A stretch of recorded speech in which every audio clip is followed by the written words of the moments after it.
Good morning, everyone. Thank you for tuning up in this morning for the second day of UAC 2020. My name is Gerardo Gilbert, a sub-editor for UAC 2020.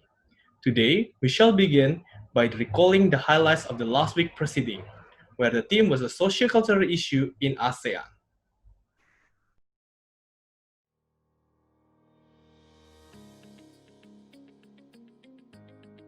I am deeply honored and privileged to welcome you all to UNSW ASEAN Conference 2020.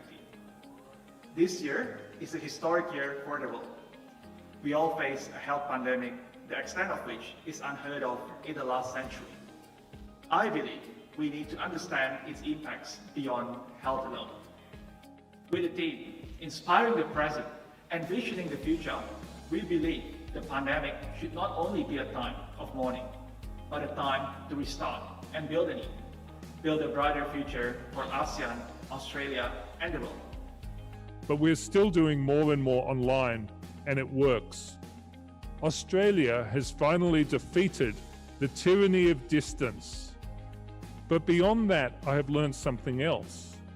Because of world time zones, our interactions with ASEAN countries are easier than interactions with our historic partners. Youth should keep learning new skills, be able to both engage in the real and virtual world, and be flexible, agile, and adaptable. I hope this conference will empower and inspire other youth to be more proactively engaged with the global community and contribute to the well-being of the society. In my judgment, Australia and ASEAN are just natural global partners. And we've learned very much the habits of collaboration.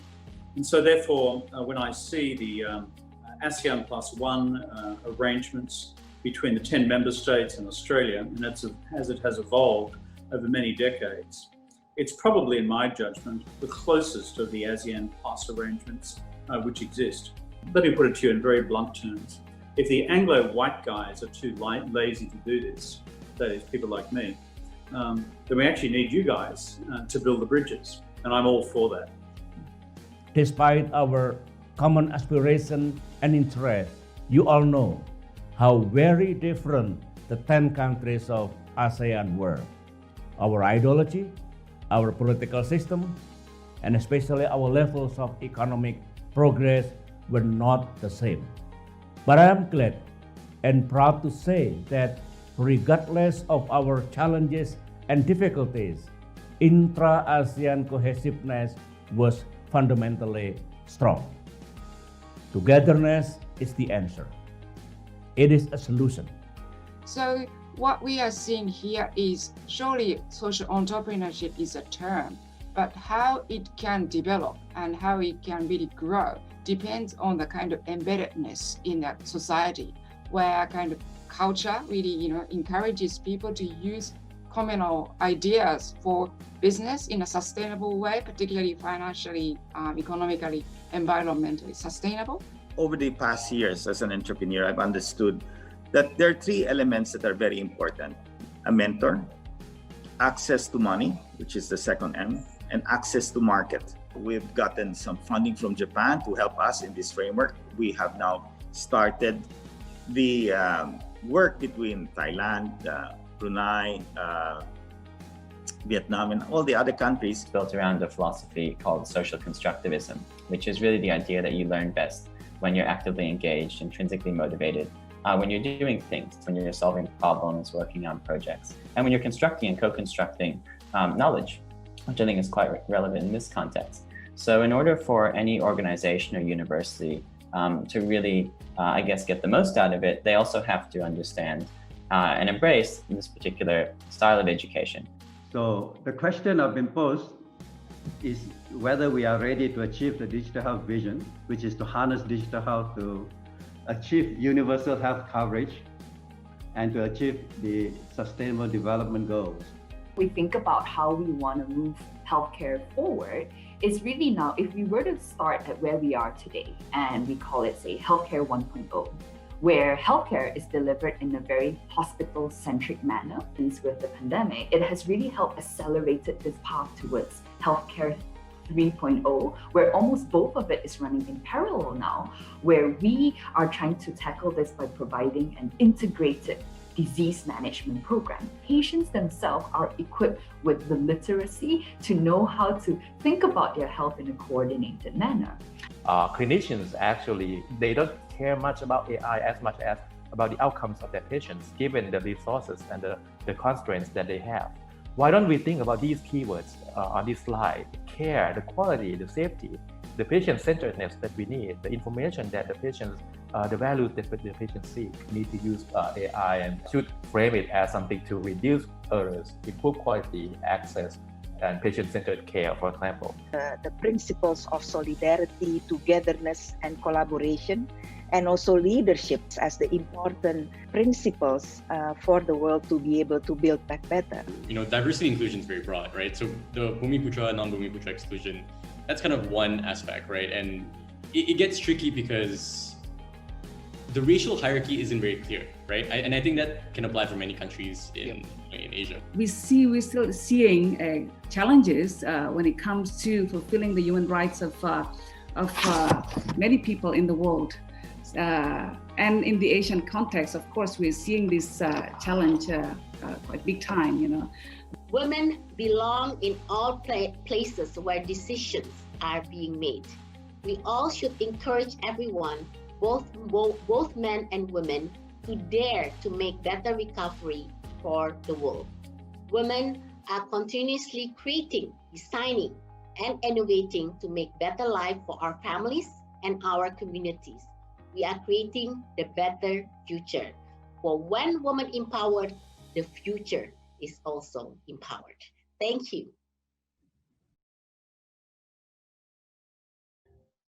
Thank you for the UAC IT and marketing teams for putting this video together. The theme for this afternoon's proceeding is the economic issue in ASEAN. Without further ado, let us now welcome Mr. Afiq bin Ramizi, the President of the UNSW ASEAN Society, to deliver the ASEAN Society opening.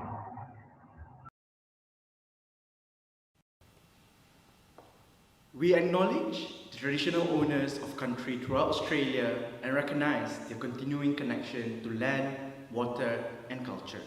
We pay our respect to their elders, past, present, and emerging. Ladies and gentlemen, welcome to the second day of UNSW ASEAN Conference 2020. Firstly, I would like to extend our sincerest welcome to everyone who made last week a huge success.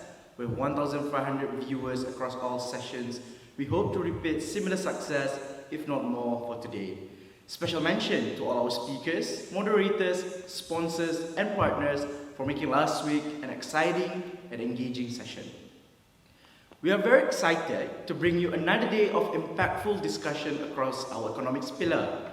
With the theme Envisioning the Future, we hope to bring you conversation across what we believe are the units of future of economics. Those are climate change, future of informal economies, and the impact of global pandemics.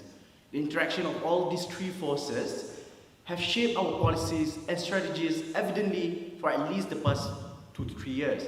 With the introduction of the ASEAN Sustainable Development Goals, we believe youth should be well equipped to understand and hopefully find opportunities to innovate and accelerate this process.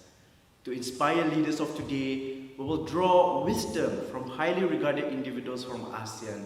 We are extremely honored to have His Excellency U Tan Tun, Union Minister of Investment and Foreign Economic Relations of the Republic of the Union of Myanmar, and Ms. Eleanor Ma, President of the Australian ASEAN Business Council, as well as a proud member of our advisory board, presenting the opening remarks for today.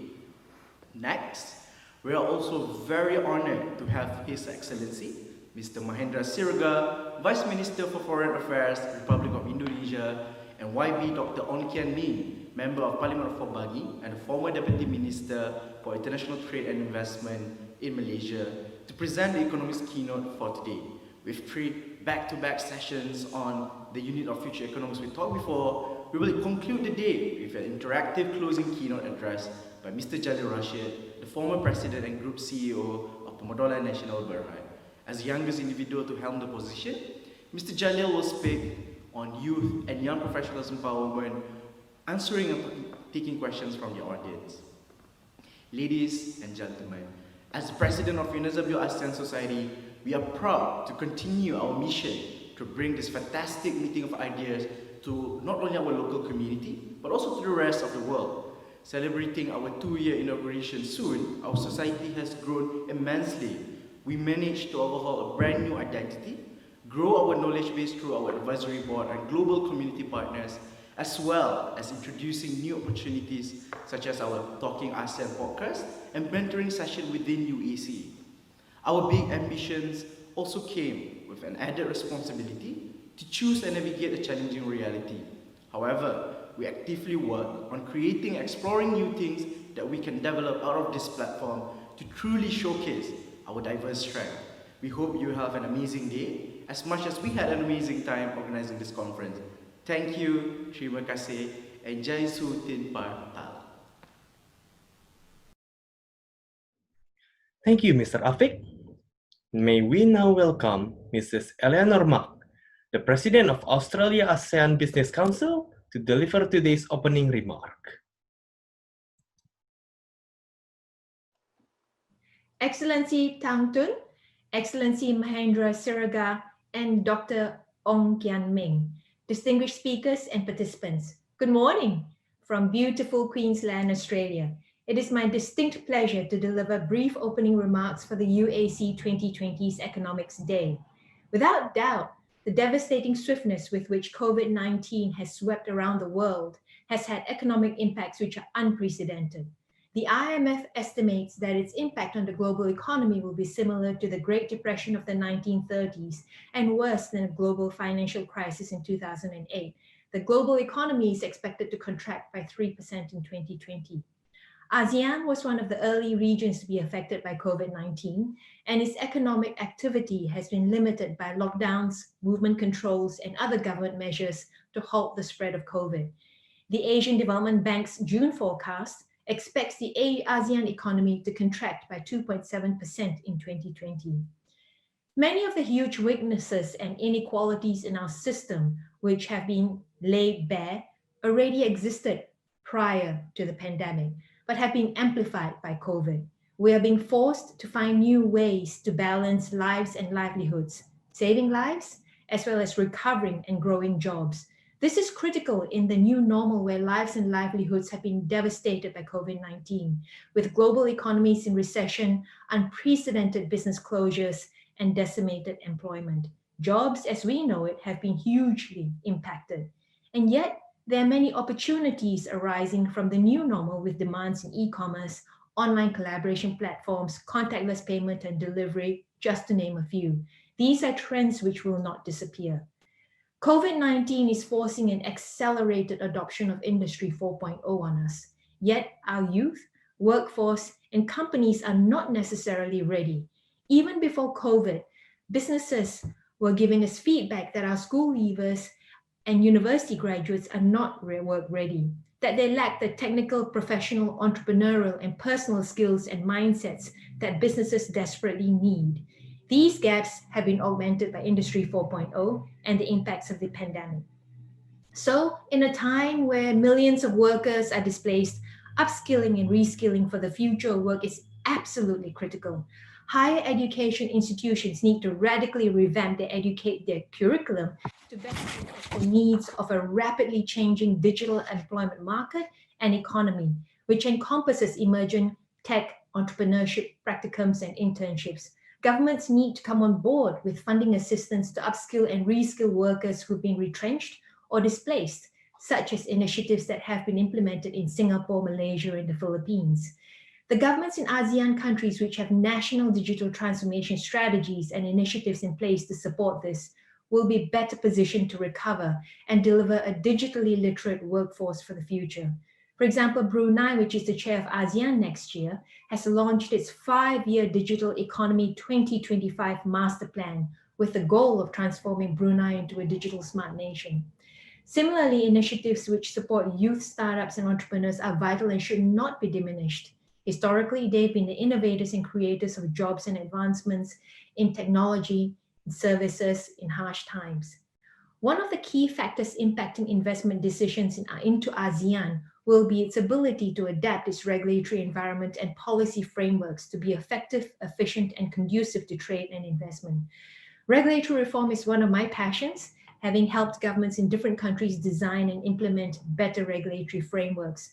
Effective reform is difficult precisely because it requires a cultural change and shift in mindset. The role of the government official on the ground, granting licenses or checking goods at the border, is as critical in its own way as the policy officer negotiating multilateral trade deals at the table. I am a great advocate for making fundamental policy training available at all levels in the private and public sectors, included in the curriculum and training materials and manuals and procedures, or in the educational curriculum. That way, the youth of today can be empowered to negotiate and effect change for the future with impact and be valued partners to government in tackling contentious issues, because they will have the capability to advocate on the importance of effective regulation, rate reduction measures, and the different impacts of proposed regulation. Many businesses are already showing great innovation and agility in adapting to challenging and changing circumstances, and we can learn much from the experience of each other's countries. Governments in ASEAN can also benefit from a greater, stronger engagement with the private sector, particularly in this time of rapid change. The ASEAN Business Advisory Council, ASEAN-BAC, and Joint Business Council's Pathway 2-5 report, also known as the Pathway to Recovery and Hope for ASEAN, is a powerful testament to the power of private sector collaboration between ASEAN and its partners. The Australia-ASEAN Business Council came together with ASEAN-BAC's Joint Business Councils, which includes US, EU, New Zealand, UK, Canada, Japan, India, to name a few, to contribute 225 recommendations towards a recovery plan for ASEAN. The areas covered include burdensome customs procedures, increase in tariff barriers to trade, supply chain facilitation, Industry 4.0 integration, to name a few. A key recommendation of the report is the establishment of an ASEAN High-Level Commission supported by a special business advisory board to expedite decision-making and assist with recovery in an extraordinary time. The decisions and actions that are made now will have a general systemic and long-lasting impact, particularly on our youth and MSMEs. So, we have a collective responsibility to ensure that measures, policies, initiatives are inclusive and don't just help us survive the pandemic of today, but also to navigate the challenges of tomorrow. Finally, as a member of the UAC Advisory Board, I've had the pleasure of working with the UAC leaders and to observe firsthand how professional, dedicated, and collaborative they've been. I congratulate them on this ASEAN student-led initiative, which has brought a host of impressive speakers, mentors, students, and professionals together from around the world. Enjoy the Economics Day, and I look forward to seeing you again on the winners and losers of COVID-19 panel. Thank you.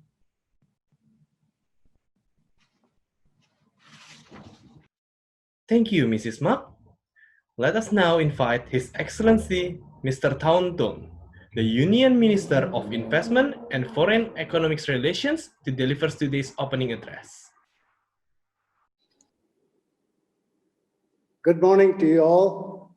Minglaba from Myanmar. Distinguished participants, ladies and gentlemen, let me first say that I'm delighted to be here with you to deliver this morning's economic pillar opening address, part of the University of New South Wales Virtual ASEAN Conference 2020. As I understand it to be the tradition in Australia, I would like to show my respects and acknowledge the traditional custodians of the land, of elders past and present, on which this meeting takes place. The University of New South Wales reputation transcends Australia's borders. Your institution is well known in Myanmar as a center for scientific and technological excellence, for helping make the world a better place through groundbreaking research and for preparing the next generation as game changers in whichever field they wish to pursue. I must also state how pleased I am to be able to see so many young Myanmar scholars attending UNSW. To those scholars, you represent the best of Myanmar. You truly do. And when you return home, you will receive a warm welcome and find a nation that embraces your newfound skills, skills which will surely be in high demand both in the public and private sectors. Let me also take a brief moment to express on behalf of Her Excellency State Councillor Daw Aung San Suu Kyi and on behalf of the people of Myanmar, our sincere thanks to the people of Australia for your long-standing commitment to the expansion of peace, democracy, and prosperity in Myanmar, be it through increased trade and investment, through government-to-government ties, or expanding people-to-people connections. Myanmar and Australia relations go back a long way.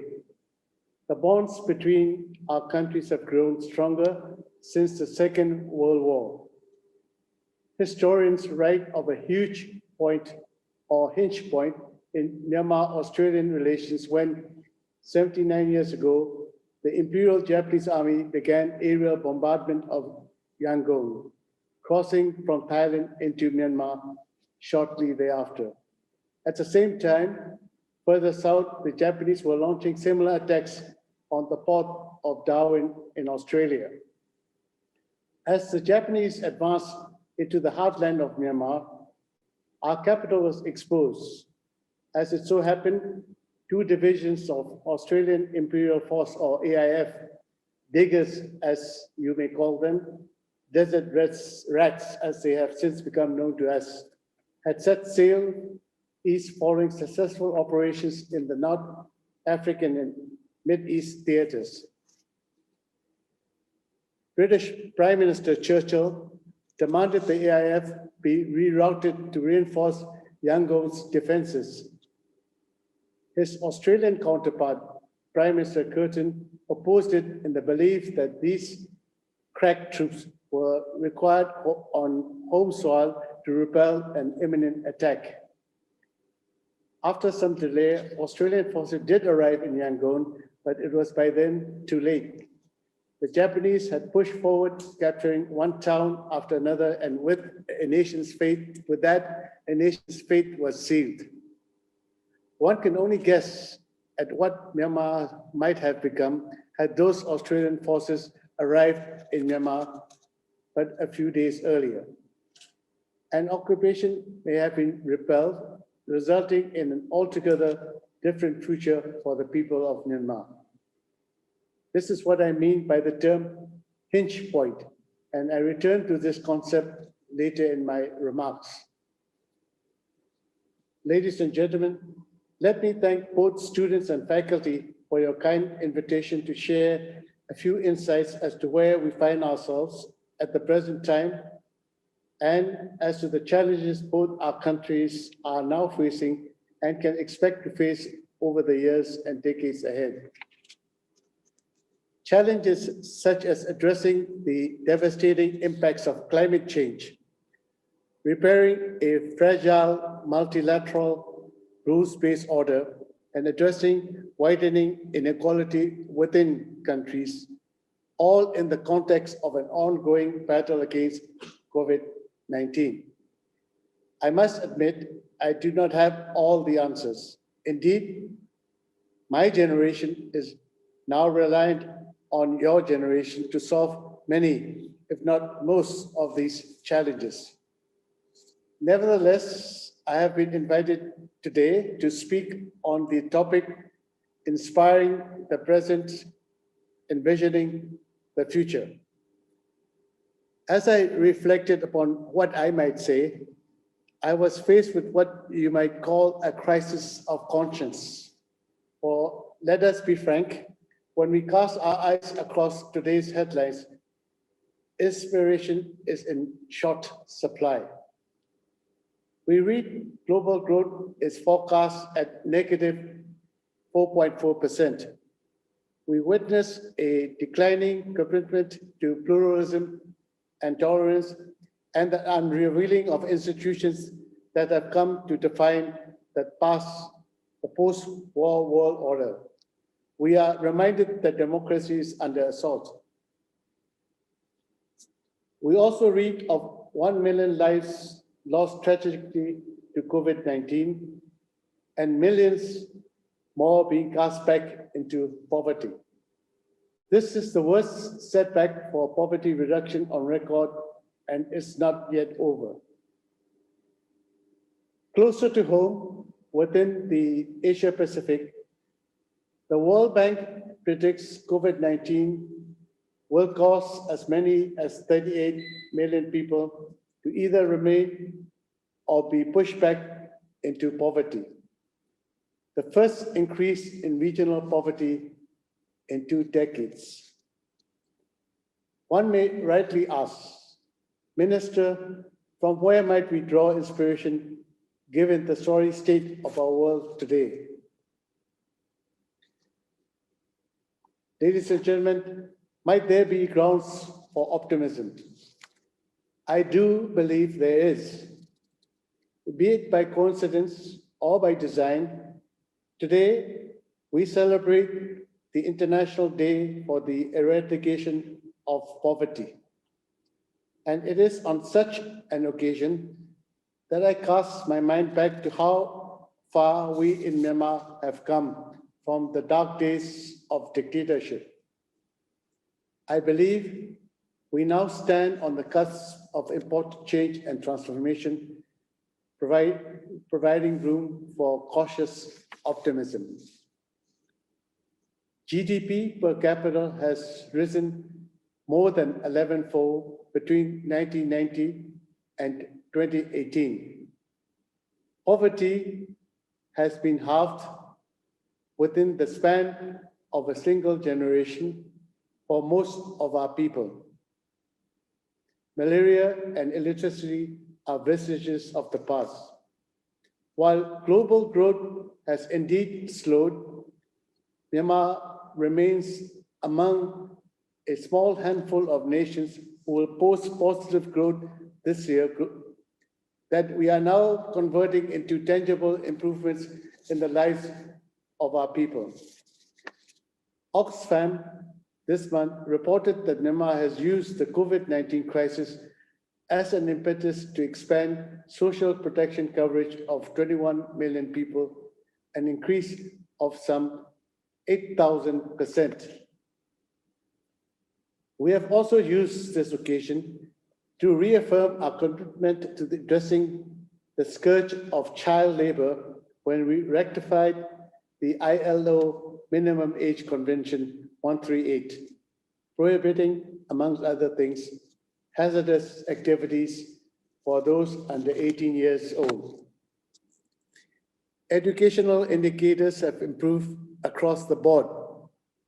Indeed, I'm sure many in the audience will agree that Myanmar's younger generation has more opportunities in regard to higher education than the generation before it.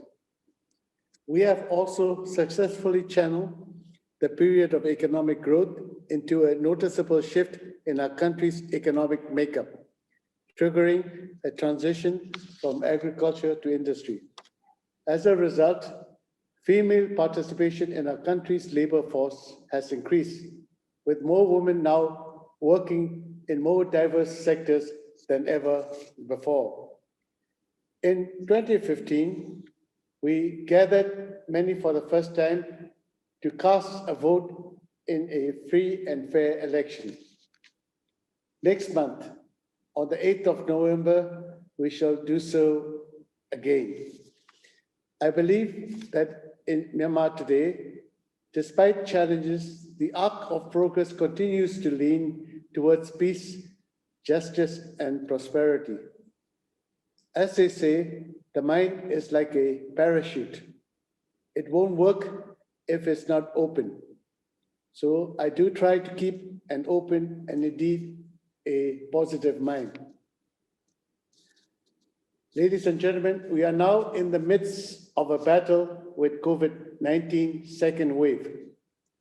It offers us cold comfort to know that we are not alone as much of the world faces a similar daunting challenge.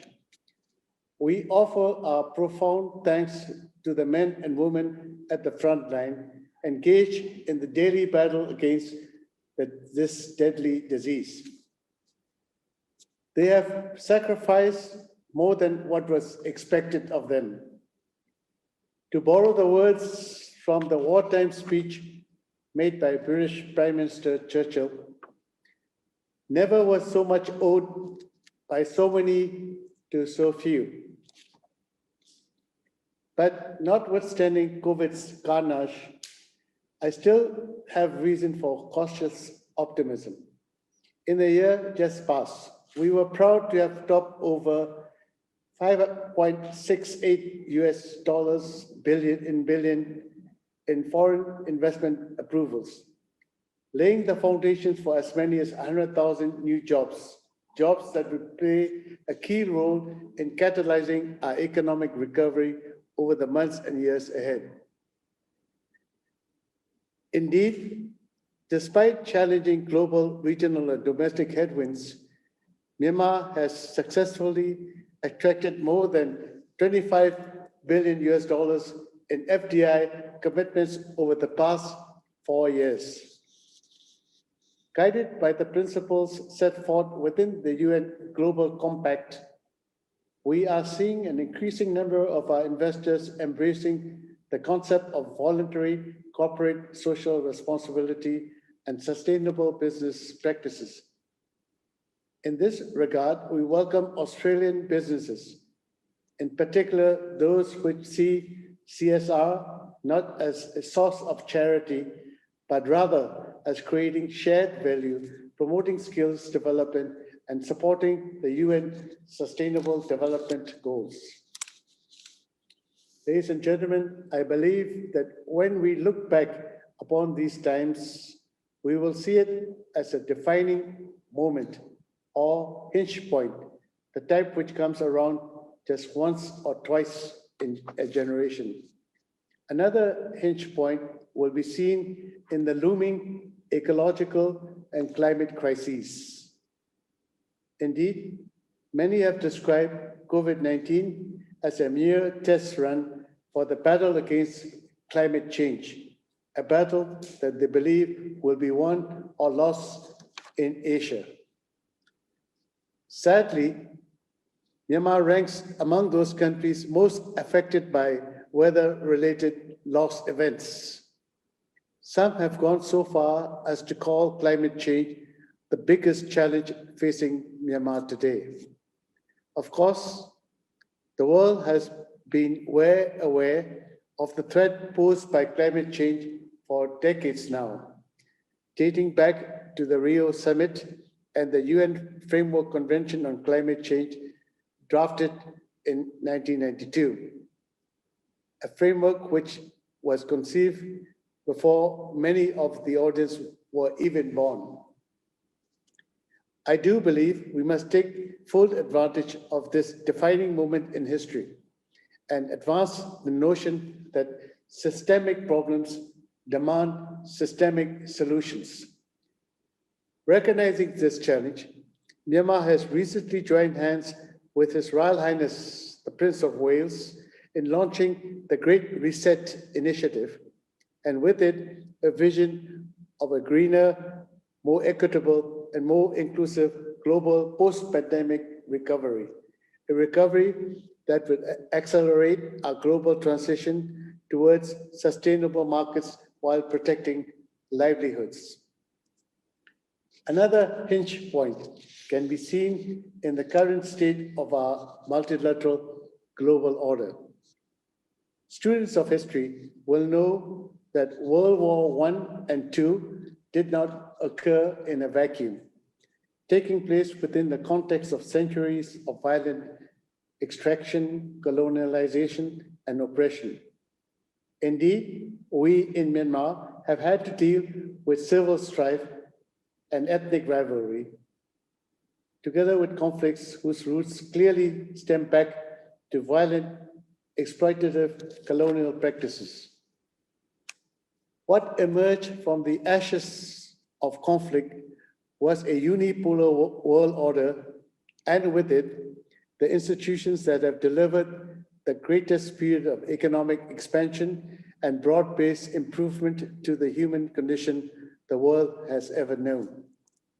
However, that era of a unipolar world is coming to an end, perhaps faster than many predicted. For Myanmar, we must simultaneously address the challenge that comes with 21st century nation building within the context of the new multipolar world we find ourselves in. And to add to this challenge, Myanmar's re-emergence on the world stage comes at a time in which the world is facing rising protectionist sentiments and a shift away from multilateralism in favor of bilateralism and in some cases, even isolationism. I believe our shared prosperity and security can only truly be safeguarded within a functioning multilateral system. The imminent signing of the Regional Comprehensive Economic Partnership, or RCEP, at the fourth Summit of Leaders next month in Hanoi will be, I hope, a testament to that. So let me take a moment to thank Australia for your proactive and highly constructive role in bringing the RCEP closer to reality. Covering up to 30% of the global GDP, and as a complement to the WTO, the RCEP's core objective is, of course, to establish a modern, comprehensive, high quality and mutually beneficial economic framework that will facilitate the expansion of trade and investment throughout the world. And when this landmark agreement is signed, it will help broaden ASEAN's engagement with Australia, China, Japan, Korea, and our friends in New Zealand. Ladies and gentlemen, this pandemic demonstrates clearly that the health of our domestic economy today is dependent on that of our region and the world. We are brothers, and the world. We are our brother's keeper.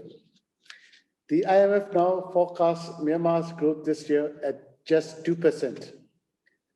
While most forecasts suggest a rapid return to pre-crisis levels in 2021, we have miles to go before we can sleep.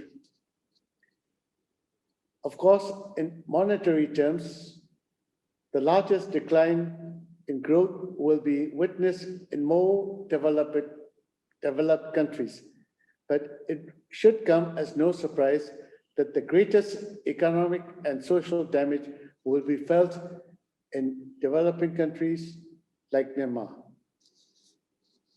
COVID-19 has had a devastating impact on the world. The pandemic has affected human health and reduced human capital and productivity, possibly for decades. We know that businesses and people are facing tremendous hardship, but the impact of COVID-19 also goes beyond job losses and incomes. In a COVID-19 world, the most vulnerable have become even more vulnerable. We can sense that inequality is on the rise. We know that people are being pushed back into poverty. We are doing all that we can, but in addressing these monumental challenges, we need to work together.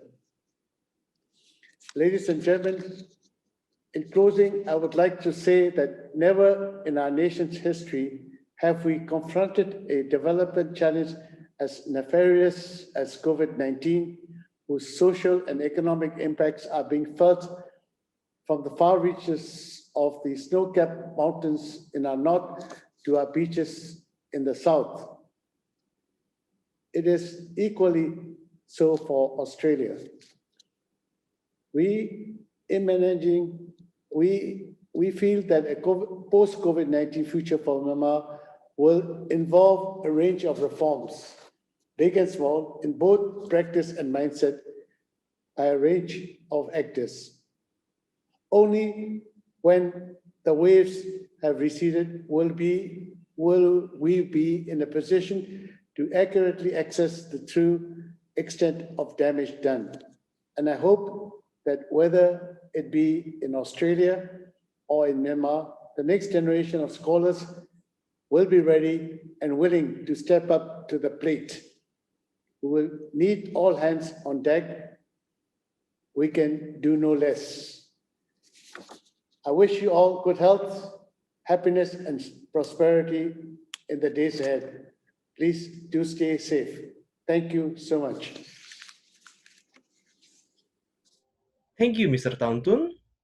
Next, the Indonesian Deputy Foreign Minister, Mahendra Siregar, will be delivering a ministerial lecture for UAC 2020.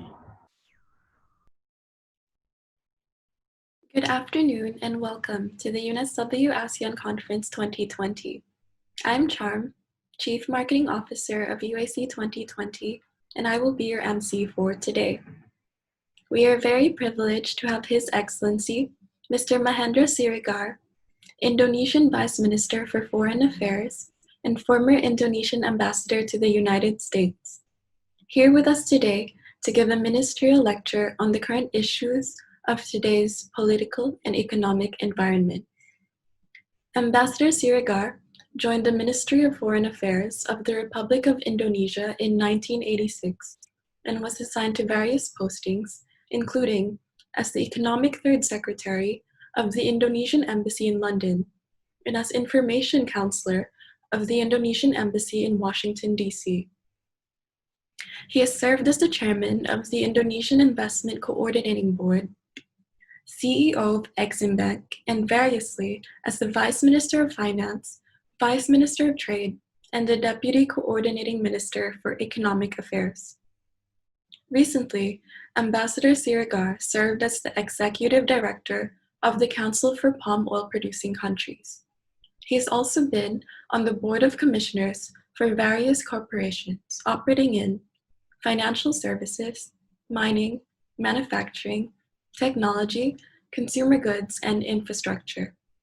Without further ado, it is my pleasure to invite His Excellency, Mr. Mahendra Siregar, to deliver the ministerial lecture. Mr. Siregar, please. Very good morning to all participants of this very important gathering and seminar. First and foremost, I would like to express my appreciation to the University of South Wales, ASEAN Society, ASEAN Foundation, Indonesia Diaspora Network Australia, ASEAN Australia Business Council, and Singapore Global Network for organizing this event. Australia is ASEAN's first dialogue partner, as well as our most active and reliable partners for more than 4 decades, since 1974. Since 2014, ASEAN and Australia have been working together as strategic partners in various areas of cooperation in all 3 ASEAN pillars, namely political security, economic, and social culture. This event proves that relationship between ASEAN and Australia goes beyond governments. And particularly during this period of times, people-to-people relations are as important, if not more, than between governments. Because it would be long-lasting while governments and governments' interests are sometimes dictated by elections and polling. I am confident that this commitment will significantly enhance our already strong foundations and be the force of us to navigate our partnership and societies through difficult challenges. And I hope, I really do hope, we could do it again this particular time. This is one of the toughest and most challenging time. The IMF called the current period of time as the crisis like no other. ASEAN and Australia has met and discussed our joint efforts addressing this pandemic several times, including through the special ASEAN-Australia Foreign Ministers meeting back in June this year. They reinstated our commitment to sign regional comprehensive economic partnership in November next month, and works towards upgrading UNSWA as the vehicle of regional economic integration. Now, with the global economic challenges brought by the pandemic, the urgency towards economic integration is even becoming clearer. Therefore, we must sign the RCEP agreement next month, because I'm not sure whether we have, or the region would still have the mood in doing so next year and over beyond next year, when the geopolitical situation would be more and much more challenging than today. ASEAN and Australia foreign ministers also agreed on the relevance of the ASEAN outlook on the Indo-Pacific as the framework of cooperation in addressing COVID-19. Among others, sustainable development goals, including by strengthening regional health security and human development, and also focusing on other economic cooperation, including in the area of trade and investment, digital economies, and medium and small enterprises. Participants, youth of ASEAN and Australia. I was asked to speak about COVID-19 and the economic recovery. I will not discuss in details the development of COVID-19 pandemic, both in ASEAN nor in Australia, which I believe it has already been discussed exhaustively so many times before.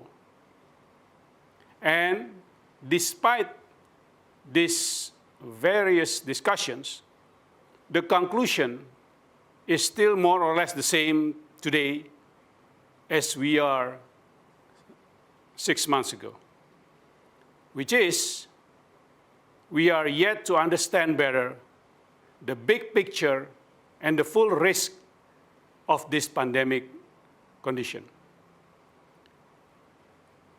We certainly know a little bit better today than 6 months ago.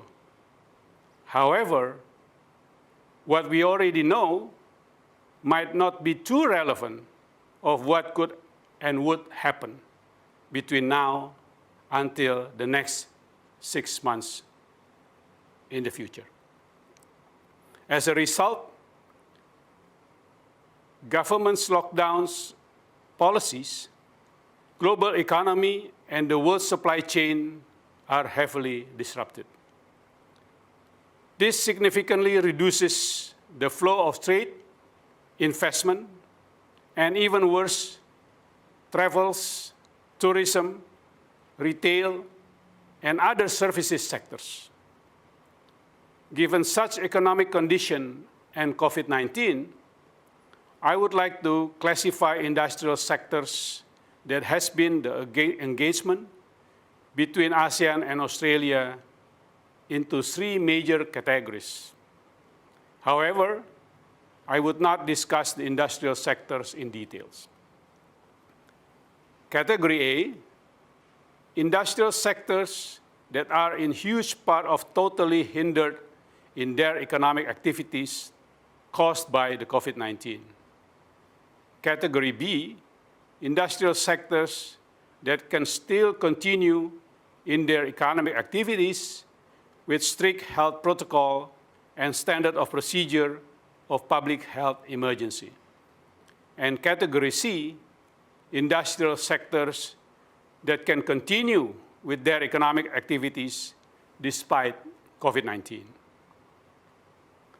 I'm of the view industrial sectors in category A are huge part or totally hindered with the fact that the existing health protocol alone would not sufficiently allow these sectors to continue their activities. Take tourism industry, for example. At the moment, international tourists are not allowed to travel. But in Indonesia, we start promoting local tourism with very strict health and safety protocol. Because we have to understand that COVID-19 kills people, but lockdown and stopping people from doing their economic activities kill people's livelihood. Therefore, pending a potent vaccine for COVID-19, we should also endeavor to shift some of the industry sectors in category A to category B, at least for the time being. At this juncture, I would like to discuss category B because in my opinion, this category will help accelerate economic recovery by the implementation of several instruments. At the moment, ASEAN is finalizing the ASEAN Health Protocol, Protocol on Contact Tracing and Border Investigation, Standard of Procedure of Public Health Emergency, and ASEAN Travel Corridor Arrangement. During the special ASEAN Summit on COVID-19 on April 14, 2020, President Joko Widodo has proposed on the establishment of the Protocol on Contact Tracing and Border Investigation. At the same time, Vietnam has also proposed the establishment of the Standard of Procedure of Public Health Emergency. When ASEAN leaders met virtually at the 36th ASEAN Summit, President Jokowi shared his view on the importance of the establishment of the ASEAN Travel Corridor Arrangement in order to facilitate some specific groups with prominent role in boosting our regional cooperation, such as essential business travelers and international students. When these instruments deemed sufficient, we are hoping that industrial sector in category A, such as tourism sector, will eventually shift to category B. All the while, export and import can still achieve by conducting through virtual business matching that could trim one or more intermediate sectors. I will give you some examples of products that increase in demand during COVID-19 lockdown, such as food products and home decor. In time like this, diaspora plays an increasing role in the success of economic activities to achieve economic recovery and future growth. It is about time for ASEAN to establish ASEAN Trading House to further promote their products and engage with their diaspora in Australia. Now, I would like to touch upon the industrial sectors in category C that are not hindered by COVID-19 at all. I am of the view that there are several sectors within the creative industry continue to grow despite of COVID-19. For example, game application, e-commerce, cartoon animation, music, and many others, digital, internet, and technology-based sectors. However, creative industry needs to be explored further, especially creative industry that is driven based on traditional arts and culture, as well as contemporary arts and culture. Respective ASEAN members has yet to discover their potential with regards to optimizing their arts, culture, and tradition into creative and profitable economic sector. At this juncture, ASEAN soon will adopt the narrative of ASEAN identity, which is initiated by Indonesia, that contains shared values and common denominators. This narrative will encourage ASEAN member states, particularly ASEAN community, to fully realize and utilize the potentials of shared tradition, arts, and culture, as well as respective indigenous arts and culture, to be absorbed in the activities of 3 pillars of ASEAN. Participants, youth of ASEAN and Australia, let us talk about your role in the economic recovery. I think the youth of ASEAN and Australia should acquire one or more of these characteristics, skills, and determination in this time of crisis. First, creativity. Second, networking. Third, volunteerism and self-resilience. The youth of ASEAN is approximately 30% of ASEAN population, roughly about over 200 million people. And the youth of Australia is approximately 1/5 of its population, around 4 million. So it is very clear, in total, it is a huge market and also a huge, innovative, productive, and creative workforce and entrepreneurs. On creativity, youth is not only just a market, but also one of the indispensable producing factors, especially in the creative industry. Youth is expected to create their own supply and demand.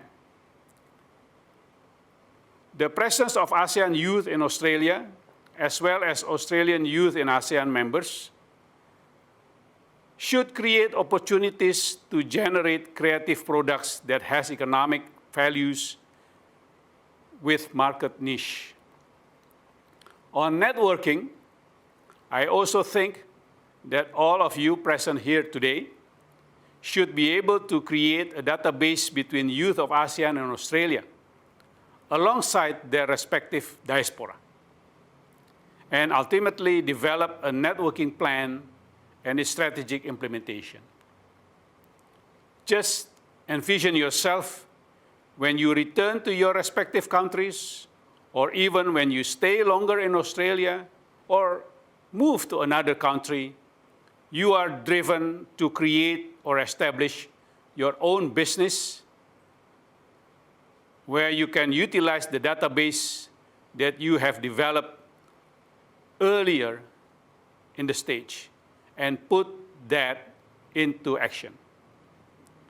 This given situation of the pandemic in the world, every single one of you should have already a plan for the future while studying in Australia. We should never stop learning, especially when you are living abroad, to study and you to learn from your diaspora connection in doing business, on how you measure your investment, on how the market works, as well as understanding the policy and regulation regarding specific business with the diaspora that you are interested in.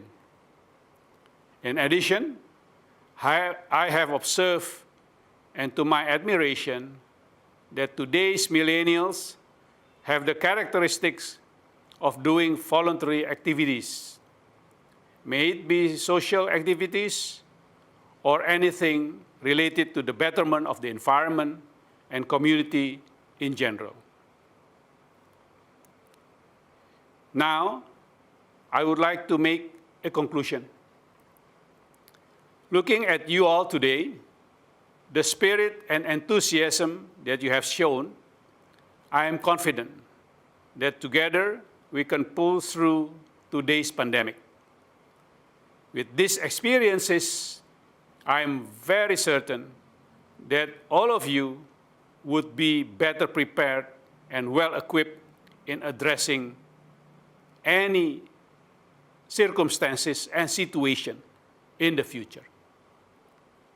I would like to appeal to all of you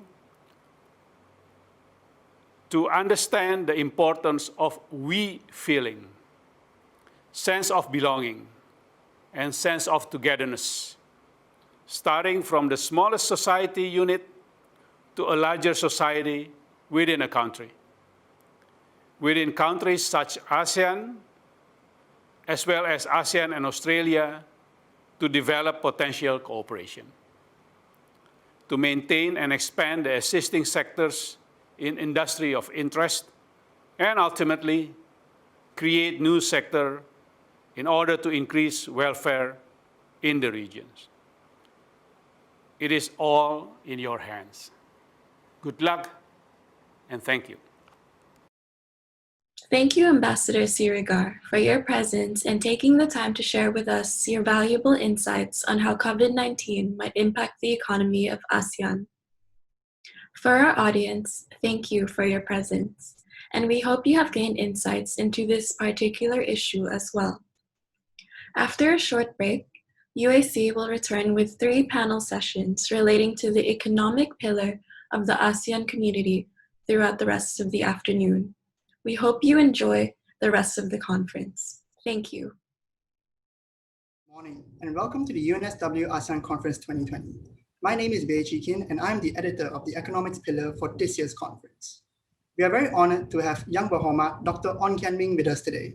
Dr. Ong served as the Deputy Minister of International Trade and Industry of Malaysia from 2018 to 2020.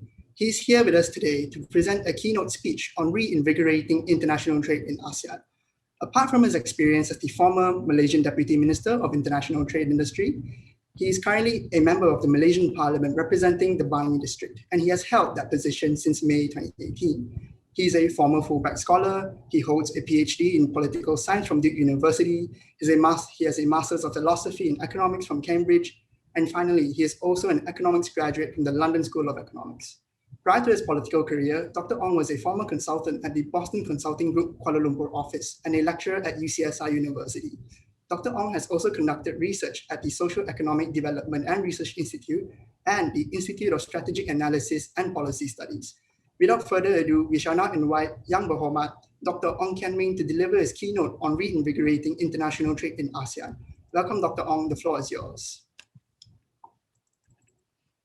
Hi, good morning, everyone. Good morning, Chikin. Thanks for this invitation to come and share some thoughts on the international trade and also foreign direct investment situation in ASEAN, especially given the economic uncertainties that we're all facing as a result of the COVID pandemic. I'll go on for maybe about 20 minutes and show you some slides based on some of the statistics that and also policies that I'm familiar with during my time as Deputy Minister for International Trade for Malaysia for about slightly less than 2 years. And then we'll have a time for Q&A of perhaps 5 to 10 minutes, depending on the time that we have left. So without much ado, I'll go straight. Can you first of all see the presentation? Just to check. Yes, we can. Okay, great. Okay, so I was given the title Reinvigorating ASEAN ASEAN Trade international trade, and I also included investment as well, because I think investment is a very important aspect of the international economic situation in ASEAN and also around the world. I'll talk on 4 issues. I'll give you an overview of the ASEAN economy and also trade pre-COVID-19. A lot of the statistics are from 2019 and some from 2018. Obviously, projecting into 2020 will be difficult, but I'll also talk through some of the latest trade data in Section 3. Section 2, I'll talk about something which many of you may not be familiar with, which is non-tariff measures within ASEAN. So even though we do have an ASEAN Free Trade Agreement, increasingly there have been a lot of regulatory barriers that have been put up by various governments, including Malaysia, that impede free flow of trade in goods as well as services. And then I'll give you, just talk briefly about trade in ASEAN in 2020. Initially, I wanted to show you some figures that I provided, but that I've prepared, but because I think the situation is, quite, the stats is actually quite messy, I'll just talk through some of the main findings that I've gotten through the data that I've collected for trade during and also post-COVID. And then I'll share some thoughts on how to move forward as ASEAN, some of the pros and cons and some of the obstacles and opportunities. So with that, I'll start on the first one first, which is economy and trade. Just to give you an overview, ASEAN's GDP reached approximately $3 trillion US in 2018. By talking about the ASEAN economy as a grouping of 10 very vibrant countries, we're able to project a much more bigger sort of like economic pie to the rest of the world, especially to those who want to come into the region for FDI purposes and to penetrate the local market. So, to showcase this figure is actually something that's very attractive to foreign direct investors in Malaysia. In ASEAN, including, of course, in Malaysia. Usually when we talk about ASEAN in the context of trade and FDI, the focus usually goes into the big 5. Big 5 meaning the 5 largest economies in ASEAN, namely Indonesia, Singapore, Malaysia, Vietnam, and as well as Thailand. The Philippines is up and coming, but usually because it's relatively a lower share of trade and FDI in the context of ASEAN, doesn't some of the stats that we talk about when we use ASEAN usually would exclude Philippines, but Philippines is definitely an up and coming country in terms of FDI and trade in ASEAN. When we look at Asia as a whole, usually the focus will be on China because of the high economic growth, and of course it being the 2nd largest economy in the world, projected to overtake the US as the largest economy soon, especially when we count in power purchasing parity terms, UPP terms. And then the second country is obviously India because of a high economic growth as well as the large domestic consumer base. But we should not forget ASEAN because, like I said, it's a very economically vibrant part of the world. When we group the 10 countries together, we are able to see that actually within ASEAN, the sources of the growth in ASEAN is actually very healthy, especially when we compare it to North America and Europe. So combined together, a large market in terms of consumers, a growing GDP, and also one of the larger GDP areas where we group together the 10 countries. This makes this region a very economically vibrant region. If you look at the trade to GDP figures, you'll notice that many ASEAN countries are open trading economies. Singapore obviously being the most open. It's an entrepot destination where a lot of goods go in and out through its very busy port. That's why its that trade to GDP ratio is more than 200%. Vietnam is definitely a very important country from a trading perspective because of close ties to China as well as the US. Malaysia has traditionally has over 100% trade to GDP figure, and Thailand is hovering around 100%. Some years is higher, some years is lower.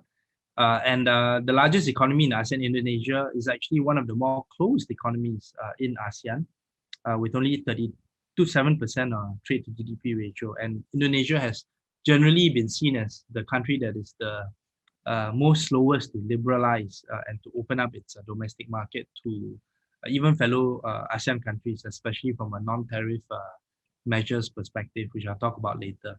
So you can see, ASEAN generally depends a lot on trade, and the trade, sadly, is not really focused within ASEAN, but more towards outside ASEAN, and I'll talk about this in the next couple of slides.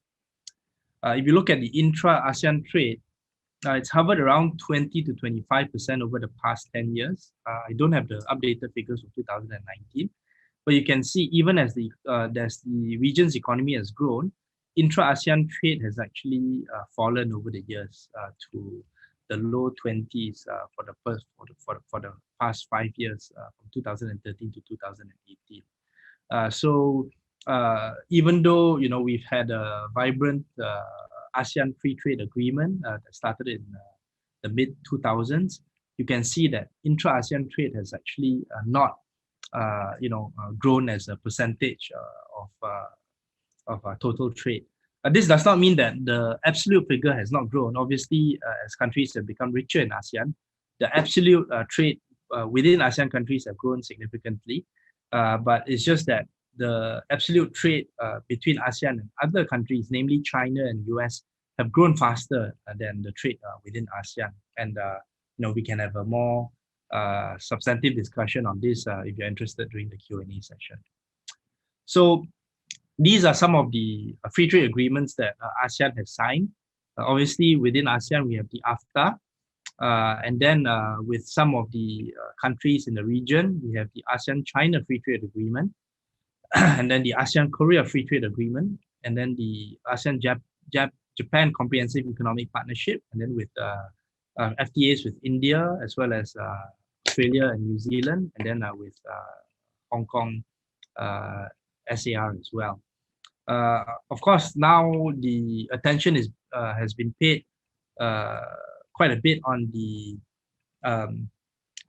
trade agreement that ASEAN is negotiating with other member countries, not just within the Asia-Pacific region, but also with Australia, New Zealand, and other developed countries as well, namely RCEP.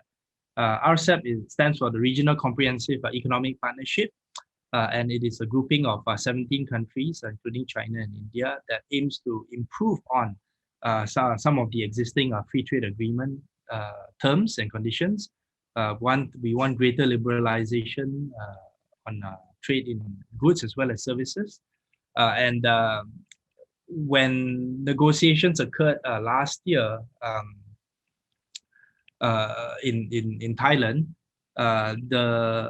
we had a consensus among 16 member economies, but we could not get over the threshold with India, and this is probably still a discussion point right now as Vietnam holds the ASEAN chair and is also leading the discussions on RCEP, and we can talk about this a little bit later. RCEP is important because it will represent the largest free trade agreement over the past 5 years, involving China and India and Japan, of course, and this is in the context of a lot of free trade agreements being stopped and a lot of free trade initiatives also not going forward. RCEP actually has the potential of providing a bright sort of like a spark of hope for those who are still wanting to promote greater trade among trading countries around the world. Okay, let's talk about non-tariff measures or non-tariff barriers, as some people call it.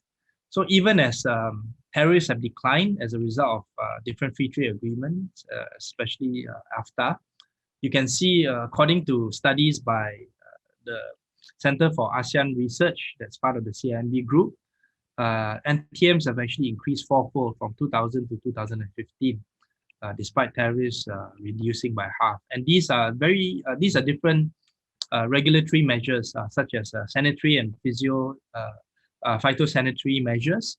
This would be mostly in the area of medical devices. And there are different technical barriers to trade as well. And you can see that there are different groupings that I've listed down there, taken from this Chari research paper. And this is one area where different business groups, including the ASEAN Business Council, where Malaysia is an active member, led by Tan Sri Muni Majid, has always been advocating for a stronger position to be taken to reduce these non-tariff measures. But this is one of the technical areas within ASEAN that is actually not so easy to tackle because, as you know, ASEAN operates on a consensus model. It's not like the European Union whereby there is actually legislation that's being passed at the European Parliament level that would be able to harmonize, trading arrangements across all member countries. Whereas ASEAN, that's not the case. A lot of the time, it's about cajoling and persuading member countries to go in step together.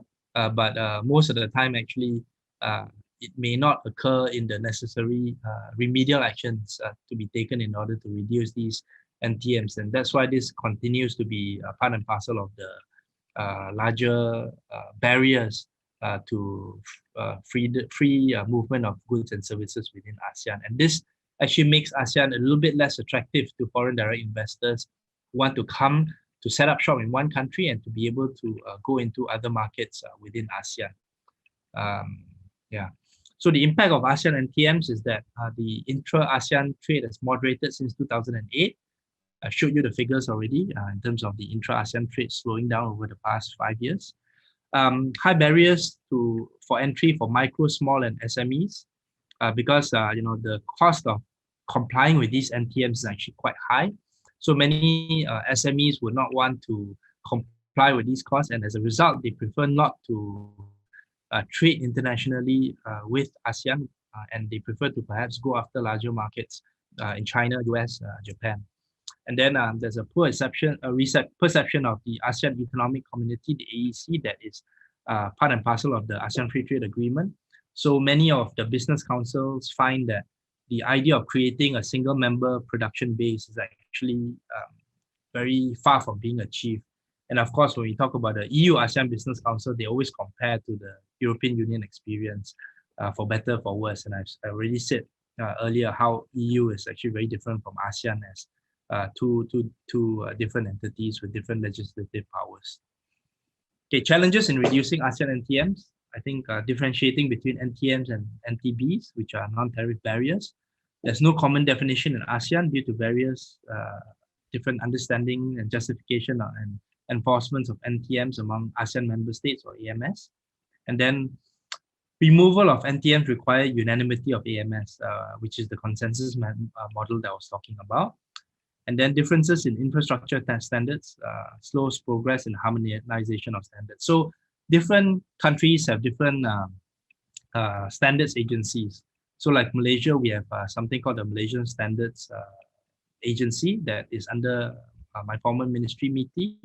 And to get them to talk to other agencies within ASEAN is easy, but talking is easy, but implementing recognition of standards across ASEAN is much more difficult because every standards board will want to protect their own standards justification, and they would not want to easily give recognition to other standards from other countries, because that would mean that countries that are coming into Malaysia, for example, from places like Thailand and Indonesia, may not have to comply to Malaysian standards, especially if, let's say, we want to recognize their own standards from their own country. So this is part and parcel of the adjustment process that many countries within ASEAN finds itself in.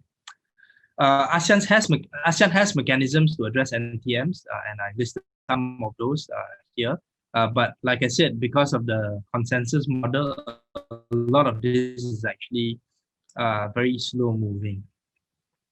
Okay, let me talk a little bit about trade during and post COVID-19. As many of you would know, many of the ASEAN member states had lockdowns at various periods around May to June of this year. For example, Malaysia, we had our lockdown starting from March to June of this year. For Malaysia, we had our lockdown sometime in March. I think in Singapore, it started later in April. Indonesia, Thailand, Vietnam also had their own versions of lockdown.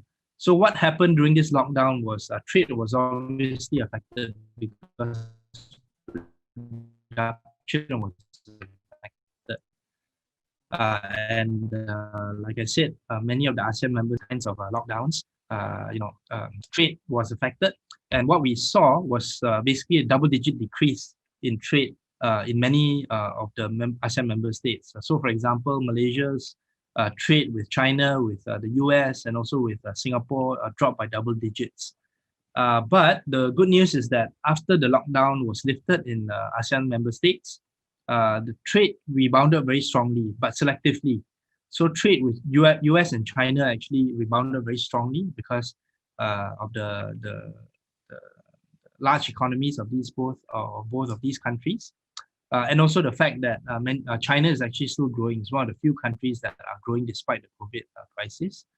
So there was that double-digit growth experienced by the top 5 ASEAN economies with China and the United States. But within ASEAN itself, trade has not rebounded in the same manner. In fact, trade within ASEAN has actually stagnated, and in some cases has actually even decreased even after the lockdown was lifted in many of these countries. So I think this doesn't bode well in terms of intra-ASEAN trade. As long as there's this kind of lockdown uncertainties within ASEAN economies, I don't see trade to be something that can revive in the short term within ASEAN member states. However, I think once we get a vaccine and once there's more certainty in the trading and manufacturing scenario within ASEAN, I do foresee a rebound in trade. The good news about trade in goods and to a lesser extent services is that even though people within ASEAN cannot travel, goods can travel. And I think this will be one of the areas where as the economy recovers, trade should also recover, especially in 2021. Okay, moving forward, a couple of thoughts that I want to share. There is an ASEAN Economic Community Blueprint 2025 that sets out a roadmap on how to integrate further the ASEAN economies and ASEAN member states. So there are a couple of some of the principles that have been outlined there. I put on this slide. And on FDIs, there's also a lot of opportunity for ASEAN member states to attract FDI as a result of the US-China trade conflict. And before COVID, I think Malaysia was actually very well positioned together with other ASEAN countries to attract more FDI that's either relocating from China to come to the ASEAN region, or new investments coming from US to the ASEAN region because they want to hedge their bets and not put all their eggs in one basket in China. So for example, in Malaysia, the E&E sector, which is one of the driving forces for exports in Malaysia, received large FDI investments, especially from US companies. And we did see some Chinese companies also expressing interest and having some investments in Malaysia in the E&E sector. When I mean Chinese companies, this does not include, this includes not just companies from mainland China, but also companies coming in from Taiwan as well, wanting to invest in Malaysia to diversify their risks. Okay, that's why ASEAN continues to be an attractive production base, and increasingly not just for trade in terms of manufacturing of goods, but also for services. Obviously, Singapore is the main hub for ASEAN for their regional headquarters, but Malaysia is also receiving a lot of interest in terms of being a much more cost-effective location for some of the support services that many of these international companies require to operate on a global basis. Okay, so potential areas for improvement under ASEAN, and this is one area where with push from certain countries like Singapore and Malaysia, I think e-commerce has the potential to actually grow significantly within ASEAN. And this is an area where non-tariff measures may be perhaps harder to put up because of the large flow of goods that is being ordered by places like Lazada and whatnot. I'm really keen to see how this area can improve within ASEAN.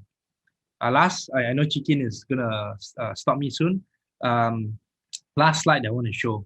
I think the regionalization of supply chains post COVID-19 is something that many people have talked about, and this actually allows ASEAN to package itself very well, as integrated area for FDI. But sadly, what I've seen is that most ASEAN countries compete against one another for FDI rather than coordinate among themselves.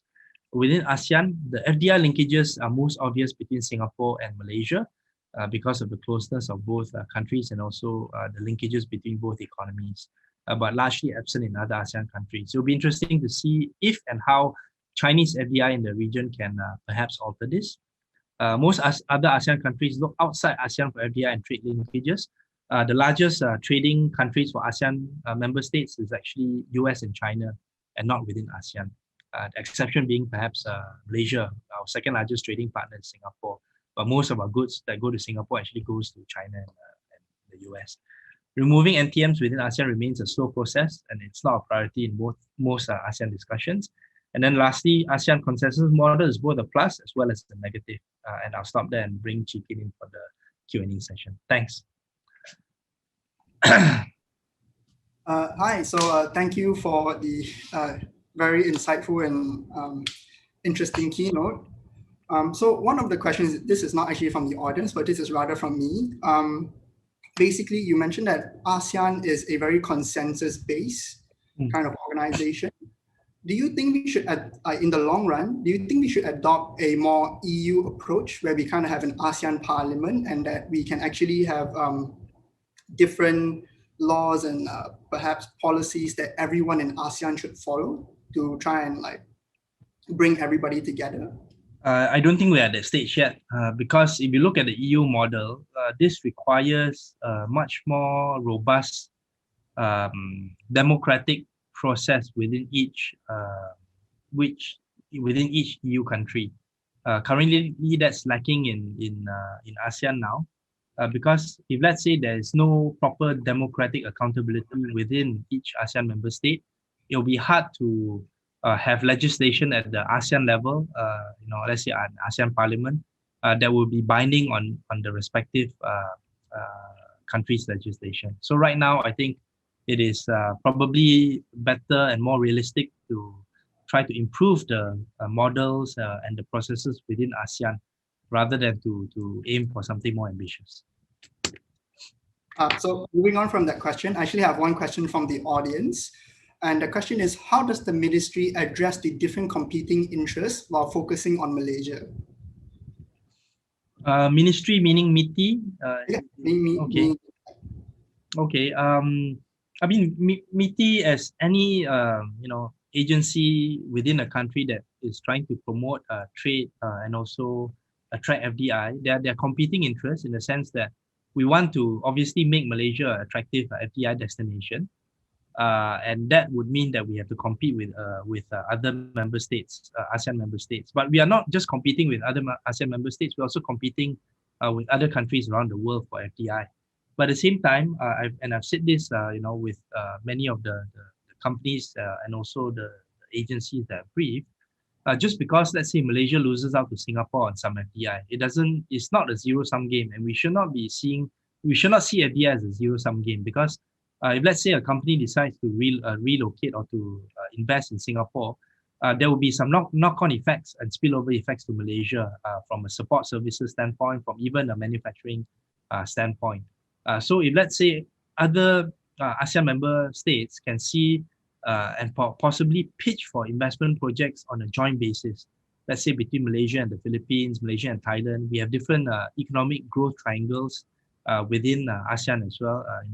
Malaysia, Indonesia, Singapore, Malaysia, Thailand, the Philippines, Malaysia, Thailand, Indonesia, and then Malaysia, Philippines, Indonesia. So if we can come together and have these kinds of more strategic pitches as on the FDI perspective, I think this can also help both trade as well as investments in the inter-ASEAN perspective. All right, thank you for that explanation. I think we are actually running out of time now. Okay. So I'm just going to give the closing remark and we will end this session. So Dr. Ong, thank you very much for your presence and taking time to share your insights with us today. And for our audience, thank you for your presence, and we hope you found this keynote engaging and informative. After a short break, UAC 2020 will return with 3 panel sessions in the economics pillar of the ASEAN community. And from all of us here at the economics team, thank you for joining us, and we hope you enjoy the rest of the conference. Thank you. Hi, good afternoon and welcome to the UNSW ASEAN Conference 2020. I am Arwijanako Adipratomo, Technical Officer for Low Carbon Development Initiative at the World Resources Institute Indonesia. I will be your moderator for today's sessions on climate change and economic prosperity. Climate change is a globally important environmental issue that impacting our economic future and livelihoods. It is estimated that by the year of 2050, we could quickly lose at least 3% of the global gross domestic product because of climate change. And Southeast Asia is also acutely exposed to climate change risk, with forecasted rankings showing 6 of the 20 countries most vulnerable to climate change worldwide being Indonesia, Thailand, Myanmar, Malaysia, Vietnam, and Philippines. However, a new approach to tackle climate change while maintaining economic prosperity is possible. Especially in the light of the COVID-19 pandemic, implementing climate-friendly policy in ASEAN is even more critical than ever, since climate-positive policies and recovery packages seek synergies between climate and economic goals. Therefore, what can ASEAN do to combat the problem of climate change and enable sustainable development? And how climate and economic priorities can be balanced and not go against one another? The session will focus on climate adaptation and mitigation elements from an economic perspective, and how different Southeast Asian countries can use their resources to better assist its citizens. Today, we are blessed by the presence of 4 esteemed panels. First, we have Professor Ahmad Witular, the former Indonesian Minister of Environment and former Indonesian President's Special Envoy for Climate Change. We also have Dr. Reinhard Xu, Sustainability and Climate Change Specialist from the World Economic Forum's Expert Network. We also have, as a panelist, Mr. Udet Subanapong, President of Law National Chamber of Commerce and Industry and Managing Director at Societe Commerciale Law Ltd. And finally, we also have Mr. Tommy Chitajaya, co-founder and CEO of greenhope.co, and he is also a fellow from Schwab Foundation Social Entrepreneur. Now, without further ado, we will turn the time over to Professor Ahmad Witular for his presentation. Professor, the time and platform are yours. Hello, good morning and good day to everyone. First of all, I'd like to thank the organizers for inviting me to this very important webinar. I'm honored to be given the opportunity to contribute to this time-relevant topic. It's very appropriate that climate change is paired with economic prosperity in today's presentation. I'd like to discuss the relationship between the two. To be sure, climate change indeed is inseparable from the economic prosperity. Therefore, the best way to understand this relationship is to approach it in a holistic manner. Furthermore, we are aware that in context of the SDGs, climate change and economic development are interlinked. We are aware that the general perception of the concerns are inhibiting, but that climate change are inhibiting economic prosperity efforts.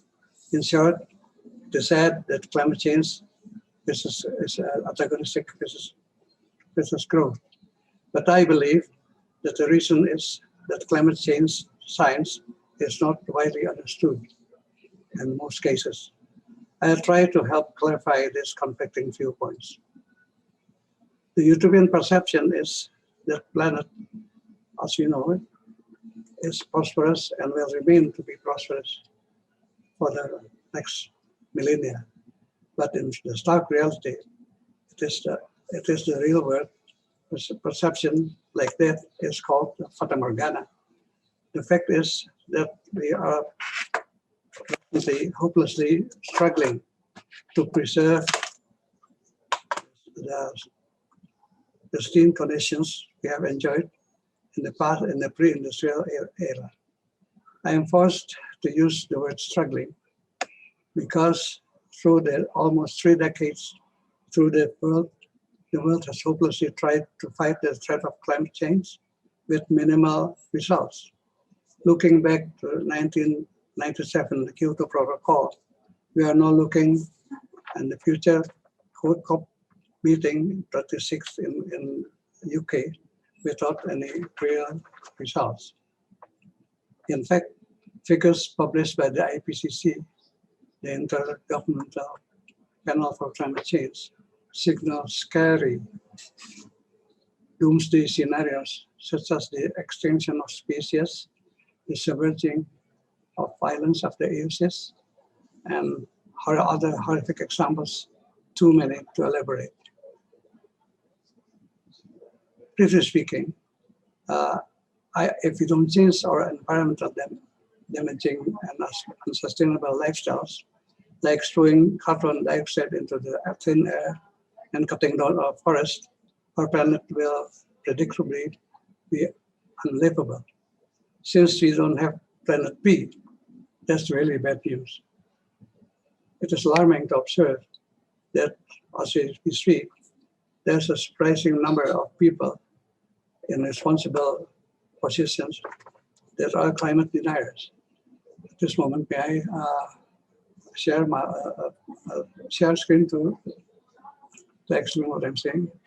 So here, the IPCC projections show that in 30 years' time, thousands of islands will be submerged under the seas because of sea level rise, and hundreds of millions of climate refugees will be in addition. In Indonesia, the number is 40 million. Maybe an absurd idea from me is to force the climate deniers to visit the North Pole to see for themselves the breaking down of the glaciers in Greenland that caused the sea level to rise. I am sure it will convince them of the danger of climate change.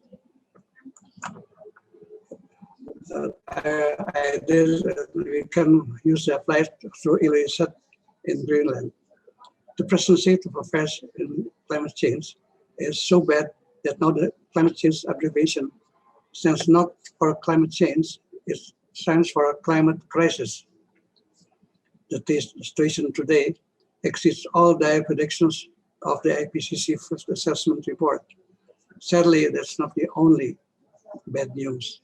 Worse news is that the sorry state of affairs is made more complicated by the state of affairs, both from the ICC itself, IPCC and the UNFCCC itself, and external affairs, natural phenomenon that aggravates the situation. First to mention is the COVID-19 pandemic that severely hampered positive action by immobilizing the population. There's a growing perception that this COVID-19 is part of our failures to address the impacts of climate change. The deterioration of biodiversity creates untold problems in the world's biosphere, hypothetically the birth of the virus.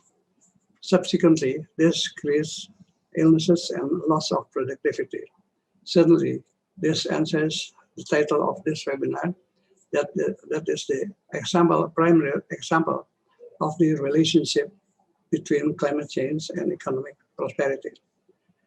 As a second aggravating factor is an internal problems, which is man-made, is the UNFCCC inability to implement working solutions.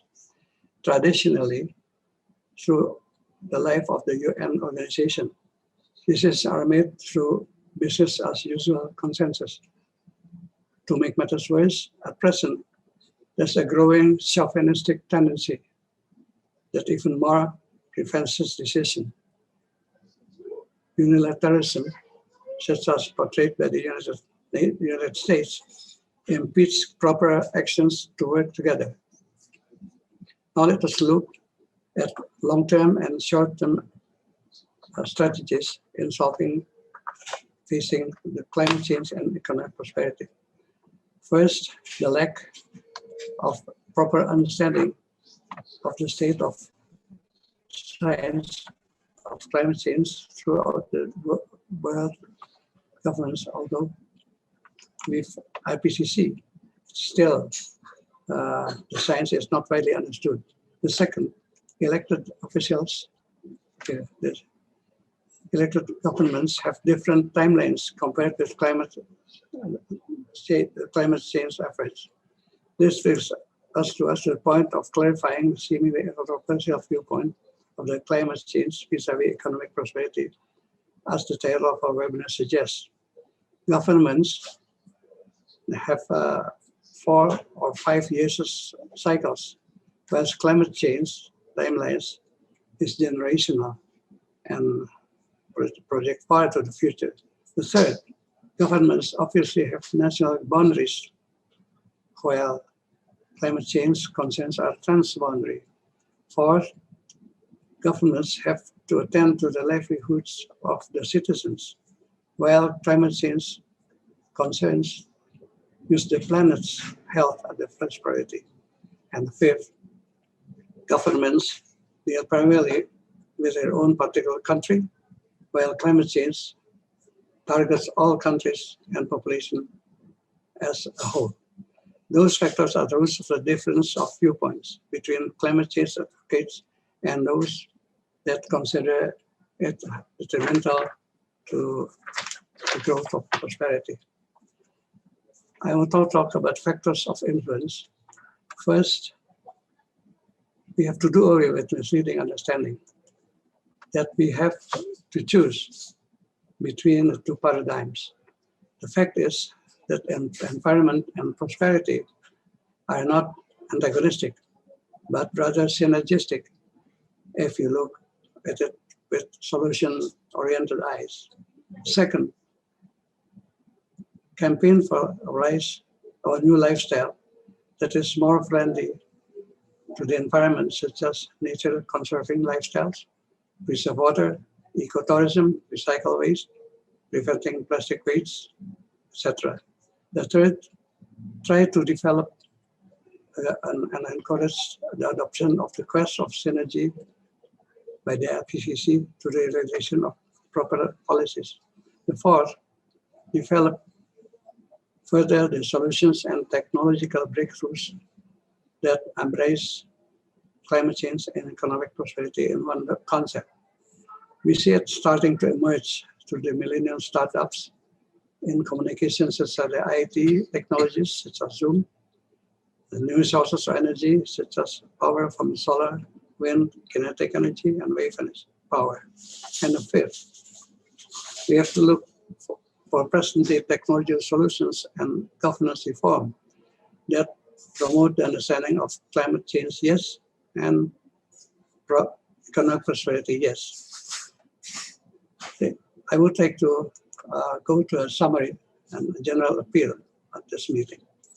First and foremost is that we must trust that climate change and economic prosperity can be synergistic if handled with the solution-oriented eyes. For that to happen, working together across nations and private interests is extremely important. And as a means to move forward is to make use of the fantastic advancement in technological and digital fields, including renewable energies. The key to ensure it all to happen is to involve the total involvement of the intelligentsia and the youth. They are the movements of creativity and out-of-the-box solutions. Thank you. Thank you, Professor Ahmad Bidullah. It's really fascinating, Professor, to learn about the climate change and how it has changed our Earth and how it's aggravated by corona pandemic.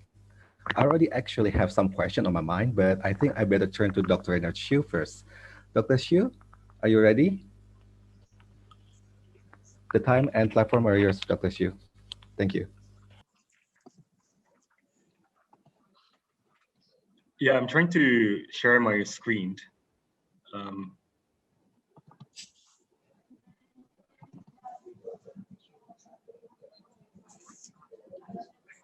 right. Well, good morning, good afternoon, everyone, wherever you are. Thank you very much, Ari, for the kind introduction.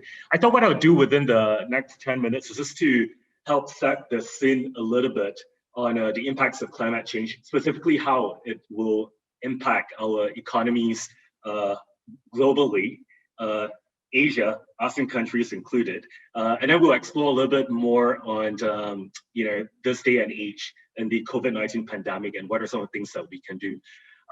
Just to set the scene a little bit, we all know that some of the biggest sources of greenhouse gas emissions comes largely from a wide range of industries: coal-fired power plants, the agriculture industry, transportation, especially. There's just tons of emissions that go up into the atmosphere on a daily basis. The statistic here, quite interestingly, is that the amount of release that we put up into the atmosphere a year equates to about 460,000 atomic bombs just going off every single day. If you look at some of the data that we have analyzed from NASA over the past couple of decades, you can see that in the 1950s, our mean temperature, Earth's mean temperature, tends to take on a bit of a normal bell curve. But that has obviously shifted over the years, moving towards higher mean temperatures. So much so that we found that, in terms of our Earth's surface, they only used to cover about 0.1% of extreme weather events. And what I mean by extreme weather events are floods, droughts, forest fires. But that number has actually increased to about 14.1%, which means that it's actually about 14 times more likely for us to experience such catastrophic events. 16 of the 7 hottest years on record have occurred since the year 2001. And the hottest year ever measured, well, this was last year as of 2016, but the reality is that we have actually broken that record this year itself in 2020. When temperatures increase, it can be so hot that you have roads melting, which affects things like mobility and transportation. It disrupts livelihoods. The Indian government had to start distributing drinking water as temperatures started soaring. In Ahmedabad, India, was recorded that about 2,330 people have died as a result of severe heat waves. And of course, as of July 22nd in Basra, Iraq, temperatures have soared up to 53.9 degrees Celsius, and you can just imagine how hot that is. I think it's almost impossible to be outside when you're experiencing such high temperatures. In Karachi, Pakistan, it's estimated about 1,200 people have died as a result of the heat wave. So the heat wave is one end of the extreme. On the other end, we're also experiencing severe floods. We have seen that happening, over the years in Jaltumpat, Bursa. The Vatican City had to shut down 100 fountains due to the Rome's ongoing drought. This was in 2017, and this is sort of a primary source of water for most people.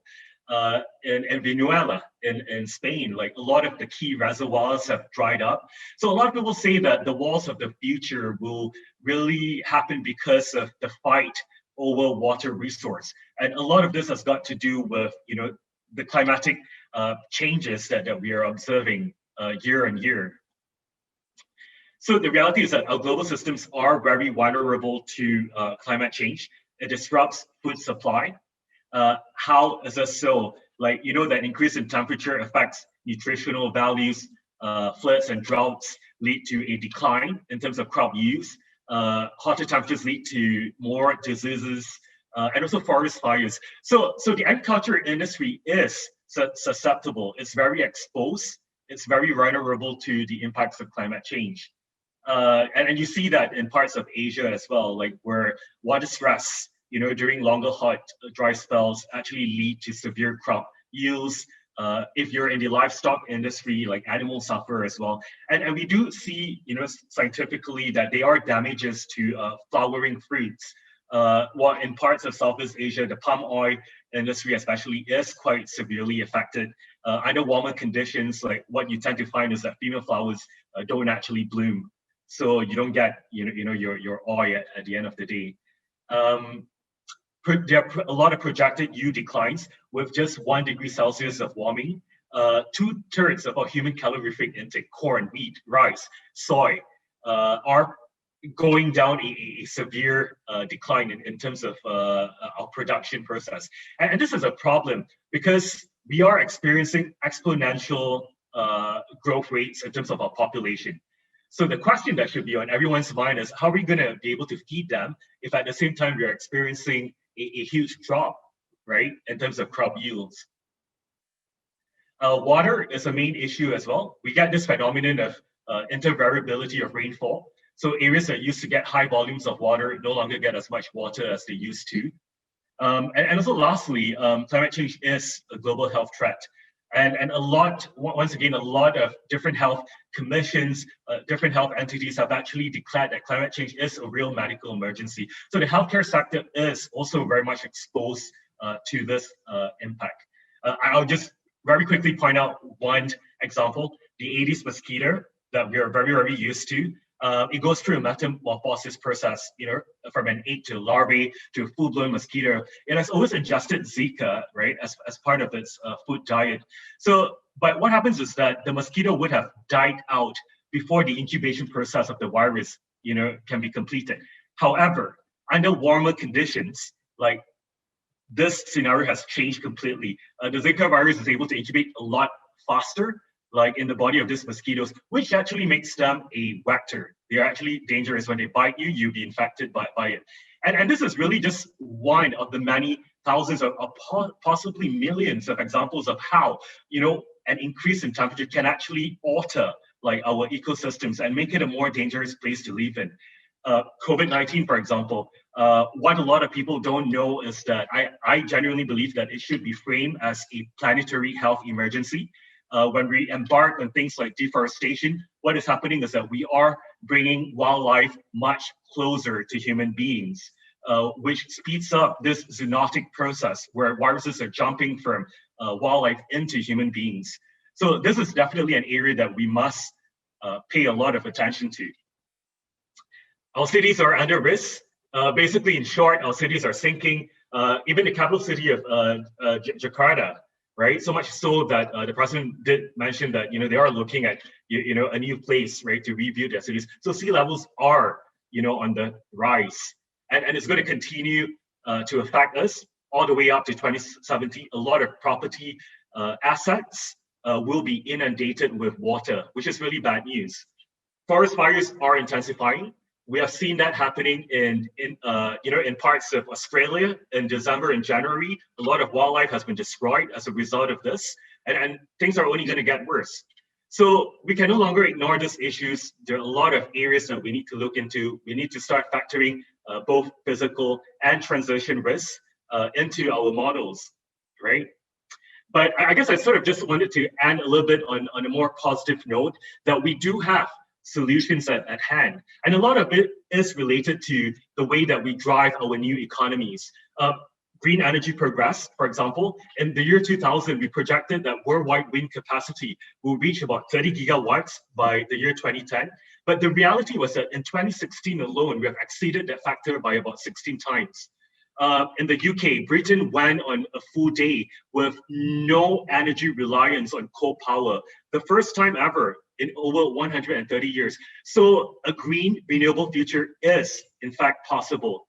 Beijing announced that all petrol-powered taxis in the capital city will be replaced by electric vehicles.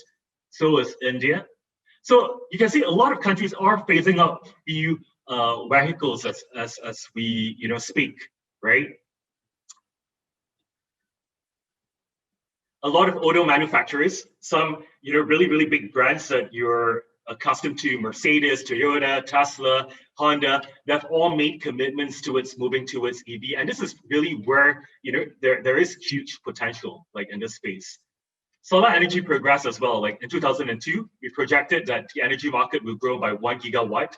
And the reality is that we exceeded that goal, right, by 75 times in 2016. Solar power PV installations, right, have actually grown at an exponential rate, throughout the years. And also just to highlight that, we can be creative. So in certain parts of developing countries, in South Sudan, for example, a lot of entrepreneurs have explored, a pay-as-you-go solar-powered installation.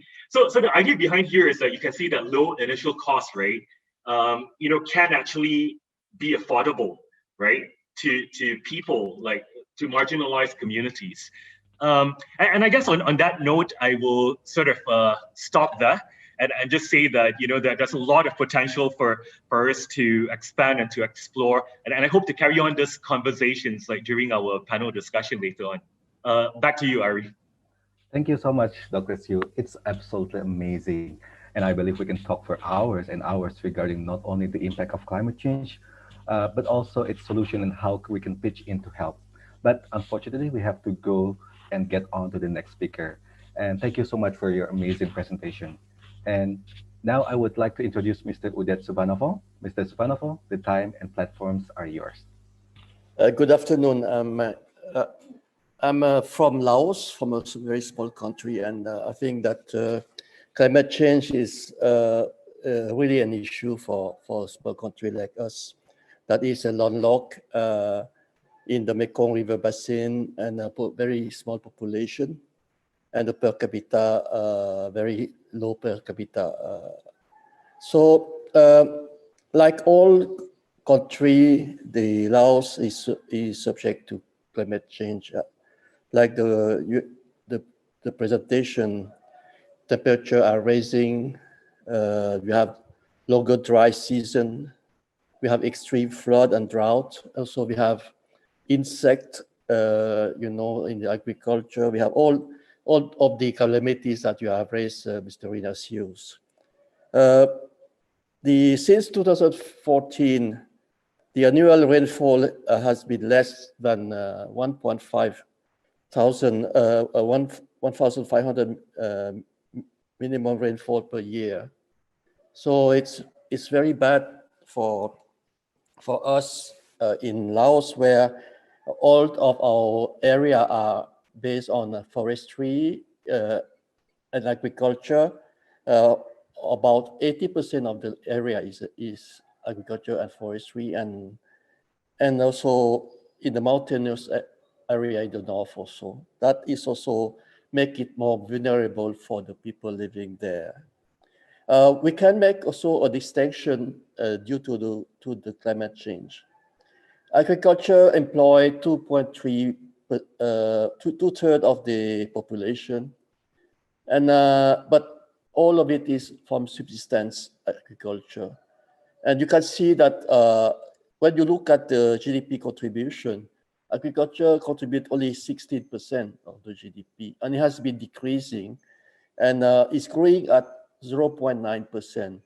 The reason is lately due to climate changes. A lot of people don't think it is, but I think for us, the private sector, we think that it's also due to climate change, and you have more typhoon coming in, you have more flood, you have more drought, and also that could not really be handled.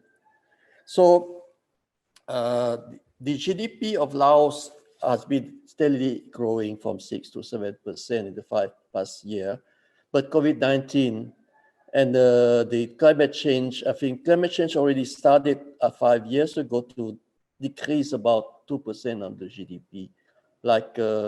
And also the COVID, now we expect to have a GDP growth of 1 to 0%, 0.5%, or maybe minus. We don't get the additional data yet.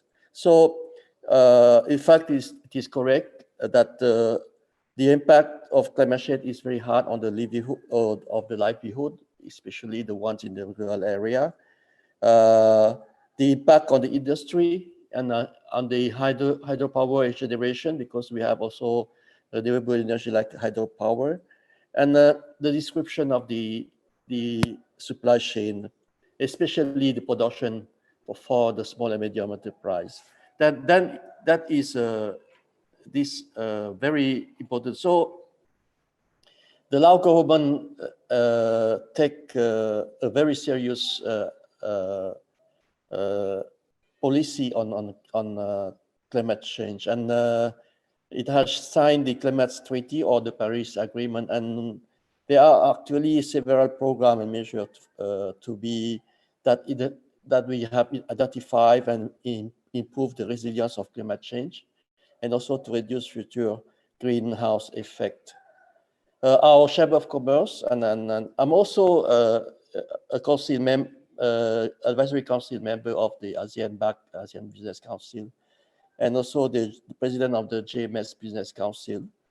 So with LNCCI, our chamber, we also have put a certain alarm on the climate change after the flood in Thailand that disrupted the supply chain in the Southeast Asia. You know, and then when you have the flood of Chao Phraya in Thailand, many of the industry was disrupted, and also it also affected a number of industries in Laos that is supplying the part and also to the industries.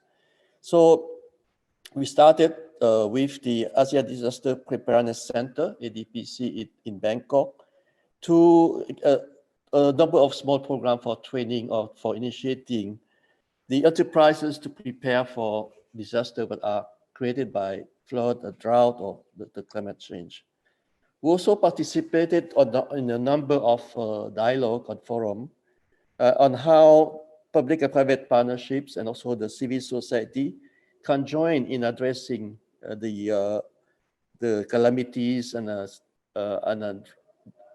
anything that could come from the climate change. And they are a very good model from the Philippines, and they are very prepared to come in, because Philippines are hit by more. I think the number of typhoon hitting Philippines has tripled since the 10 years. So there have been a lot of initiative to how to prepare the population, the industries to cope with that. With the government, we are working very closely, and we are sitting in the Environmental Protection Committee, National Committee, and also part of the environmental funds. So I think that it is really important that we in ASEAN exchange our notes and see how we can help each other to cope with a certain number of climate change. And I think that Mr. Renacio has shown us that the iceberg is big. It's not like you see this the change of the temperature, but it's affecting a lot.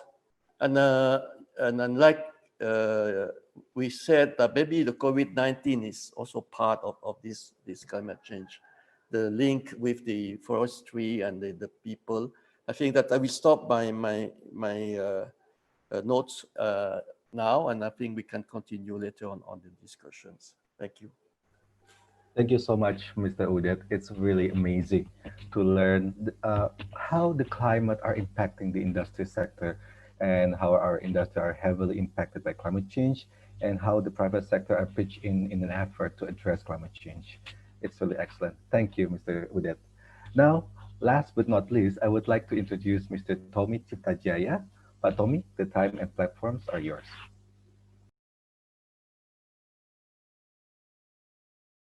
Pak Tommy, I think you haven't been unmuted. Thank you.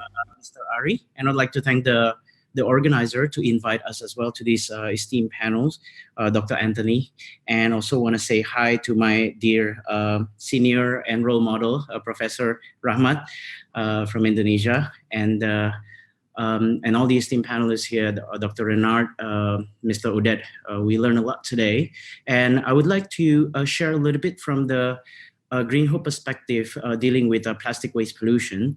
Basically, we're going to share three things. One is we'd like to enhance understanding what is the link between climate change and the plastic waste pollutions really is. And then we want to appreciate the complexity of handling systemic problems such as plastic waste pollutions. And then, of course, that when we appreciate the complexity, that will open up the room for humility and ability to collaborate with each other, right? So that's the idea. And if we jump forward here,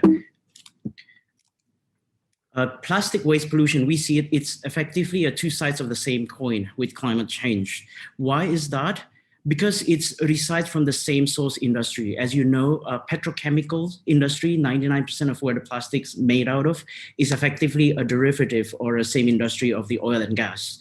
So it's a similar source industry, and it's got the similar growth-focused linear approach in the production and consumption manner of these industries. And also thirdly, it's got similar focus on having artificially low cost energy, low cost plastic so that we can use it for 5 minutes and throw it away. Why is it ability to low cost is actually a boon for the economy, but at the same time, it's actually we're trading our future and survival prospect. It's not pricing in the negative externalities. So these connection that is so tight actually causing this problem needs to be solved simultaneously. So if we see the last many years, people are realizing it as well. And then the oil companies realizing it, they pivot to plastics to stave off losses from fuel demand. So as the wind farms, solar plants, and electric cars threaten demands for fossil fuels, they're betting on the other environmental problems, which is plastic. So pumping a lot of the output from their big machineries and investments, 89 billion investment the last 10 years. So projecting a really big increase going to the future in terms of outputs.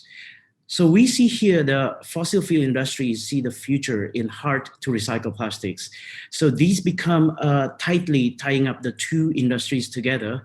If you see here, most of the plastics that exist today has been made in the last decades, and because that's a diversion of all the output from the oil and gas as well.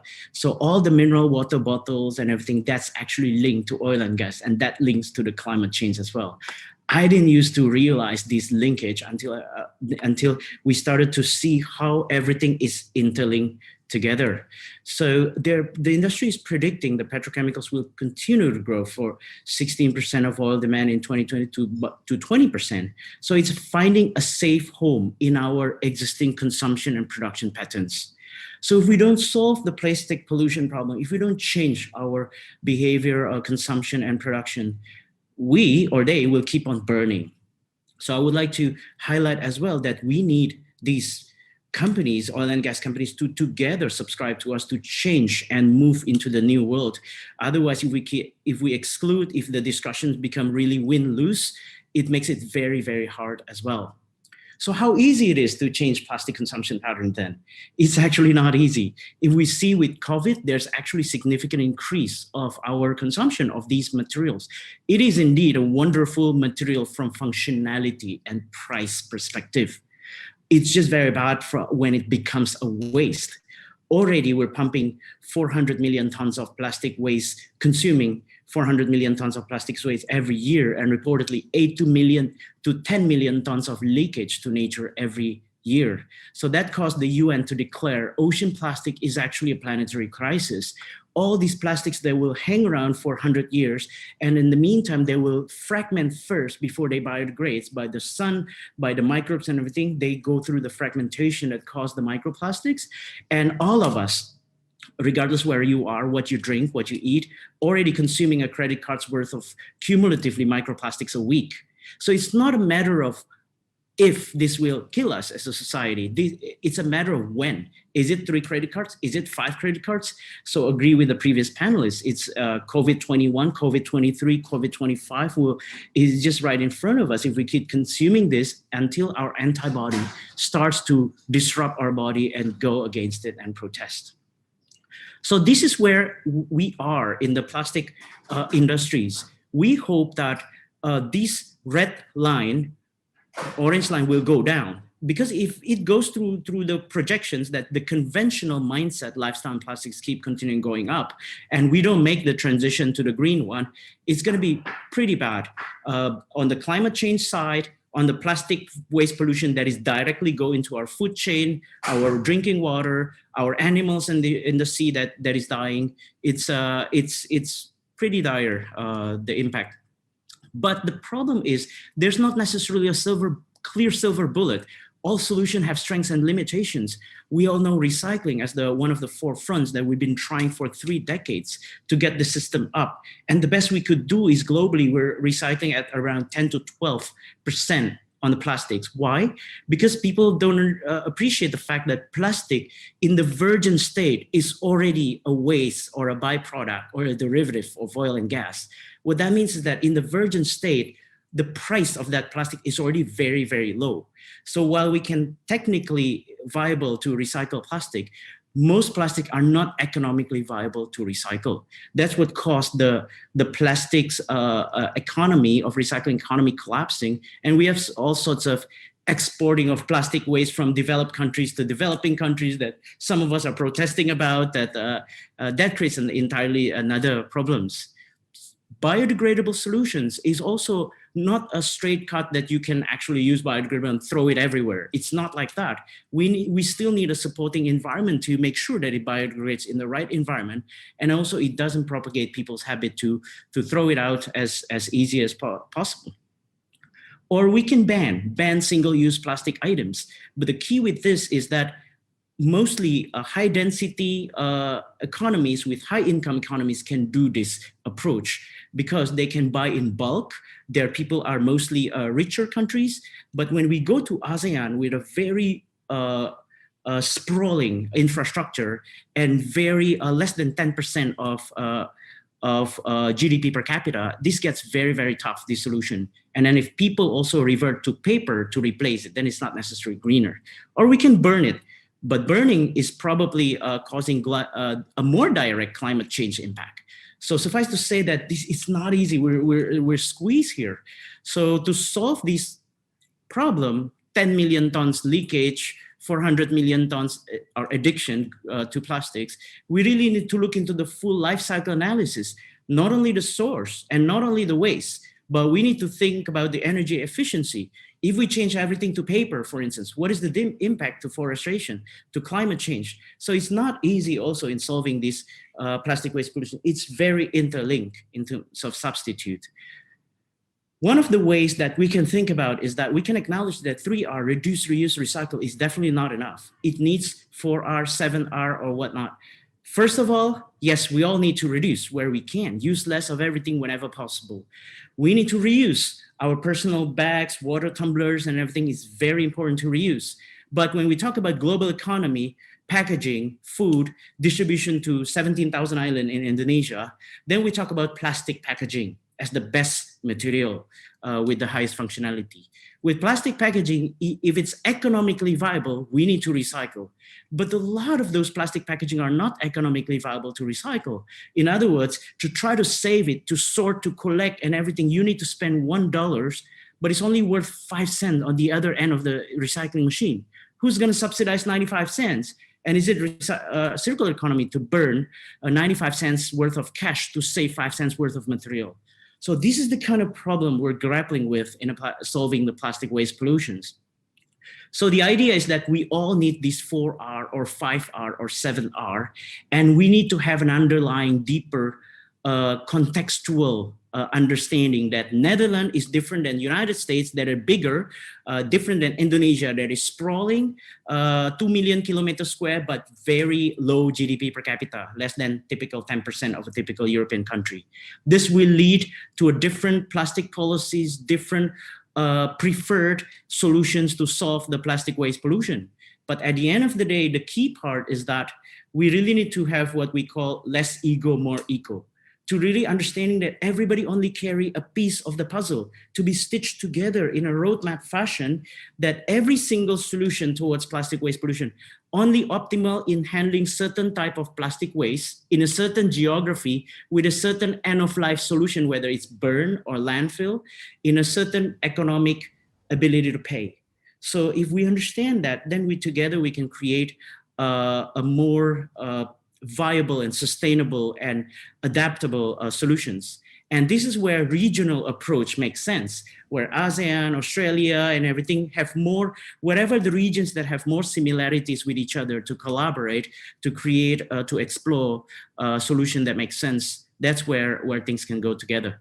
So Green Hope, we're basically a material and social innovation company. We have bioplastics, we have oxo-biodegradable between all our solution here. So we'd like to be a doctor as opposed to a drug peddler in our mindset, which means that we want to understand the underlying solution problems so that we can tackle the source of the problem as opposed to applying the same drugs everywhere.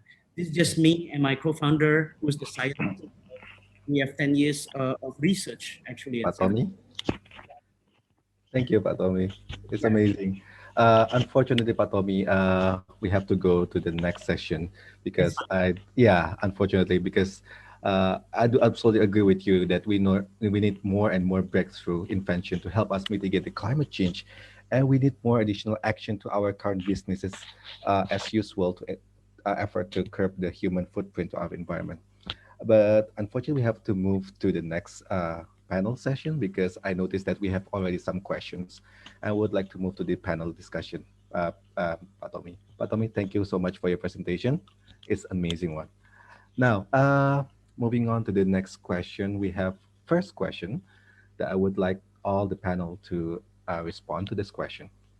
The first question would be, what can we do on a personal, community, and global level to help mitigate problems caused by the climate change? And what can we do on a personal, community, and global level to help our joint effort to enforce our effort to mitigate this problem? Maybe to Pak Ahmad first. Pak Ahmad, please respond to this question. Thank you for giving me the first turn.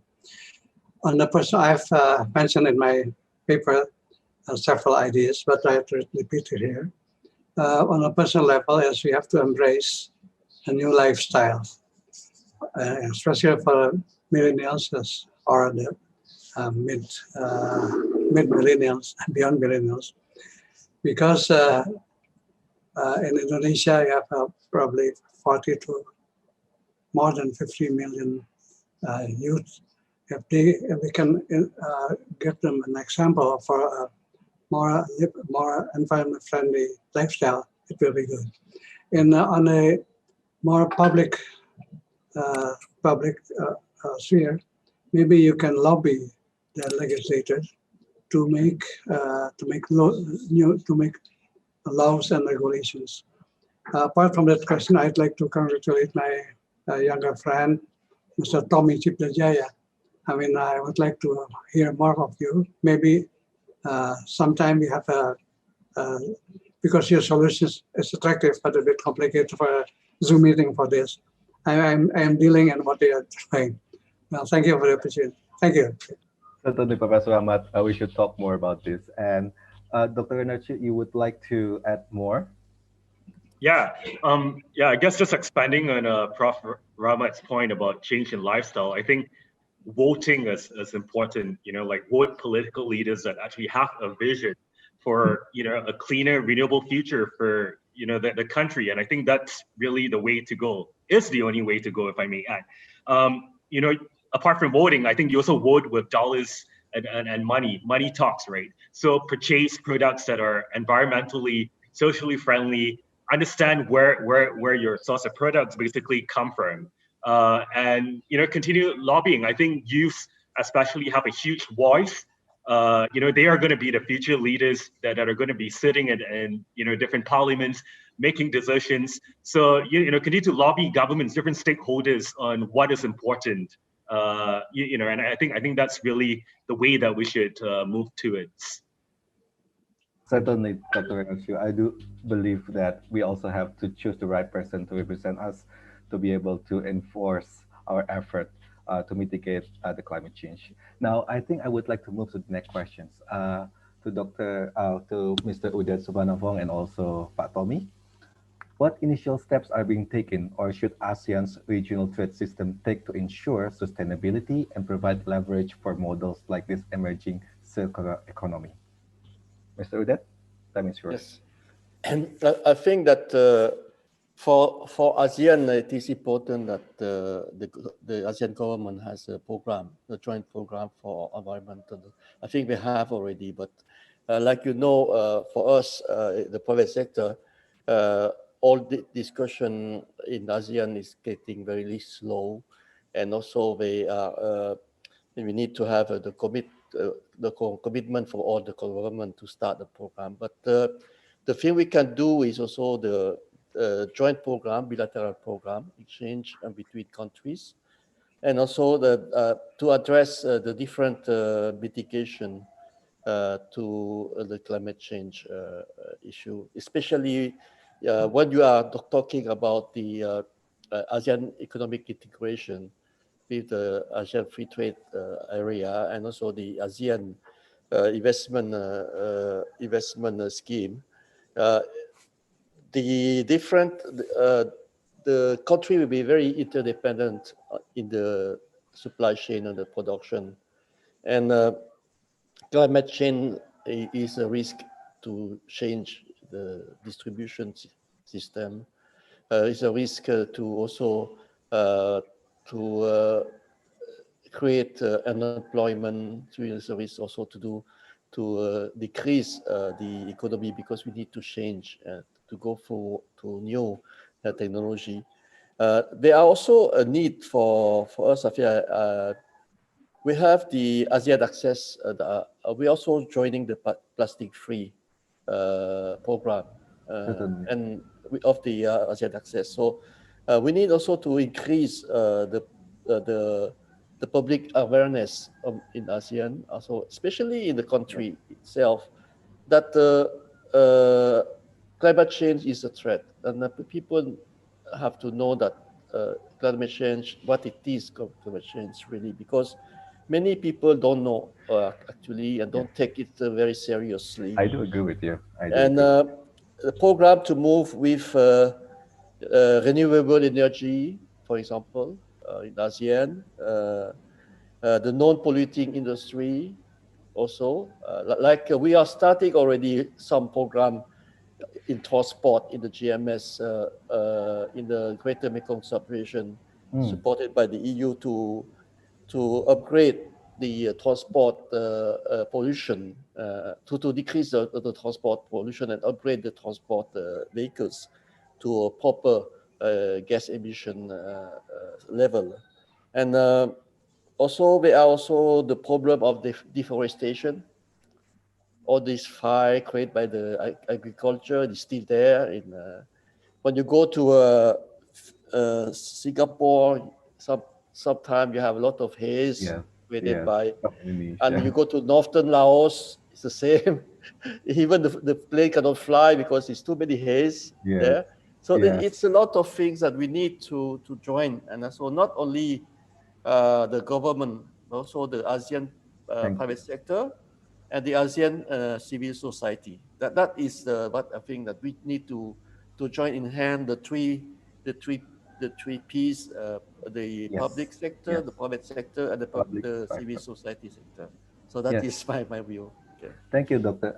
Thank you, Mr. Udet. I do believe that all the cooperation is matter, and everyone's action is important, because each and every action is matter and accounted for. And Pak Tommy, last question to you to add to the response from Mr. Udet. To have significant change to tackle climate change, cooperation from industrial sector would be required.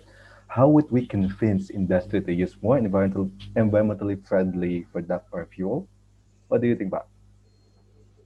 Pari, yeah, that's a pretty hard question. And can I explain that in terms of the collaboration between the government and then the industry and then the people, or the NGOs? Because without that collaboration, it's very hard for any single system to be optimal. So how we see it is the opportunity. Everybody needs to see this not only a risk for survival, but it's also an opportunity, right? For the governments at the region level, I would say the role is to really facilitate a potential for a scale on the demand side, right? A scaled solution.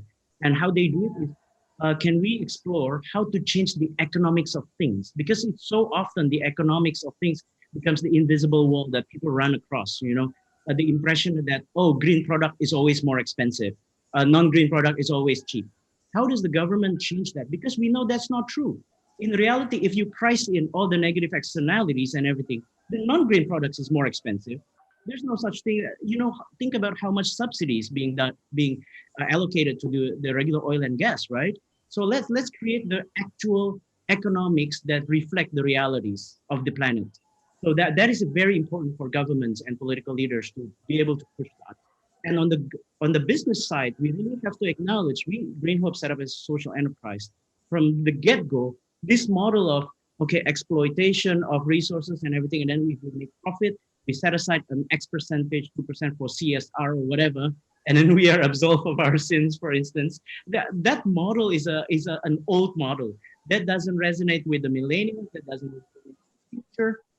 We have to build the business plan itself, the business model itself is sustainable from the get-go. So that is an opportunity for ASEAN, which is a lot of entrepreneurial energy, to create business model that actually inclusive from the get-go and sustainable. That's what we're trying to do with sourcing our tapioca from the farmers, for instance, at a fair wage price and stuff. So try to link as much as possible to the social and environmental impact from the get-go. Another example, a local right application in Indonesia starting to launch, I saw it and was very encouraged, carbon neutral or offsetting, right? Every time the ones who use the service, then they will offset it by planting trees and everything. That is such an awesome, great model. And lastly, the NGOs and everything needs to be able to mature enough. They said, look, yeah, some companies want to make profit, but how to work together, not just antagonizing things, but embrace and focus on behavioral change and create this fullness factor that if you agree, if you care about the planet, you care about your fellow humans, you care about people who could be flooded in other islands that are far from here. So it's a humanity solidarity case. And if that becomes the cool thing of the future, I believe that we can look optimistically forward. Okay, thank you, Patomi. It's really amazing. Yes, we need everyone's on board, and everyone is accounted for. Unfortunately, we have to conclude now. Is there anybody who would like to add something before we wrap up the session? Can I? Yes, Professor. Just my appreciation to what you're doing, and I'm ready to join you again if we have something like this. Thank you. Thank you, Professor. We are looking forward to have more discussion on this climate change. Well, that will be all for now. Thank you so much for all the panelists. I would like to thank everyone, and also especially our panelists, for an incredible insight and enlightenment on climate change. I think our today's session is one of the most relevant one, especially because we are addressing the key problems and solutions to the climate change and economy. It is an honor for me to be your moderator today. And after a short break, UAC 2020 will be returning with a panel session on the future and informal economies in ASEAN at 2:30 p.m. Sydney time. Thank you all and have a good day. Good morning, afternoon, and evening to our viewers across the world, and welcome to the UNSW ASEAN Conference 2020. My name is Danielle Wharton, and I'm your moderator for today's session on the future and informal economies. The reason we have selected this topic for discussion today is because informal economies in the ASEAN region are simultaneously vitally important to the region and critically vulnerable. The International Labour Organization in 2019 estimated that the informal economies of Southeast Asia make up about 78% of all employment. Today, we will think about what the future of informal economies looks like for the region as it moves forwards towards inclusion and integration. Why is it that informal employment is so prevalent? What are the aims of the region regarding them? And how can policy, technology, and social protection be implemented to achieve these goals? To address these questions, please allow me to introduce our 5 honoured speakers for the future and informal economies. First to speak is Ms. Lota Bertulfo. Ms. Bertulfo is a highly experienced gender equality expert and co-founder of the Asian Women in Cooperative Development Forum. She has a background in development projects around the world and currently works with the Canadian government.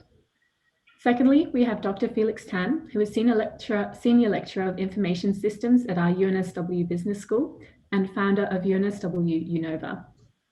We also welcome Dr. Rashesh Shrestha, economist and expert at the Economic Research Institute for ASEAN and East Asia.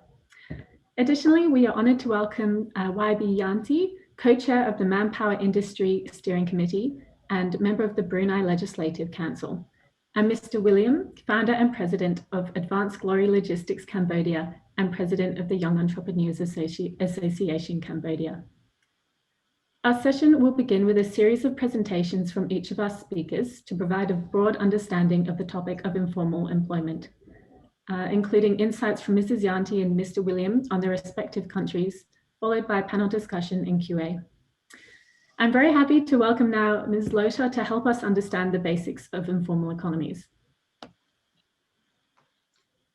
Thank you very much, Danielle. So I'm now going to share my screen, right? So thank you very much, Danielle, and all the other organizers of this conference for inviting me to give a presentation. So as requested by Danielle, I'm going to give just a background of what we mean by the informal economy and informal sector, informal employment, just for us to have the same understanding of these concepts. So when we say the informal economy, we actually refer to the diversified set of economic activities, enterprises, jobs, and workers that are not regulated or protected by the state. And these activities are mainly, they are obvious, people can see them, but they are under the radar of national legislation. So when we speak of the informal economy, we speak mainly of two elements: the informal sector, and that means that we refer to them, to enterprises or businesses when we speak of the informal sector, and we talk about jobs when we speak of informal employment. So the informal sector, so are businesses which are unincorporated or unregistered, and they are not separate legal entities, separate from individual ownership. And usually the informal sector don't hold a complete set of accounts. So it's very, their operations are also very informal with, they do have some systems, but it's systems that are not complex, because in most of the enterprises or businesses in the informal sector, these are small and limited in scope. So when we speak of informal employment, we speak of informal employment in the informal sector and informal employment outside of the informal sector.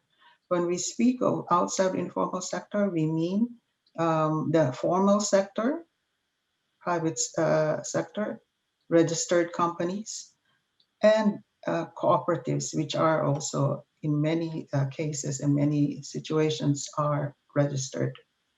So informal employment in the informal sector. So I'm using the definitions established by the International Labor Organization. So these are internationally accepted definition of informal employment. So in the informal sector, so own account workers and employers employed in their own informal sector enterprises belong to the informal employment. And contributing family workers working in informal sector enterprises, own account workers producing goods exclusively for own use in their household. For example, those in subsistence farming, for example. Employees holding informal jobs in informal and formal sector enterprises, and members of producers' cooperatives. Employees holding informal jobs in formal sector enterprises, as we know, some employees in informal sector enterprises are not registered. They may be like, they're not officially considered employees. They may be contracted, but usually without legal contracts.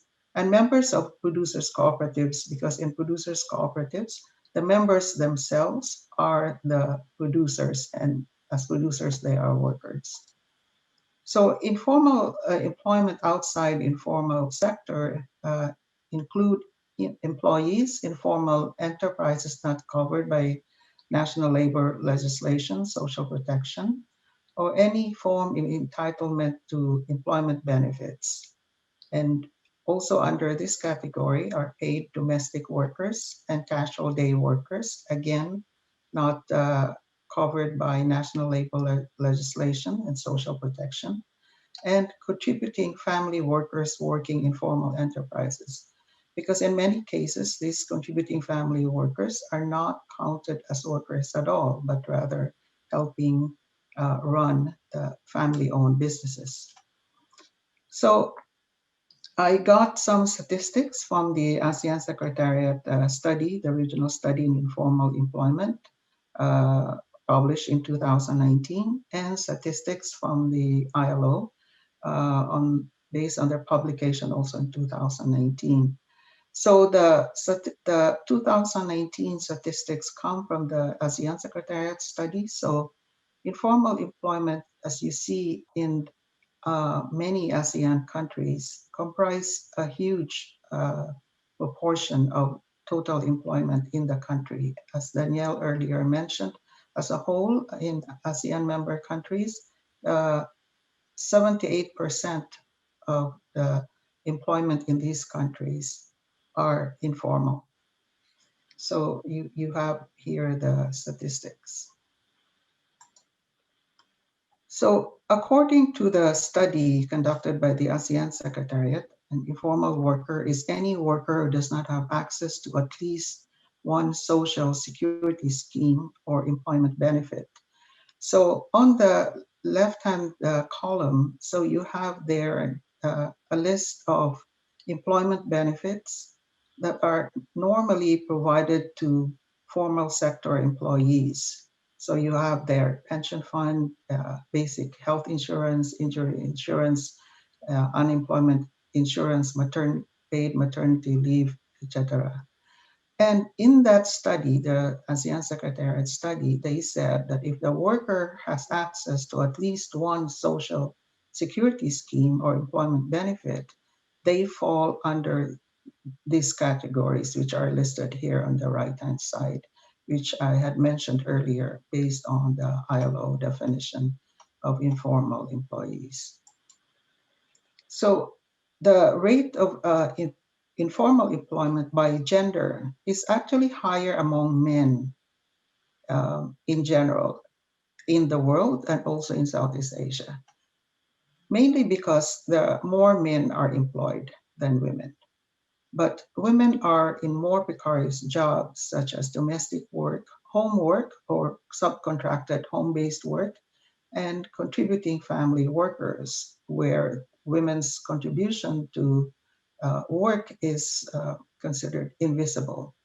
So by age, in Cambodia, in some countries, Cambodia, Laos, PDR, Myanmar, and Brunei, informal employment is highest among the younger group from 15 to 24 years old.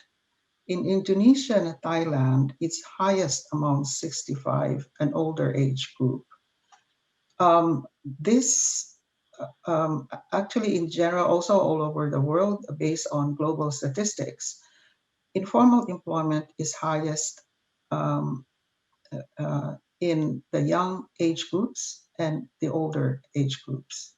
So by sector, the informal employment is also high even in the formal sector, exceeding 50% in Cambodia and Myanmar. This is based on statistics provided by the study by the ASEAN Secretariat. So why is it important to look at informal employment? As we said earlier, informal employment comprises 78% of total employment in countries in Southeast Asia. But despite that, informal employment is characterized by very high vulnerability because there's no written employment contracts. So the informal workers are vulnerable to non-payment of wages, retrenchment without notice or compensation, low wages, especially in subcontracted home-based workers, inadequate occupational safety and poor working conditions. In many cases, the informal workers themselves have to provide or pay for the tools that they need to do their trade. And there's also the lack or even total absence of social protection benefits, such as sick pay, health insurance, and pensions. I am originally from the Philippines. I am residing now in Canada. But in the Philippines, we have this saying, like, for a person to be very poor, a person is like a chicken. One scratch on the soil, one peck. Isang kahig, isang tuka. So that's the life of people in informal employment. So what is the difference between social protection and social security? Social protection is broader in scope. It's more encompassing, while social security, it's a term that was used or more frequently used decades ago, mainly by the formal sector. But now there's more use of social protection because social protection is social security plus. So among informal workers, the most common type of social security, or in this case, social security, is microinsurance to cover health and death benefits. So the informal economy is viewed negatively by some. There are some misconceptions about the informal economy. One is the informal sector is illegal or hidden or underground business activity. It is illegal, yes, in the sense that it is not registered. They operate without getting a business license, but they are definitely not hidden or underground because we see them everywhere. And another misconception is informal workers come from poor and less educated backgrounds. This is not true because many formal sector workers also have informal jobs. Take the case of teachers who, say on weekends, may be doing tutoring to students, or say an office worker, again on weekend or after office work, is selling clothes. So there is, so we cannot say that the informal workers come from poor and less educated backgrounds. And the examples I gave also demonstrate that there is a movement of formal sector workers to the informal sector. So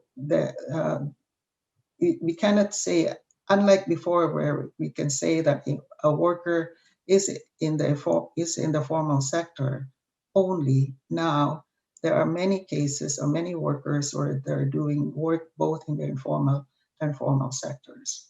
Another misconception is that informal workers are helpless and hopeless. Again, this is not true because in fact, some informal workers earn more than formal workers. Say a humble clerk in an office may earn significantly less than a street vendor. We see street vendors in most in all cities in Southeast Asia, and they are thriving. Then another misconception is that informal workers do not use technology, so they are left out. Again, this is false because, you know, everyone is a cell phone now, and many of people use their cell phones in doing business. The level of, you know, when they text or when they actually call, I think what is missing is the use of apps, and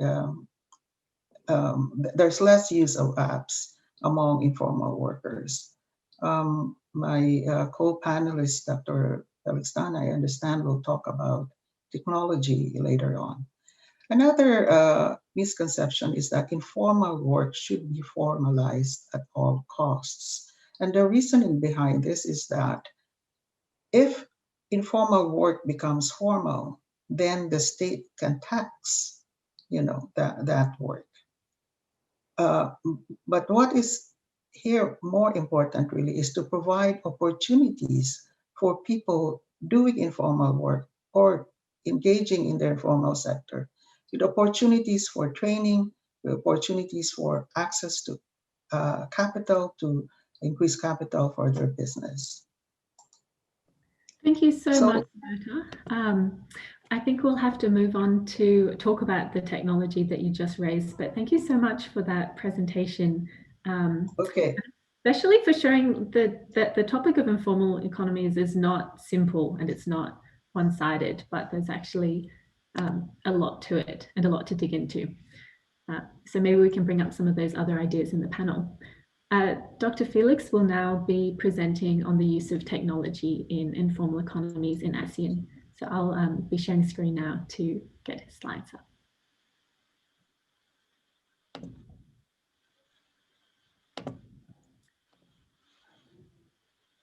Thank you very much, Danielle, for the very kind introduction, and good morning, good afternoon, and good evening, one and all, from wherever you're joining us through the technology, of course. I'm here this afternoon to discuss with everyone around informal employment and technology.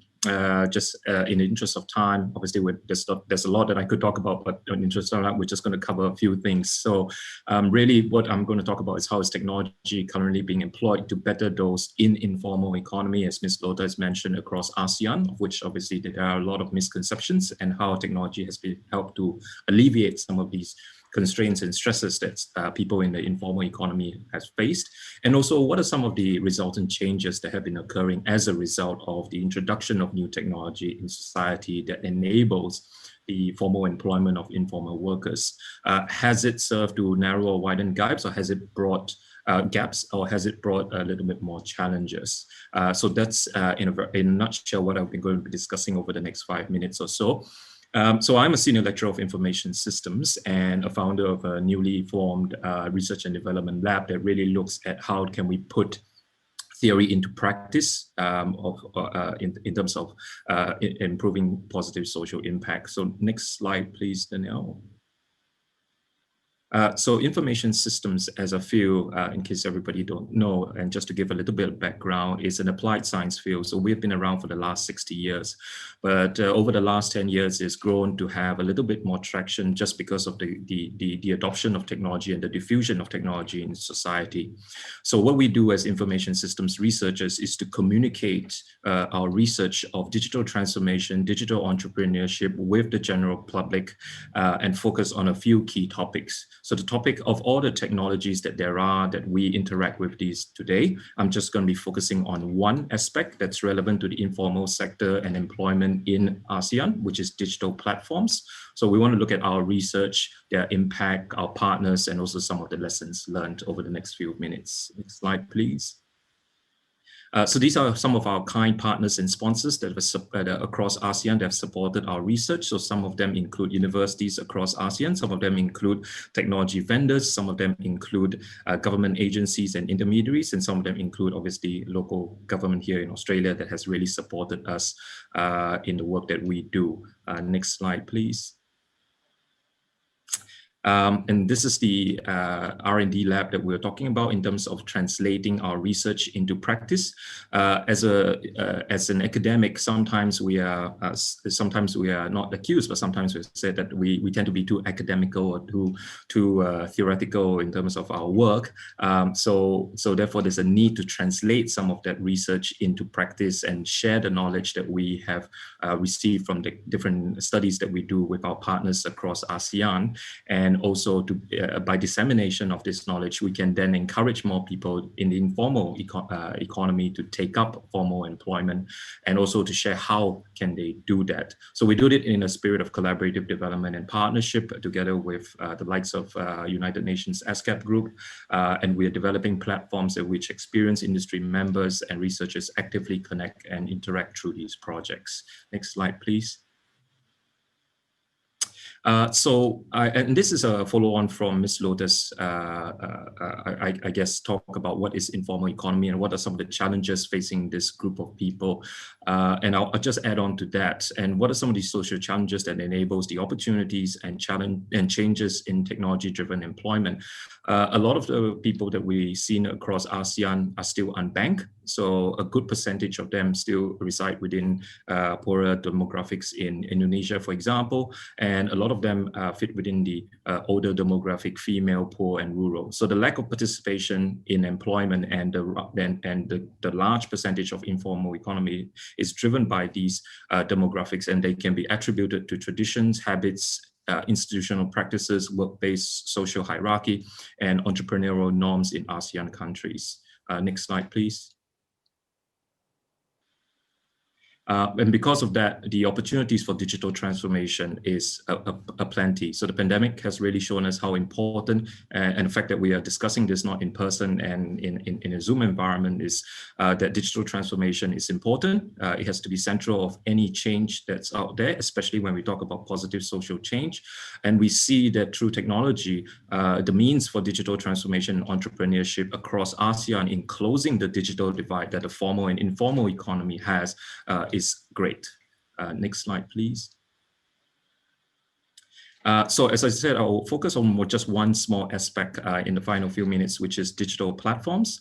So as Ms. Lota also mentioned, a lot of us have smart devices and smartphones with us, and more often than not, people across ASEAN have 2 or 3 smartphones, and they not just play games on them, but they also interact with a number of these platforms and social media applications and e-commerce marketplaces. But what attracts you to them, if we just click the now, is that most of these platforms are technology-enabled networks, and they seek to reduce search costs for people, and they create a network effect and a digital ecosystem that generates business value, that enables a lot of interaction between suppliers, intermediaries, and consumers. Next slide, please.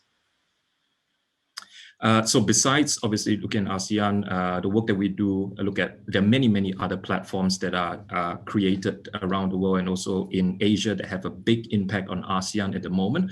So the work that we do is to go to these platforms and work with them to try to understand their business model and how they're driving social impact. Obviously, for more information, please come back to us after the presentation. Next slide, please. So I want to jump quickly to a couple of cases.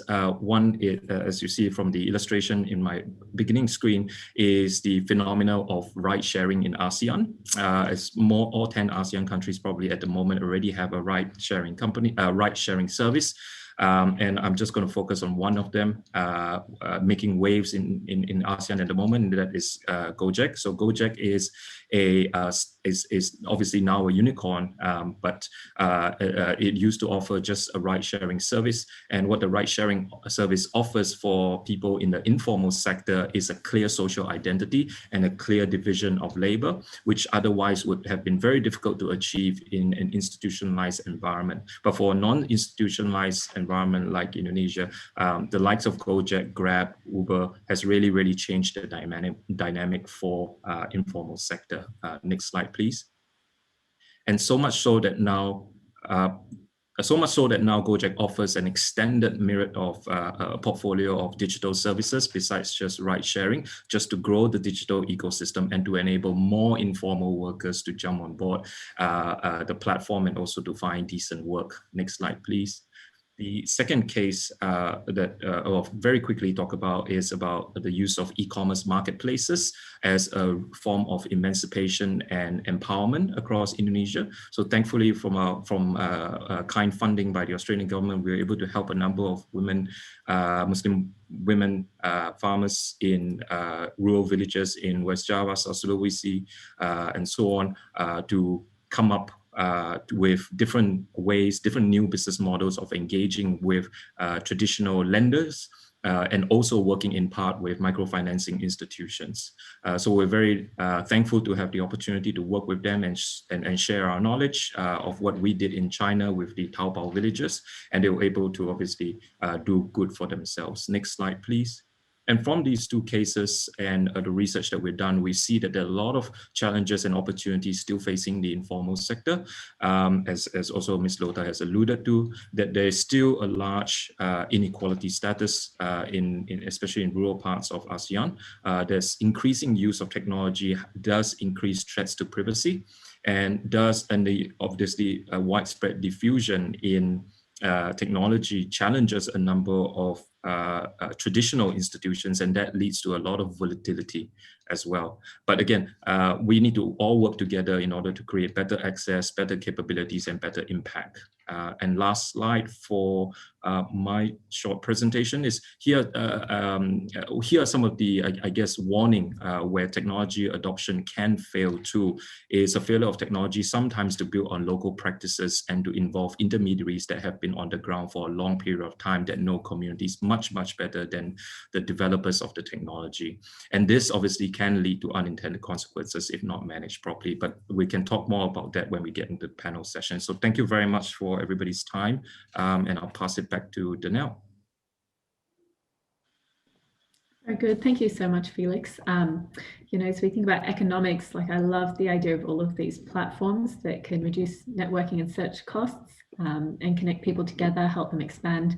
I think that's so exciting, especially the impacts on equality. So we'll think about that a bit more later. We'll now have Dr. Rashesh Shrestha, who will present on what ASEAN is doing as a region and the governments are doing about informal economies.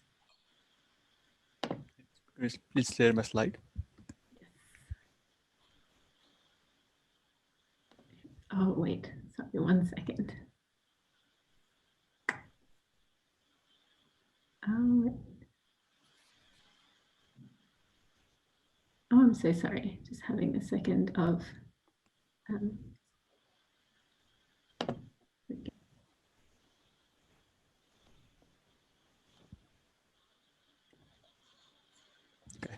Great. Thank you very much. Good morning, everyone, and I guess good evening and good afternoon to people everywhere. Thank you for inviting me to speak today. So my name is Rashesh Shrestha. I'm an economist at the Economic Research Institute for ASEAN and East Asia, or area. So for those of you who don't know, we are an international research organization that is based in Jakarta. We work very closely with ASEAN member state governments and then ASEAN Secretariat on various policy issues that will help to deepen economic integration, narrow development gaps, and achieve sustainable development in the ASEAN region. So today I've been asked to talk about informal employment and government, and I'll be sharing a few thoughts on that. So next slide, please.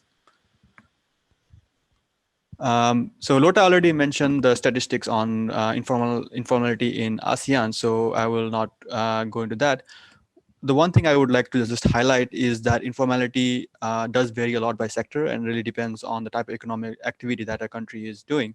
So a lot of informality is found in the agricultural sector, where almost 90% of the workers are classified as informal.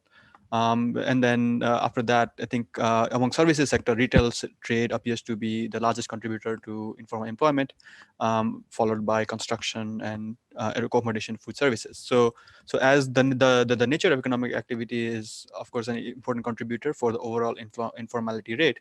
So countries with a large agricultural sector would naturally tend to have a higher rate of informality. So we have to focus not only on the overall number, but what are the informality rates within the specific sectors as well. So again, like Lord already mentioned, for informality usually means lower wages and profits, lack of benefits, usually higher cost of operation. So there's a lot of job security and issues associated with informality.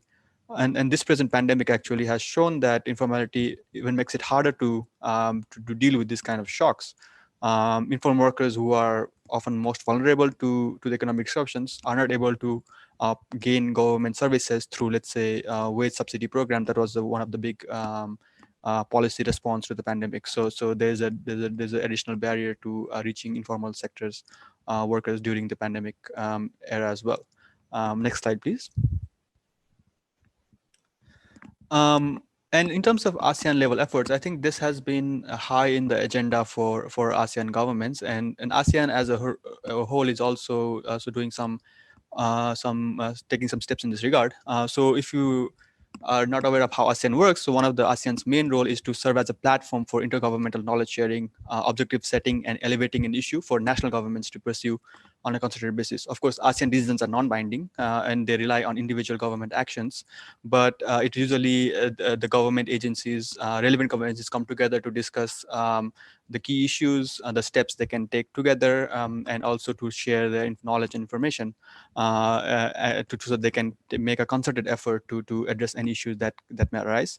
And that's something that is happening in the informality sector as well. So there was a declaration about transition from informal to formal employment towards distance promotion work back in 2017. They're planning on establishing a regional database for informal employment statistics so that they can better monitor the issue and then try to address these to help these informal sector workers who may need some additional help.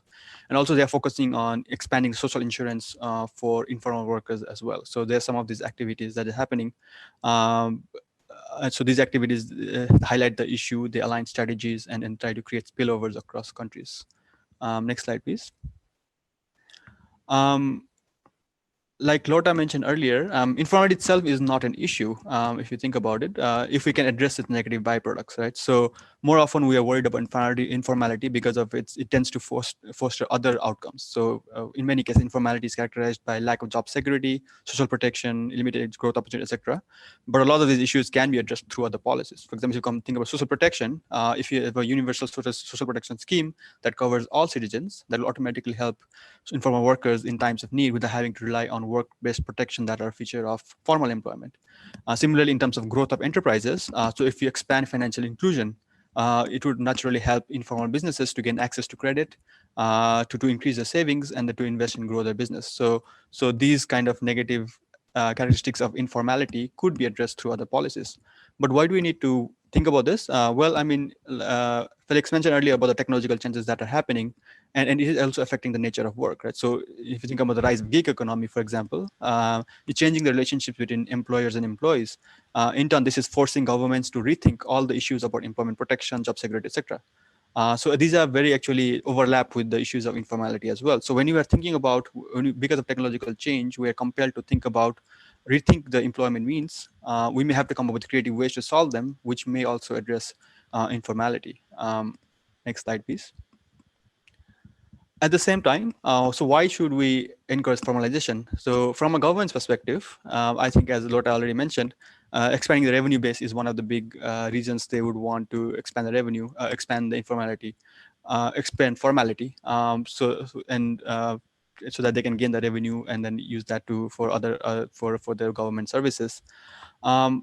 Formality is also attractive from a government's perspective because it helps in carrying out key government functions in terms of economic management, right? So in terms of protection of property rights, for example, resolving conflict during economic transactions, minimizing harm from deceptive or illegal behavior. Of course, like Lota mentioned, it doesn't mean that all informal work is actually illegal or deceptive, just that the governments would want to know what's going on in order to be able to address these issues when they arise.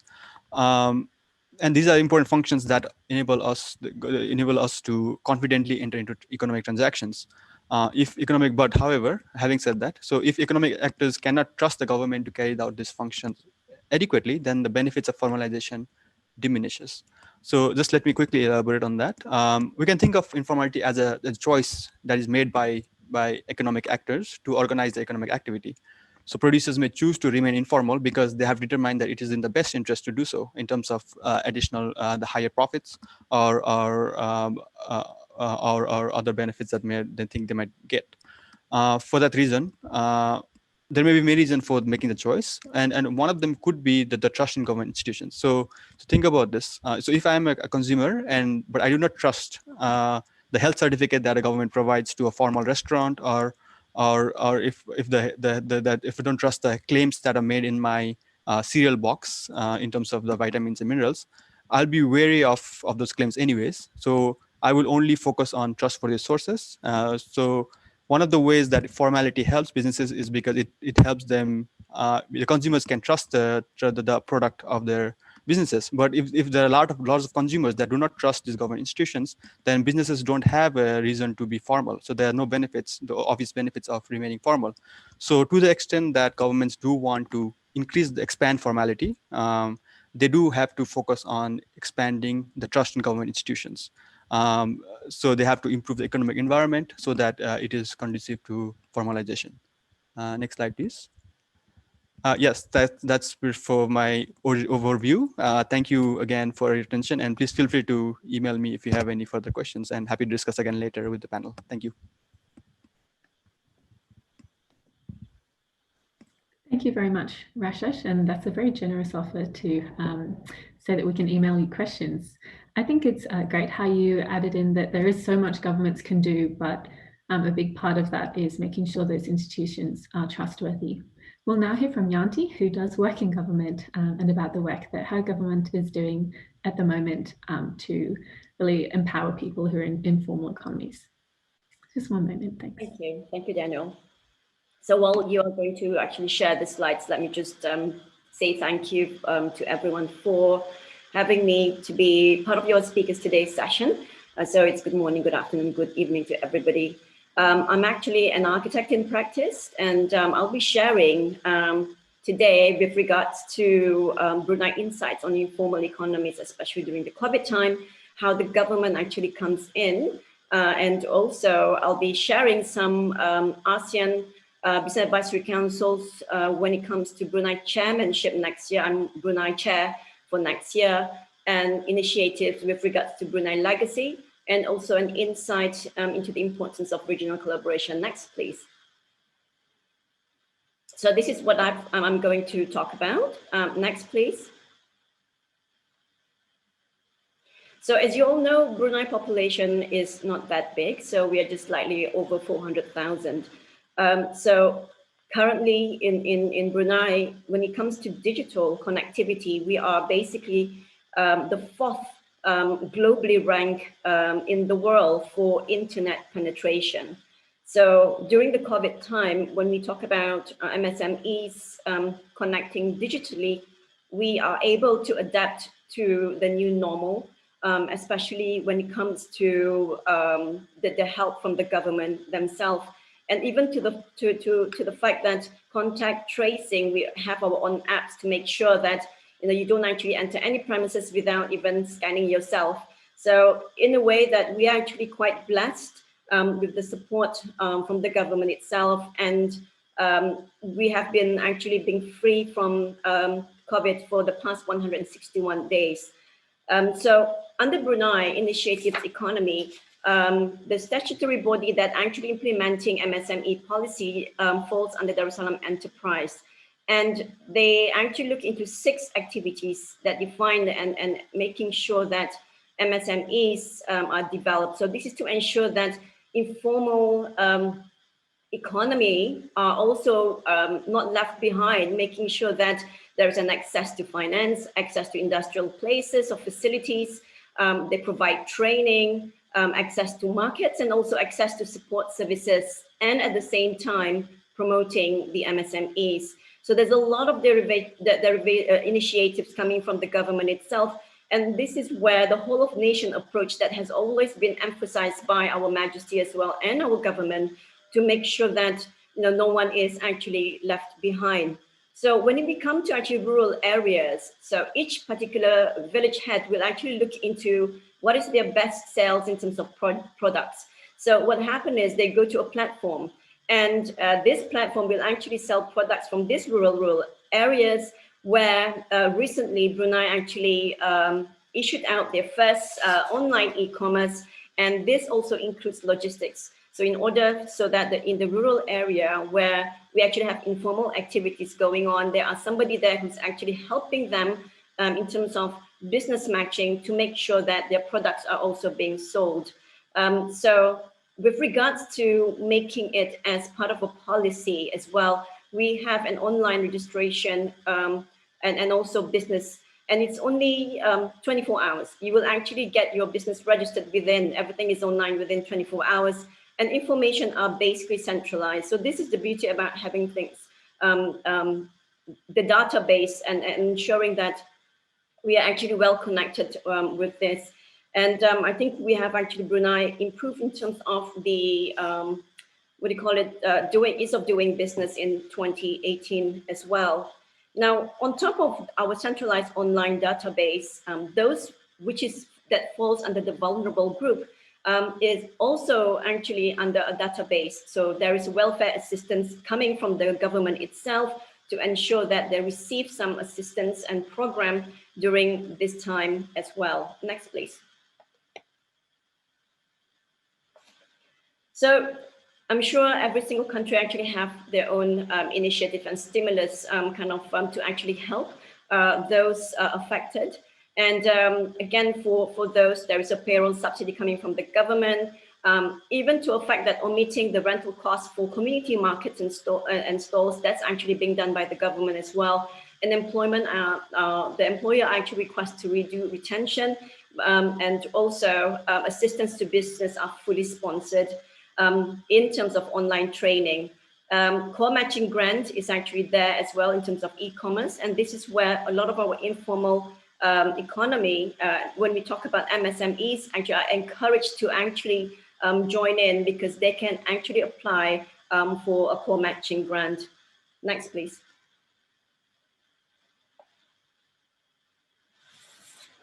So the bank actually plays a very important role as well in terms of deferment, repayment, converting into credit, and also microcredit financing scheme.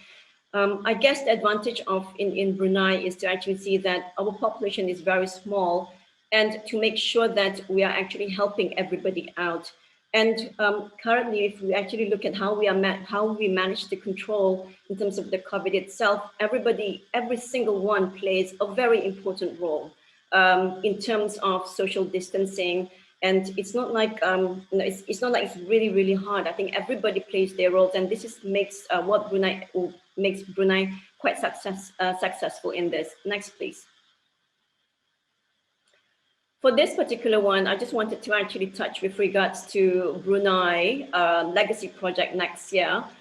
We call it basically Hired, which actually meant by harnessing impact with relevant employables digitally. I think it's the right moment and the right time to actually looking into the challenges that we actually foresee. And this is to address the skill gaps that we have within the ASEAN region to stay relevant by realigning the skills, to bridge the skills needed within ASEAN, and also to enable ASEAN to have a better balance in terms of demand, supply, workforce, and industry. And hopefully we will be having more dialogue partners to lift off our Brunei legacy project.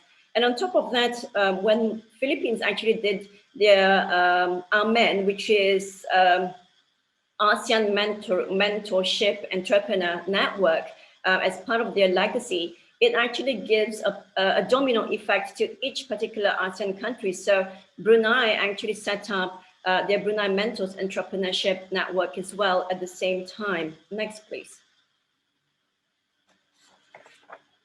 So during the recent meeting with ministers and leaders, one of the initiatives that we did, and also we come up together with the Joint Business Council, a pathway to recover and hope for ASEAN.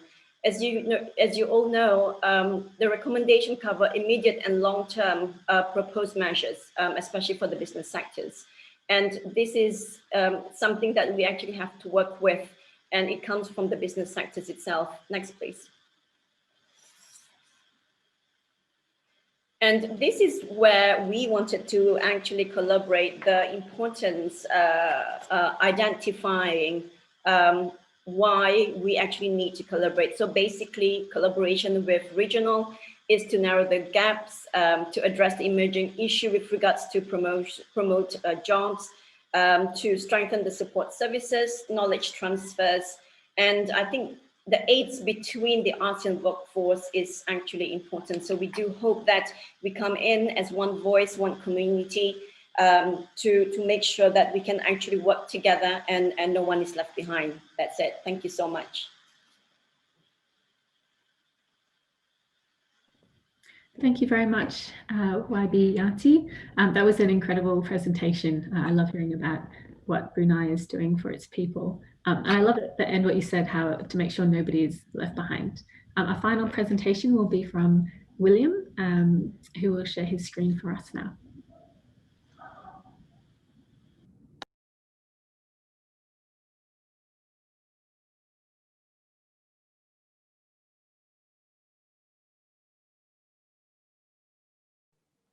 Hello, everyone. Very good morning, good afternoon, and good evening. My name is William from Cambodia. In my session, I would like to share with you some of the historical of Cambodia and how we became Cambodia today.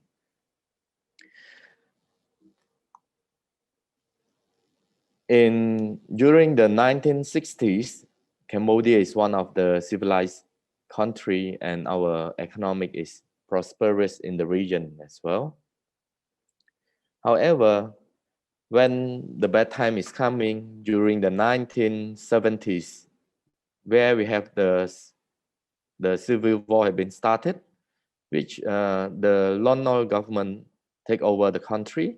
During that time, we have not a peaceful country until 1975. Another war is coming as a conflict in our country. And the people of Cambodia think that would be better. Unfortunately, it's going to be worsened in our country. And there's the journey to the killing field. I think many of you may heard about that killing field, and it is very painful. For Cambodian people, the Pol Pot regime, they get all the people from the city, they send to the provinces to do agricultural works. And especially the sad thing is they get all those high educated people, doctors, businessmen, all been killed during that period of time. So our human resources have been almost demolished by the time during the 1975 to 1979. While at the time our Cambodian population is around 7 million, after that it's left only 3 million plus. Pol Pot regime, we come up with a new government, and the war is still continuing until 1997.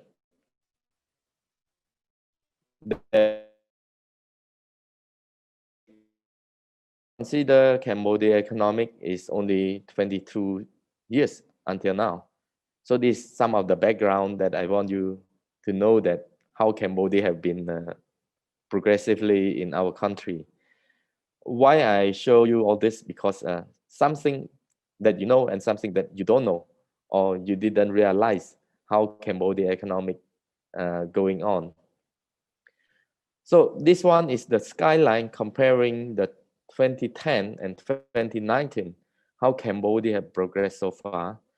That 2019, 2020, our Cambodia have been progressively is one of the fastest growing in the region also. And by the new IMF focus, by 2025, Cambodia will be the fastest growing in the region of ASEAN. And the vision of Cambodia is by 2030, we are going to be the higher middle income country to upgrade from our current lower middle income country. And another vision of Cambodia is to be the high income country by 2050. What does it mean? This meaning as Cambodia very high potential in terms of business growth. How we could achieve it? We have to unite all the sector of society from the government institution and businesses in order to transform our business, upgrade our capability to catch up with this growth. Talking about the informal sector and how government supporting informal sector to transform them into formal sector, the government very active right now, especially in the tax incentive. They provide 3 years of corporate tax incentive for those business that want to transform their informal into the formal registered company. And they also provide a 5 years corporate tax for those SME, especially they want to register in the SME cluster. And they use local raw material up to 60%, or increase the employment by 20%. These are the incentives that government are encouraging the business to transform themselves from informal to formal. And they also can apply for the custom duty incentive that they can import the raw material, import the machinery for manufacturing and agricultural processing, so that they do not need to pay duty and tax for those items that they want to import. These are the incentives provided. And the government also come up with the SME bank to support on the access to finance. Why this important is because access to finance in Cambodia is not that easy. And the thing is, the interest is quite high. And SME bank, they support as a co-funding with the commercial bank. They're providing 7% of annual interest rate, which consider quite low in Cambodia, but compared to other regions, it's still very high because of our cost of financing is still quite high. As a private sector, I'm the president of the Young Entrepreneur Association of Cambodia. We have set our strategy to support the businesses. As we know, the access to finance is very challenging. So one of the strategies is we equip our members for the access to finance and equity financing. It doesn't mean that we have the money to loan to them, but we equip their capability, how they can access to finance, upgrading their knowledge, training them on holding the proper accounting books. So those are important sector, and we also invite speaker from the banker.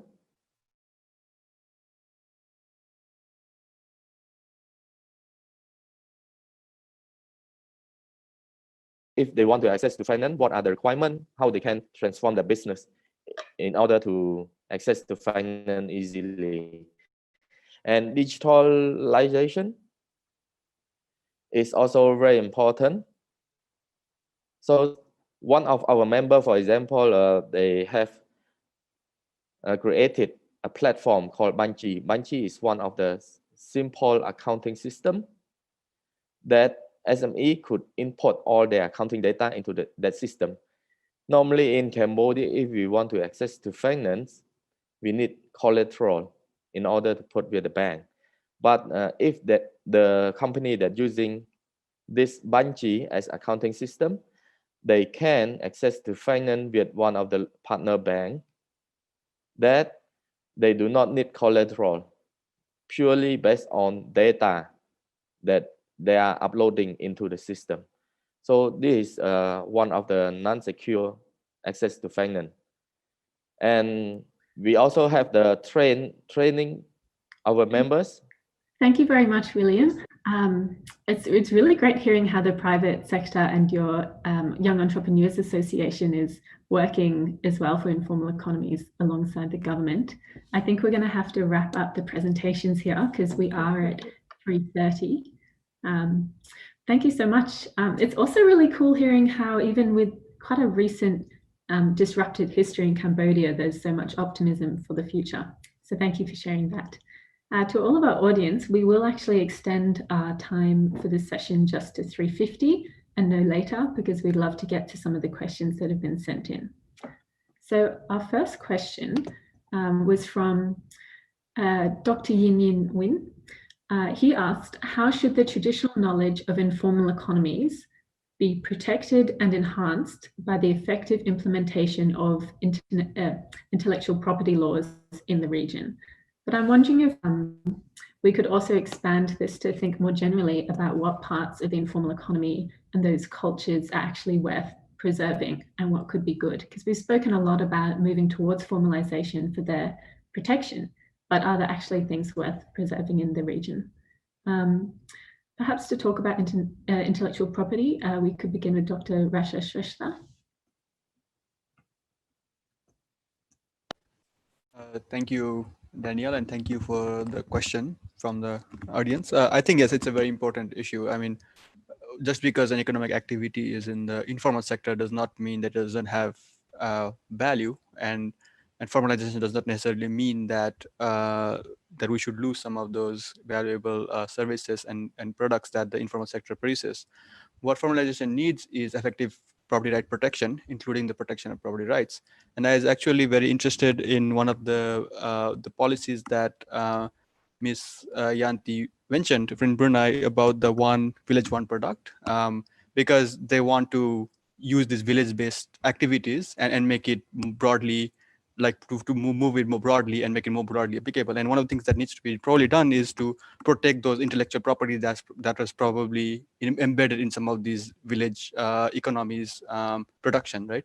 And I think so it'll be interesting to hear, I guess, later how if there's something along those lines that we're planning. But I do agree that it is important to protect the intellectual property, and geographic designation is one of the things that have been done, right? So Champagne, France is known for wine, and there's a law that says that only wines produced in Champagne, France can be called a champagne, right? So this kind of intellectual property protection is also important for informal economies in ASEAN, and how we can move forward with that is going to be an important policy strategy for the government as well. So thanks.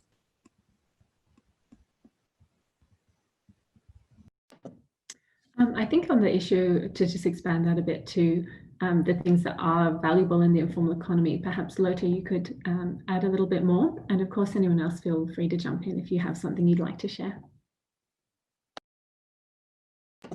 Oh, sorry, you are just on mute, so please do. Yeah, could you repeat that, please, Danielle? Just generalizing the question. So we talked about protecting their intellectual property, and I think the question also talked about traditional knowledge. So are there things about the informal economy that do work quite well and that are really worth preserving, or is it all something that we should just move into a modern technological world? I think we have to think about indigenous peoples, because they have their traditional ways of weaving, for example, so this type of craft has to be preserved. And I think the indigenous peoples are entitled to, preserve ownership of this type of craft. I know that in all countries in the ASEAN, there are different groups, tribal groups, if you call them, that have their own unique designs and ways of weaving fabric. So I think that's one area.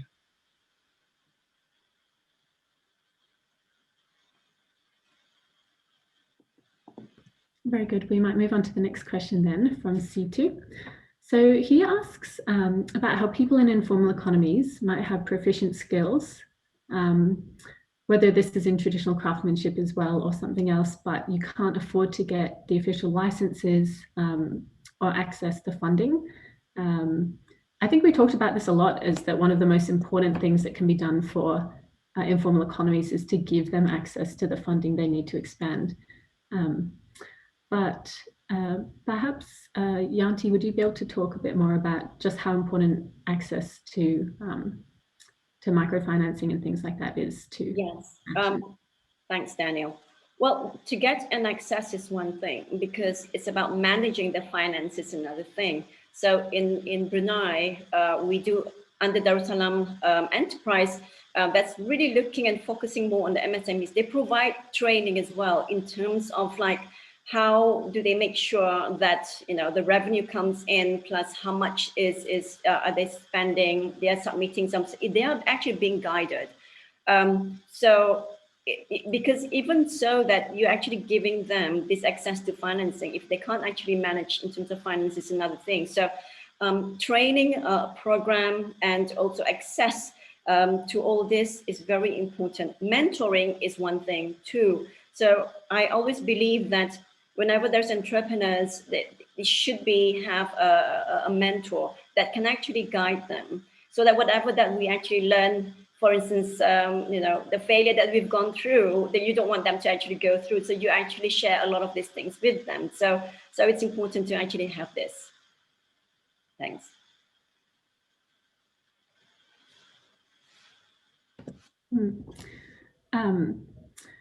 Perhaps Felix, could you speak a bit about that and how technology is being used to give people access to platforms, even if they might not be able to expand their own business, maybe they can reach more consumers? Sure, I'll be happy to share some thoughts. So I think what is apparent is that technology is becoming cheaper and cheaper. Phones are becoming cheaper and cheaper. SIM cards are getting cheaper and cheaper. So the affordability of technology has driven up access. So that's a positive aspect of I say, the proliferation of technology across ASEAN today.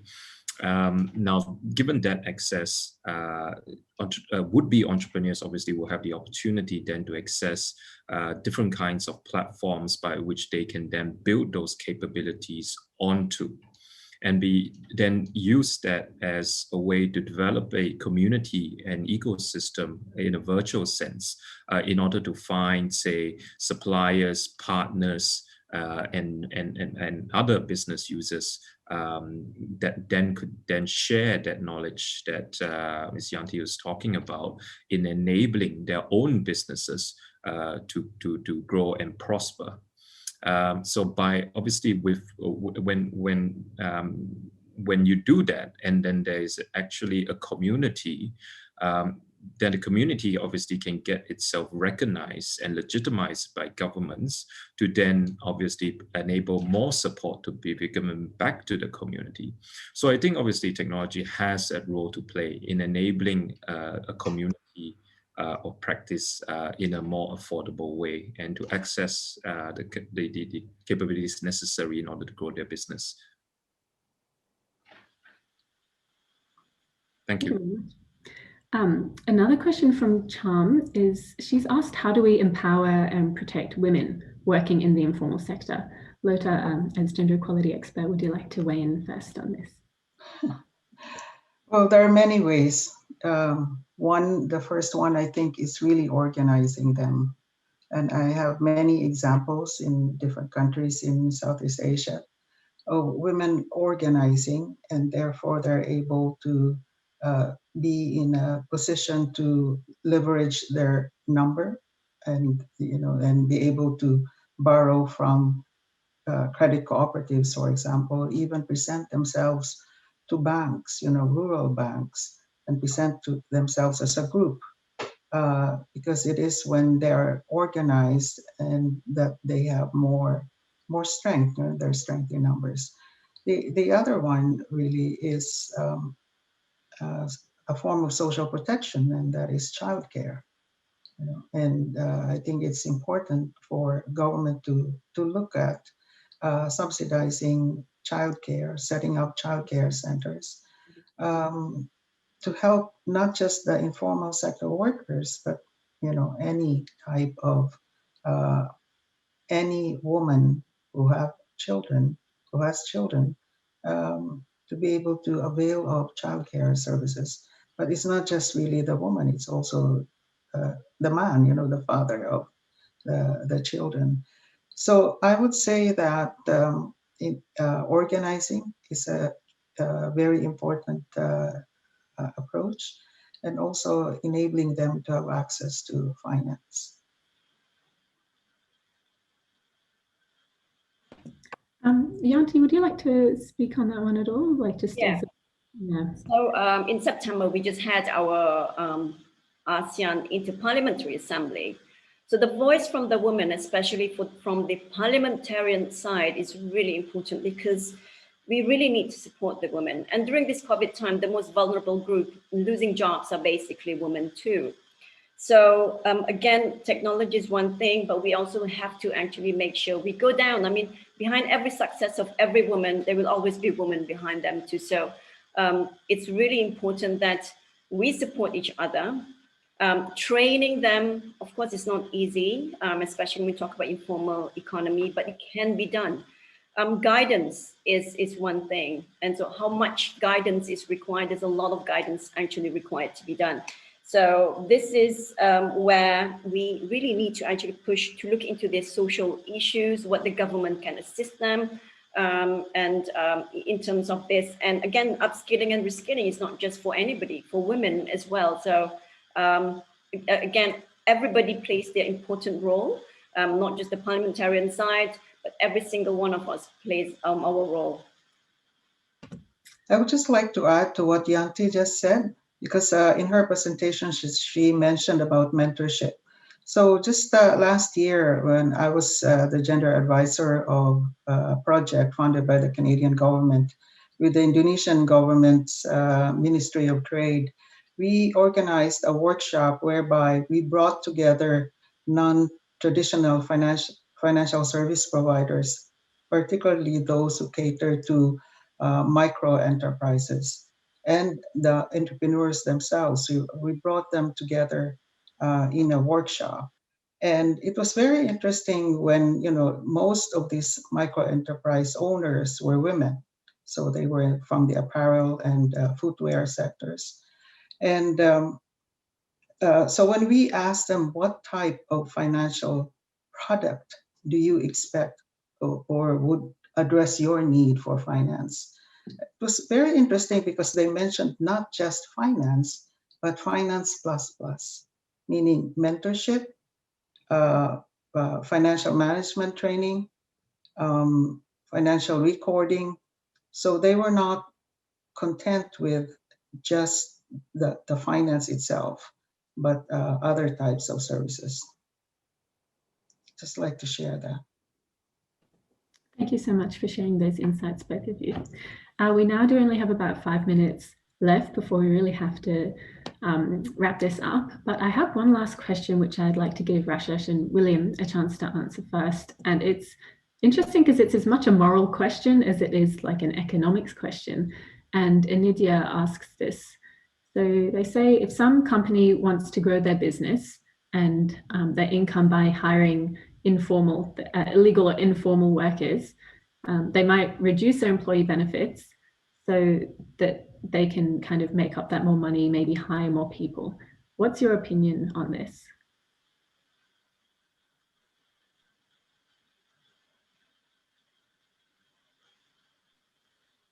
For those businesses that hire informal worker, I think for short term, it's good for them that they can generate more profitable on that.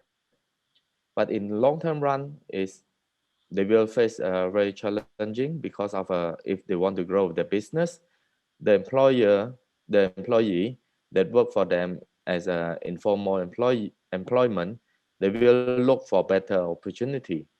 And when they have their skill upgraded, they will move on.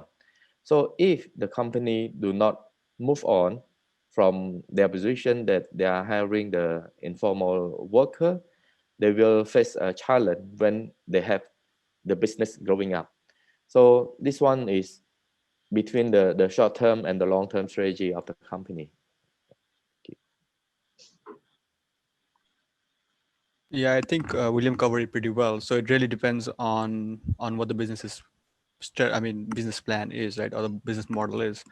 So I mean, there is some value to having a more stable kind of workforce, because with informality, there's a lot of churning, right? So you keep hiring new workers.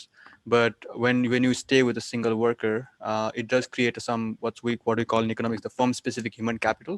So basically, workers get better at doing the jobs that the firm wants them to do as the relationship grows longer. So if the business really wants to grow and expand, they really need to invest in workers upgrading the skills while working for them, and they get additional value in terms of additional, like, faster growth or increased output through those kind of relationships as well. So but again, if you think about large companies like Uber or Gojek, like, these are based on gig economies. So these days it's mostly of subcontracting. So again, there are new business models that are rising because of technology as well. And that enables actually long-term business growth without needing to have any fleet of cars or any driver to hire any drivers. So really, I mean, I think it's really important to see what new business models are going to be emerged due to technology, and how can issues like social protection, like employment rights, and other sort of traditional employment issues can be expanded during this technological era as well. Thank you.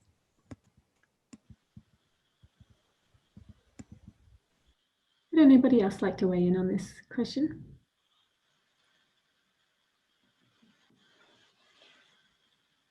If I can actually add a little bit here, like, I think for Brunei, I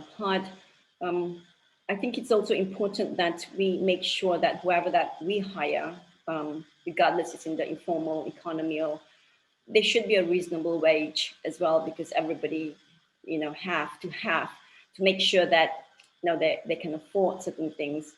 So I think it's really important to actually have that too.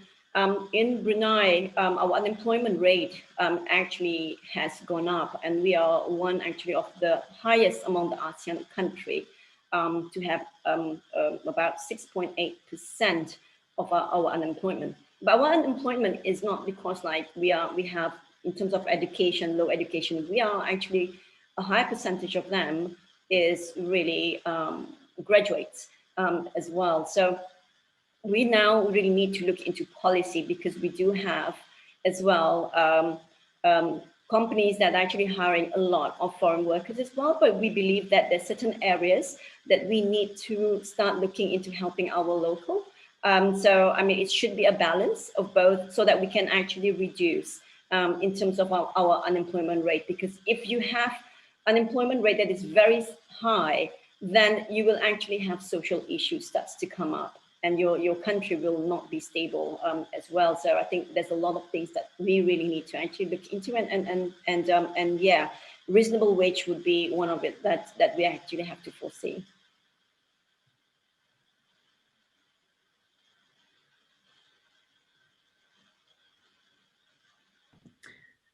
William, if you'd like to add a last comment, that's fine, but then we'll just have to wrap up straight after that. Thank you. Yeah, just a very short one. For informal sector, just my idea to transform them into formal business could not be done by force, as it is an ecosystem already. And globally, as what we see, the informal sector is quite high, and it is also supported by the community. So this, if we want to transform them, we must getting them to be inclusive business. That is the key to transform them into formal sectors. Thank you. Thank you so much, everyone. It's been really fascinating hearing all of your insights into the informal economy. I think it's been really great how you've shown that even though there's a lot of vulnerability, these are people who governments and we need to care for. They can't be forced. But thank you so much for how you've talked about technology and policy and different incentives in really empowering these people. So for everyone watching, we'll now have a short, like 5 to 10 minute break. So maybe you can stretch your legs, get a drink or something, and come back for 4 p.m. Sydney time for a really topical session on the winners and losers of COVID-19. So thank you so much for your time. Thank you, Lota. Thank you, Felix. Thank you, Rashesh, William, and YB Young. Thank you, everyone. Thank you very much. Thank you very much. Thank you very much. Bye. Bye. Everyone from all around the world, thank you for connecting. Welcome to the University of New South Wales ASEAN Conference 2020. My name is David Slister, a student at UNSW. I'm the Economic Speaker Director for this conference.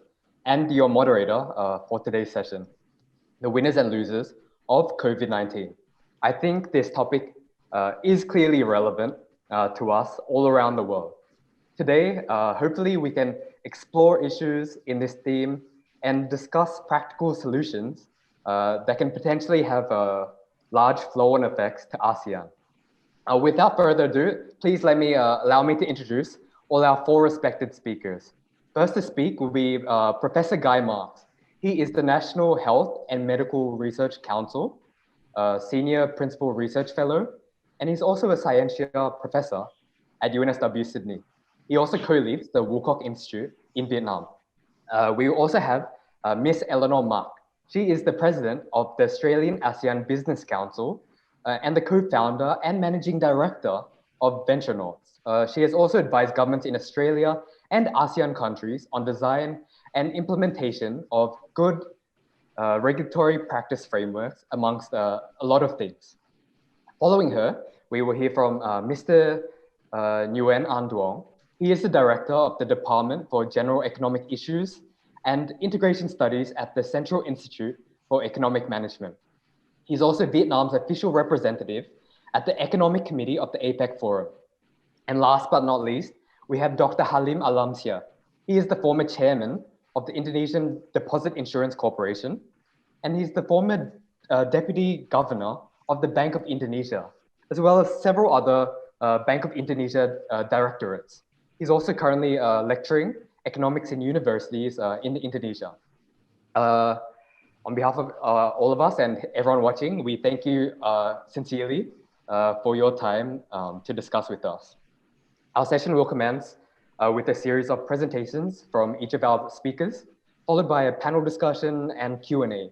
Feel free to type in questions in the chat, and we can try our best in this 1 hour to get as many questions as we can.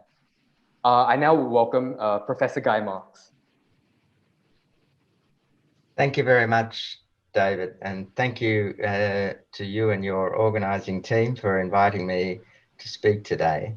I'd like to begin by acknowledging the traditional owners, the traditional custodians of the land on which I'm standing today, the Gadigal people of the Eora Nation, and to pay my respects to their elders past and present. And I want to extend that respect to Aboriginal and Torres Strait Islander peoples who are here and listening today. And it's very relevant to this topic that we're talking about today. We're talking, and the whole world is overwhelmed by concern about a pandemic, the pandemic of COVID-19. But of course, this is not the first pandemic that has affected our country. Many pandemics have affected us before, and one of the worst was introduced by European settlers into Australia, which devastated the Aboriginal population soon after the arrival of the first fleet. And that was smallpox, but also other infections to which there was no immunity in the Aboriginal population.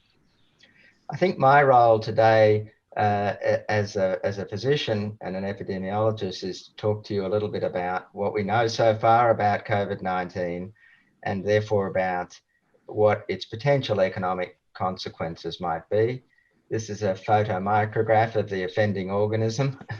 You can see down here that the spike-like structures on the organism. It's a single-stranded RNA coronavirus. It belongs to the family of coronaviruses. And there actually have been a number of coronaviruses that are known to cause respiratory disease in humans and in animals for many years. Some of them, often they cause mild cold-like symptoms, not a serious problem. But two previous outbreaks, epidemics of serious respiratory disease associated with coronaviruses related to COVID have occurred, one being SARS in the early 2000s and one being MERS in the last few years. The virus that causes COVID-19 probably originated in bats. It's certainly been found in bats, or similar viruses have been found in bats, and was transmitted to humans after a mutation that gave it and a capacity to enter in through human respiratory epithelial cells. So initially it couldn't transmit to humans. A minor mutation gave it the capacity to enter human respiratory epithelial cells, and that facilitated the transmission to and among humans. The illness that we know as COVID, in most people is expressed as a very mild illness, what most people would call a cold. It's characterized particularly by cough and fever, and slightly unusually by a loss of taste and smell. That's not a common feature of other respiratory illnesses, but it does seem to be a common feature of COVID. And people often complain of severe fatigue and lethargy associated with it. A minority of people develop a severe pneumonia-like illness that occurs about 7 to 10 days after the onset of the initial cold-like symptoms. Often they appear to be getting better from the cough and fever, and then they fairly suddenly get worse with breathlessness and low oxygen levels. Over time, we've identified a number of other clinical features that are not characteristic of usual respiratory illnesses. People have found problems with blood vessels and with abnormal clotting and with extensive systemic inflammation. And many of the features of the disease extend beyond the lungs. Sometimes patients who have this pneumonia-like illness become critically ill, often very suddenly, with associated severe widespread inflammation, and this can be a life-threatening condition, and some patients die. We're also increasingly, now that it's been around for several months, starting to recognize long-term consequences of the disease. So most viral infections we tend to think of as things that are short-term, you get over them, you completely recover. But there are a number of sequelae that seem to be becoming apparent. Anybody can be infected, right from children to old people. But older people and people with pre-existing diseases seem to be most at risk of these severe consequences that I just described a few moments ago. In particular, old people, people with diabetes, people with heart disease and high blood pressure, and probably smokers. There may be some other risk groups as well. So while everybody can be infected, and anybody can become severely ill, the severity of illness relates to these risk factors. How infectious is it? Well, the best estimates in the initial outbreaks suggested that on average, each person with the disease infects just over 2 other people. So that is fairly similar in infectiousness to influenza, but the consequences tend to be more severe than the consequences of influenza. How is it spread? Well, there's been a lot of discussion and controversy about this, and undoubtedly spreads through large droplets expelled during coughing and sneezing that tend to be within a short range, 1 to 2 meters, and that's the basis for the recommendation for social distancing. However, there's increasing recognition that it also spreads through fine particle aerosols. Fine particle aerosols are generated simply by talking and shouting and singing, rapid breathing, exercise, and so on. And these can remain airborne for a long period of time and travel long distances. And that's the reason for the need to maintain good ventilation in indoor environments and the need to avoid congregating indoors. There's also some suggestion that it can settle on surfaces, that's called fomites, and remain viable on surfaces such as bench tops, door handles, clothing possibly. And that's the basis for the recommendations about hand washing. So probably all 3 of these vehicles are methods of spread are relevant to the spread of the disease.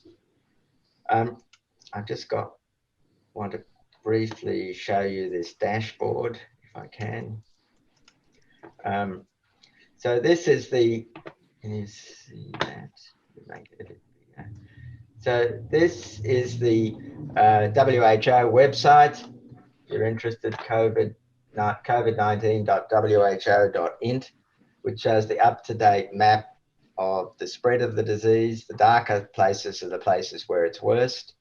in terms of cases, the US, Latin America, South Africa, parts of Western Europe, but not all of it, and parts of the Middle East and Russia.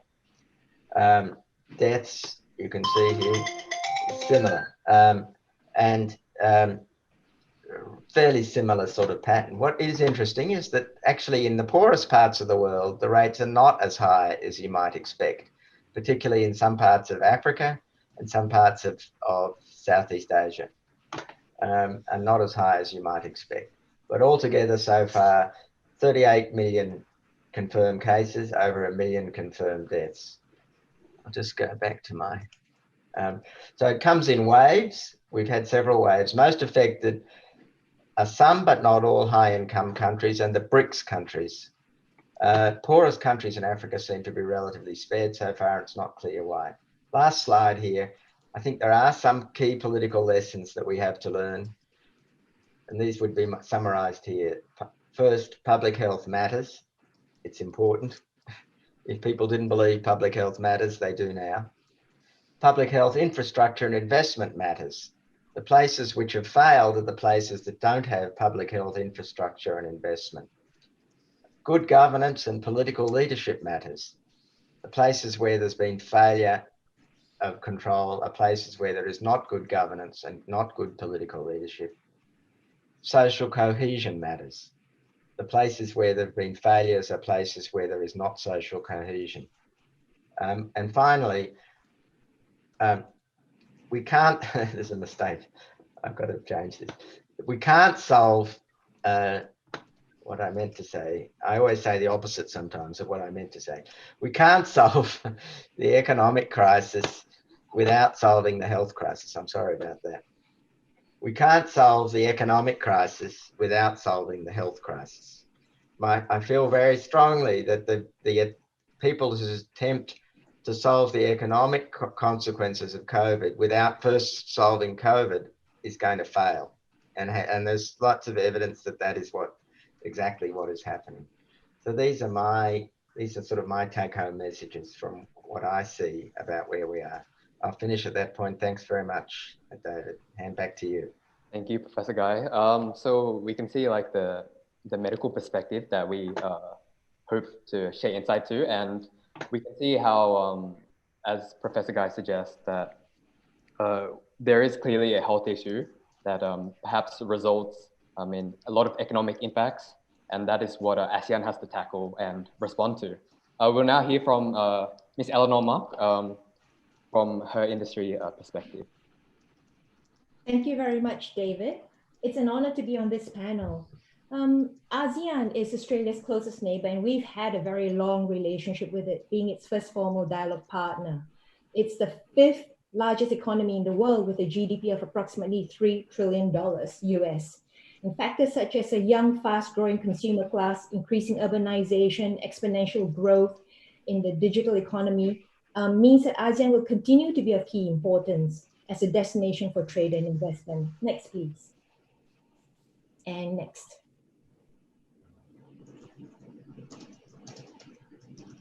ASEAN, as Professor Guy mentioned, is no stranger to the upheaval and havoc caused by crisis. It's weathered and gone on to thrive from the Asian financial crisis, SARS, and the GFC. Countries such as Singapore and Vietnam in particular seem to have learned from past events, and they seem to have been better prepared to cope with the impact of the pandemic.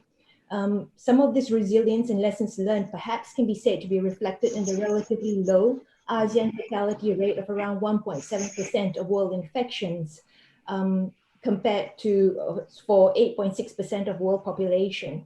And ASEAN's GDP is expected to contract by 2.8% in 2020, compared to a global contraction of 4.9%. So next, please. The rich diversity of ASEAN is both a challenge and an opportunity. Arguably, diversity is what the world is calling for now as companies look to diversify their global change to minimize risks highlighted by COVID-19. You can see from the chart there, we've got frontier markets, emerging markets, and mature markets.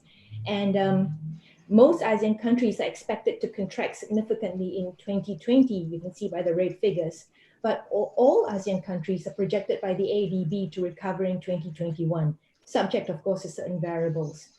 There has been major impact primarily in sectors such as manufacturing, transport, and tourism, and this has represented significant challenge for MSMEs and the informal economy and has resulted in massive loss of livelihoods, which, if not stemmed and reversed, risks firming into structural unemployment, which is then very difficult to turn around. Next, please, David.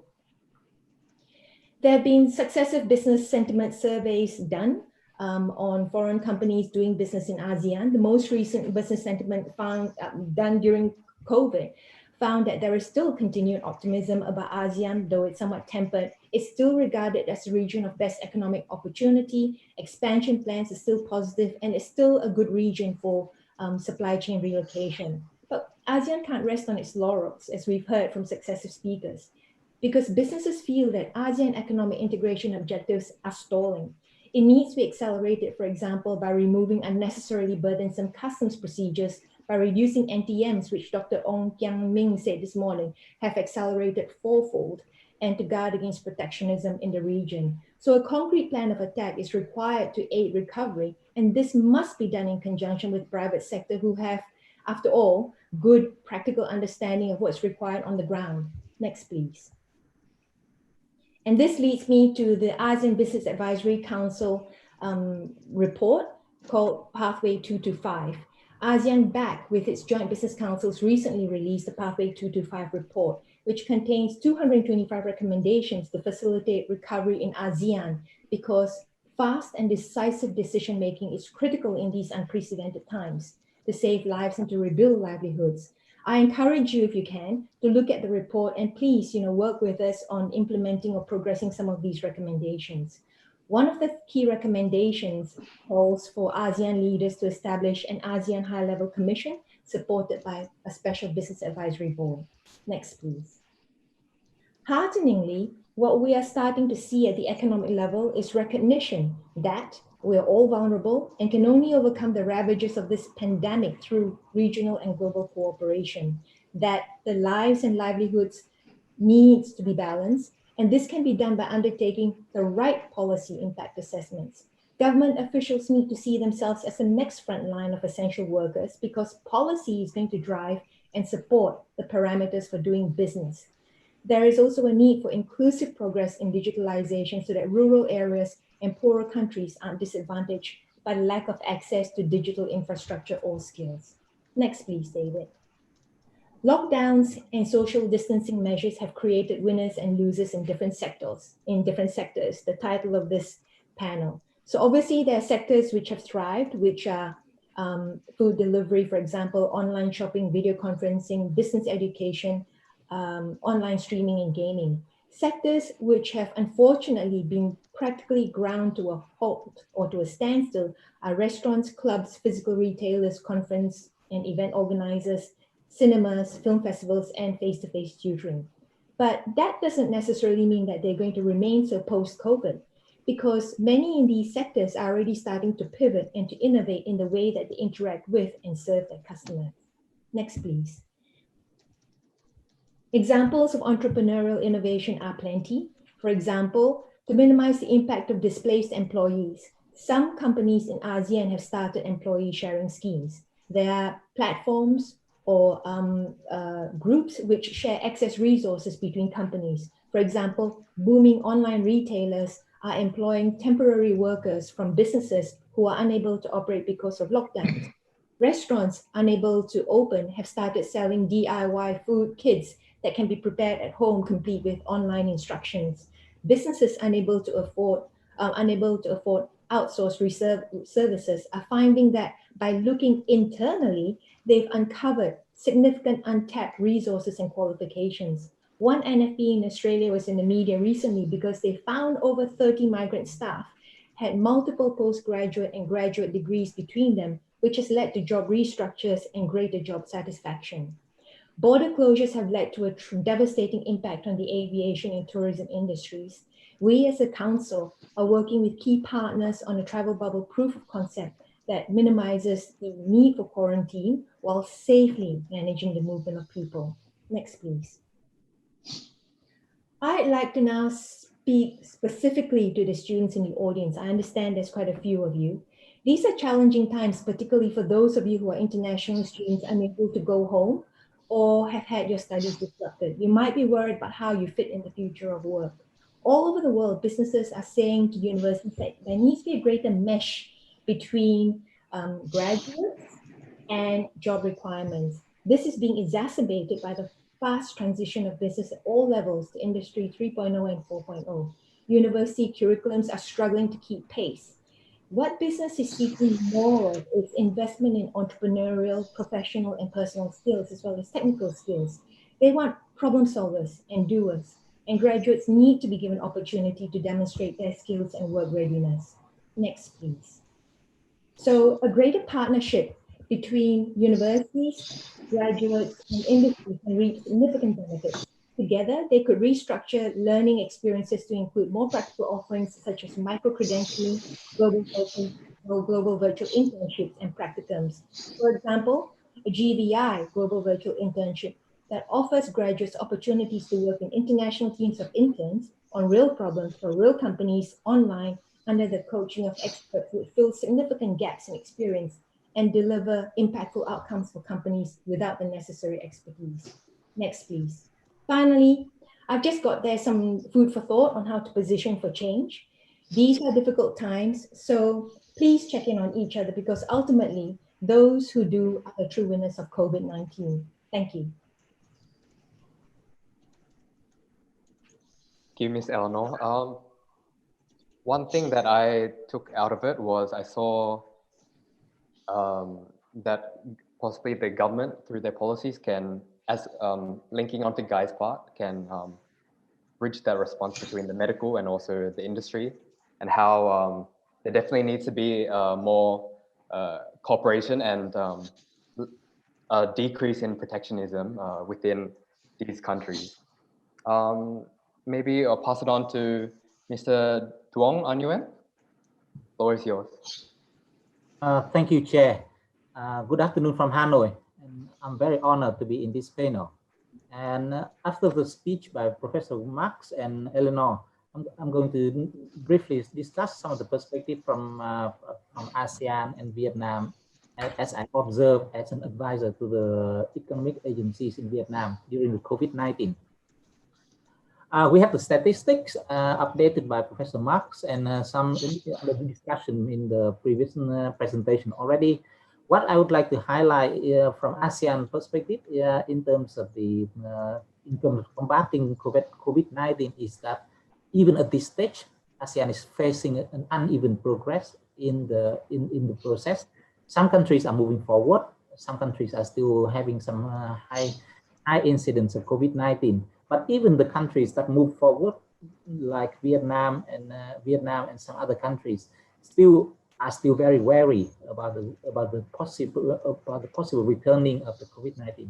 We used to be quite happy after the first wave of COVID when we controlled the situation in late April.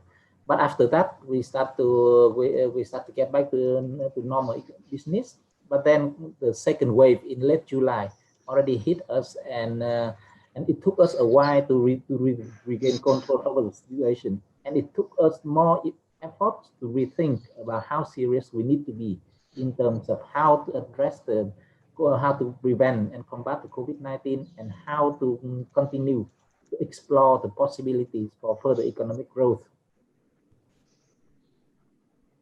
And the unprecedented measures to combat the COVID-19 pandemic, I think we have talked about these things, about the lockdown, the social distancing measures and things like that.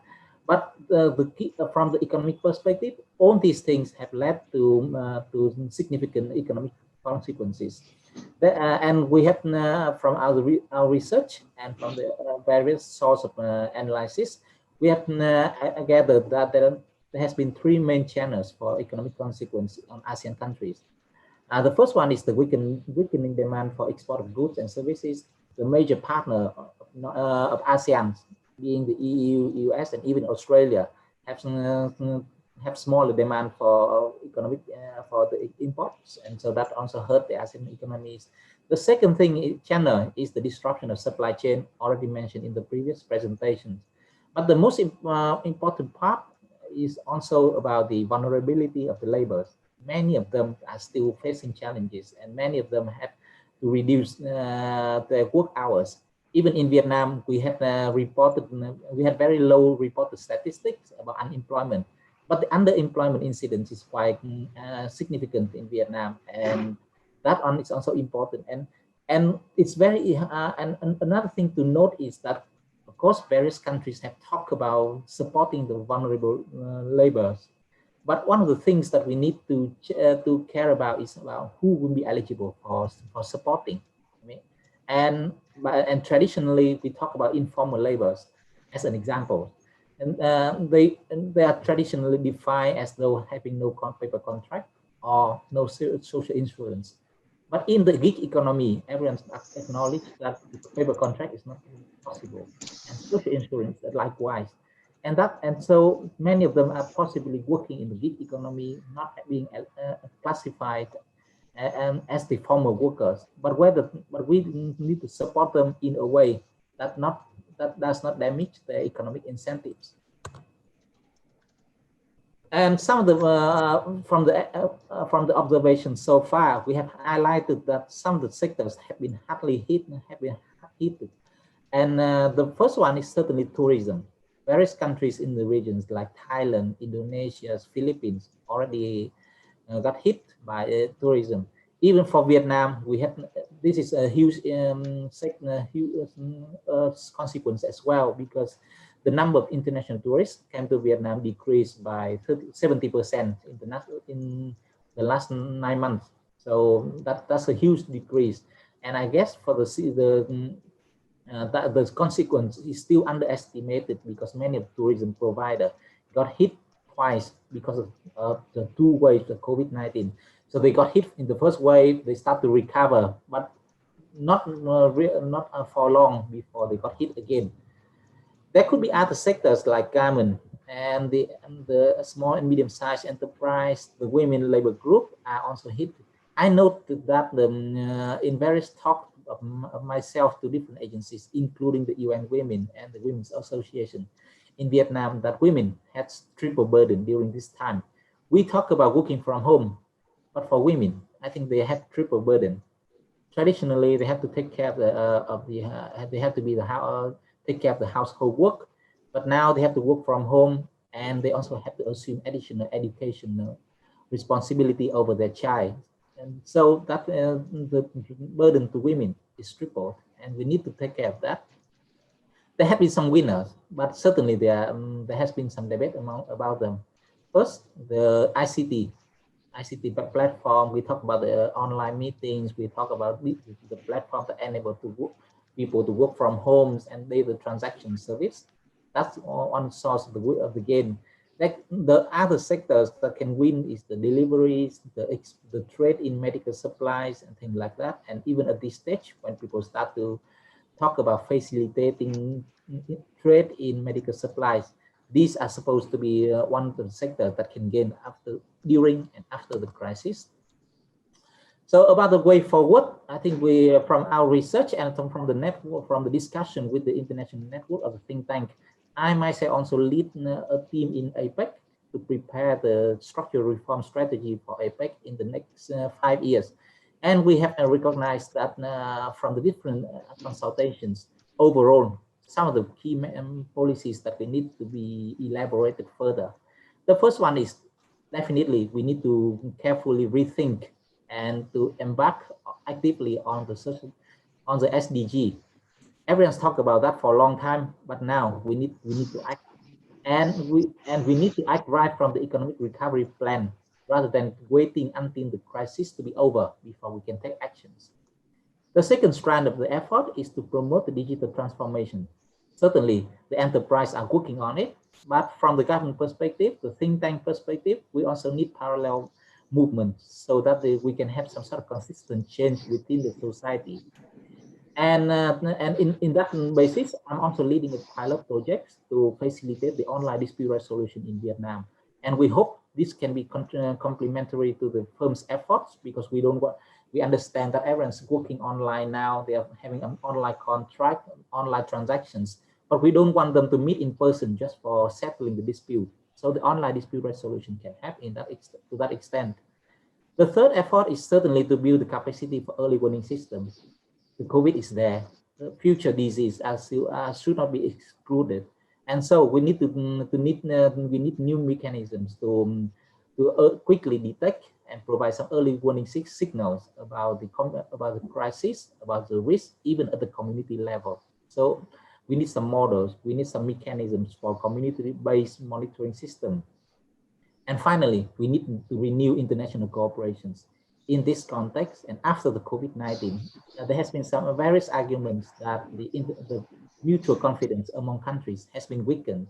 And at this stage, it is imperative that we take actions to renew our cooperations. Eleanor already mentioned a number of areas that we can work together. I have no strong preference in terms of the priorities, but in my sense, if we need to work together, anything is fine. The sense of working together is most important, and together we can get through this thing. Thank you very much. Thank you, Mr. Duong. Yeah, I think we've seen from Ms. Eleanor's and Mr. Duong's that there are like winners, debatable winners in IT, deliveries, medical supplies, but also those facing difficulties. And for ASEAN as a whole, I think one thing that I've picked up on is this need for cooperation. There's also, we've seen the benefits of digitalization, especially during COVID. And I think Mr. Duong mentioned about early warning systems for future diseases. And maybe that also, we can also see other way forwards. I remember Eleanor mentioned in her 225 report about the commission. So hopefully this is something we can talk about. Feel free to add, have your comments so that we can discuss in the chat. I'll pass it on now to Dr. Halim Lamtia. Thank you, David. I would like to share my presentation, and I hope everybody can see this. I think this is a good sequence for me to speak on Indonesian case after several presentations being made by others. I will start my presentation by discussing the more recent economic developments of Indonesian economy, and then explaining the policy responses that has been taken by the authorities in Indonesia, and then closing my presentation by challenges ahead. So as has been also read in many newspaper or news, I think especially for Indonesia, we haven't had any experiences with the current situation. Demand and supply are collapsing at the same time. And while COVID threat is still lingering around us. So even though Indonesia is not quite foreign with economic and financial crisis, at least for myself, I had two experiences. In 97, 98, which brought about the new Indonesian as what we have seen currently. And the other one was the global financial crisis in 2007, 2008, originating from the United States. But this time the situation is really different. The impact of this pandemic was and is still quite devastating for us, as mobility of people, goods, and services are strictly limited. And then consumption, investments, exports, and imports plunge into uncharted territories, so to speak. So the deepest trough seemed to happen in the second quarter of this year. And we are glad that maybe the worst is over. But the recovery, to our surprise, is really very slowly. So the government has taken a decision to allow a limited opening of the lockdowns. Economic activities are starting to recover, but indicators on consumption and productions, as I show it here in the slides, are recuperating slowly, even though from the very low base actually. Online sales indeed jumped to a record sales, But as you know, the share to the total sales is still quite limited. And in the fourth quarter of this year, we are hoping that the outlook will be better, and the Indonesian economy may shrink still around -1 up to -3. So while it may grow to around 5 to 6% next year, 2021, but still it is quite uncertain. One phenomenon that I would like to explain is the recovery of our economy in some region, especially outside Java, currently driven mostly by export activities, especially the increase of the demand from China for our commodities. And in the top left chart, you can see this is the situation in quarter 2, the second quarter of this year. All the reds are showing a contraction in the economy. But currently, on the right side, some of the regions are already in green color. The green showed that the exports can drive the economic activities in those regions. And although encouraging, I would say that, mind you, that the recovery is really uneven. Notwithstanding, the benefactors of those exports are usually big corporations. And in the banking system, given the demand is collapsing, mobility of people is limited, then the demand for loan are sharply weakened. Newest banking indicators record a sharp decline, close to 0 in September 2020. The non-performing loans is rising, even though the figure is only around 3.3% currently, but many believe the NPL might worsen quite fast if the economy cannot be started very soon. A comforting condition is that fundamentally our banks are having a quite good solid foundations. They are quite liquid, well capitalized, and well managed, even though their profits now under heavy pressures as interest rate earned from loans significantly postponed because of the restructuring efforts, while their operating expenses are more or less the same. So the authorities has responded by implementing a 3-pronged policy responses, given the lessons learned and from our past experience. Nevertheless, no one has ever faced this pandemic like that we have now. Given the situation, the government tried to revive the economy, both from the demand and the supply sides. It is worth mentioning that the government is implementing a quite generous income transfer programs for vulnerable groups and support for medium and micro, small and medium enterprises among the first being implemented to contain both the consumption and the most vulnerable link in our production chain. The government also introduced various tax relief and incentives to maintain investment climate and reduce cost of doing business. As a result, the fiscal deficit will increase to around 6.3% this year.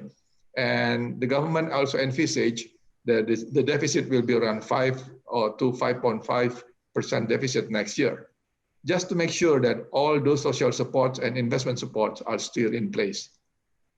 So in total, our fiscal stimulus will be around 2.6% of GDP.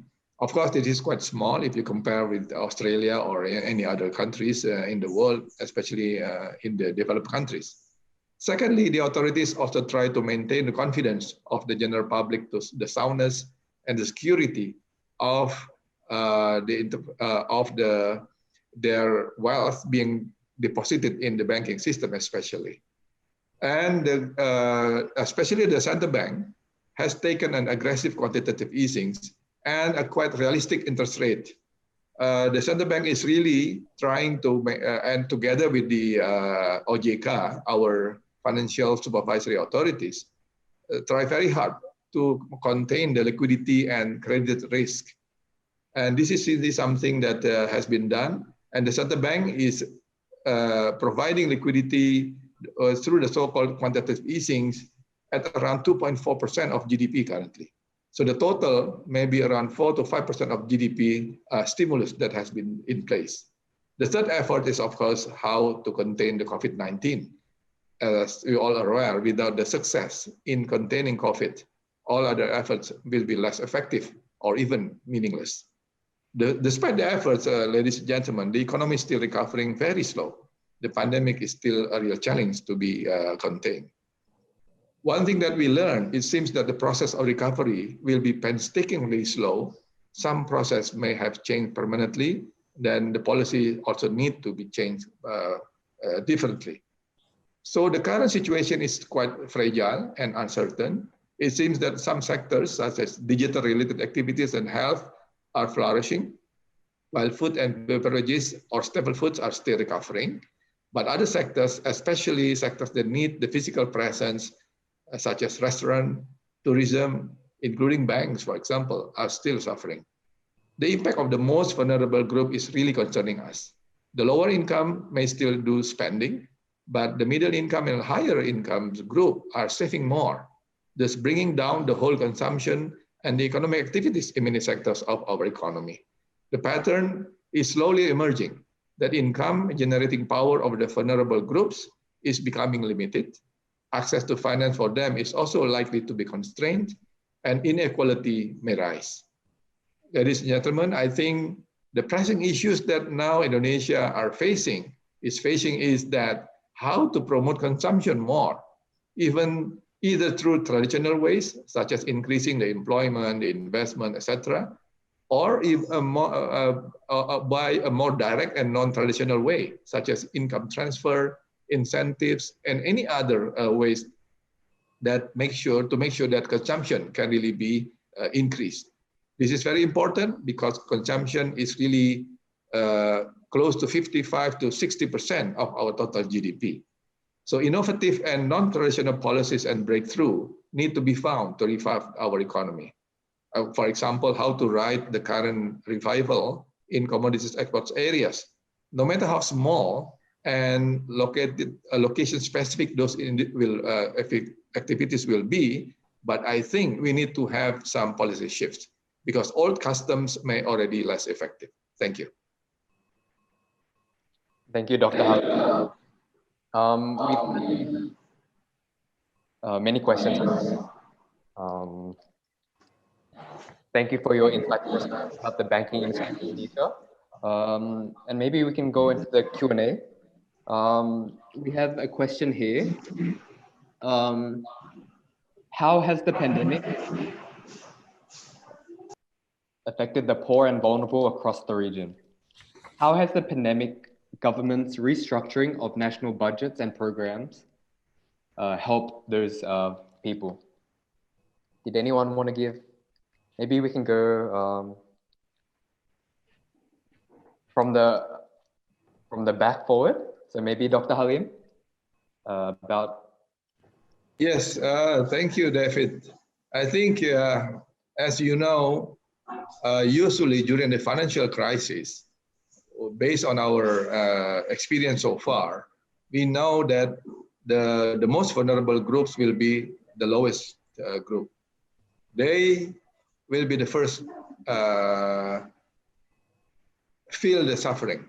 So that's why the government currently in Indonesia at least, and I think the same also in many other countries globally, trying to, in a way, actually, what the economists always use the term, if it's necessary, we can do the so-called dropping the money by helicopter, just to make sure everybody can get the money and spend the money to consume.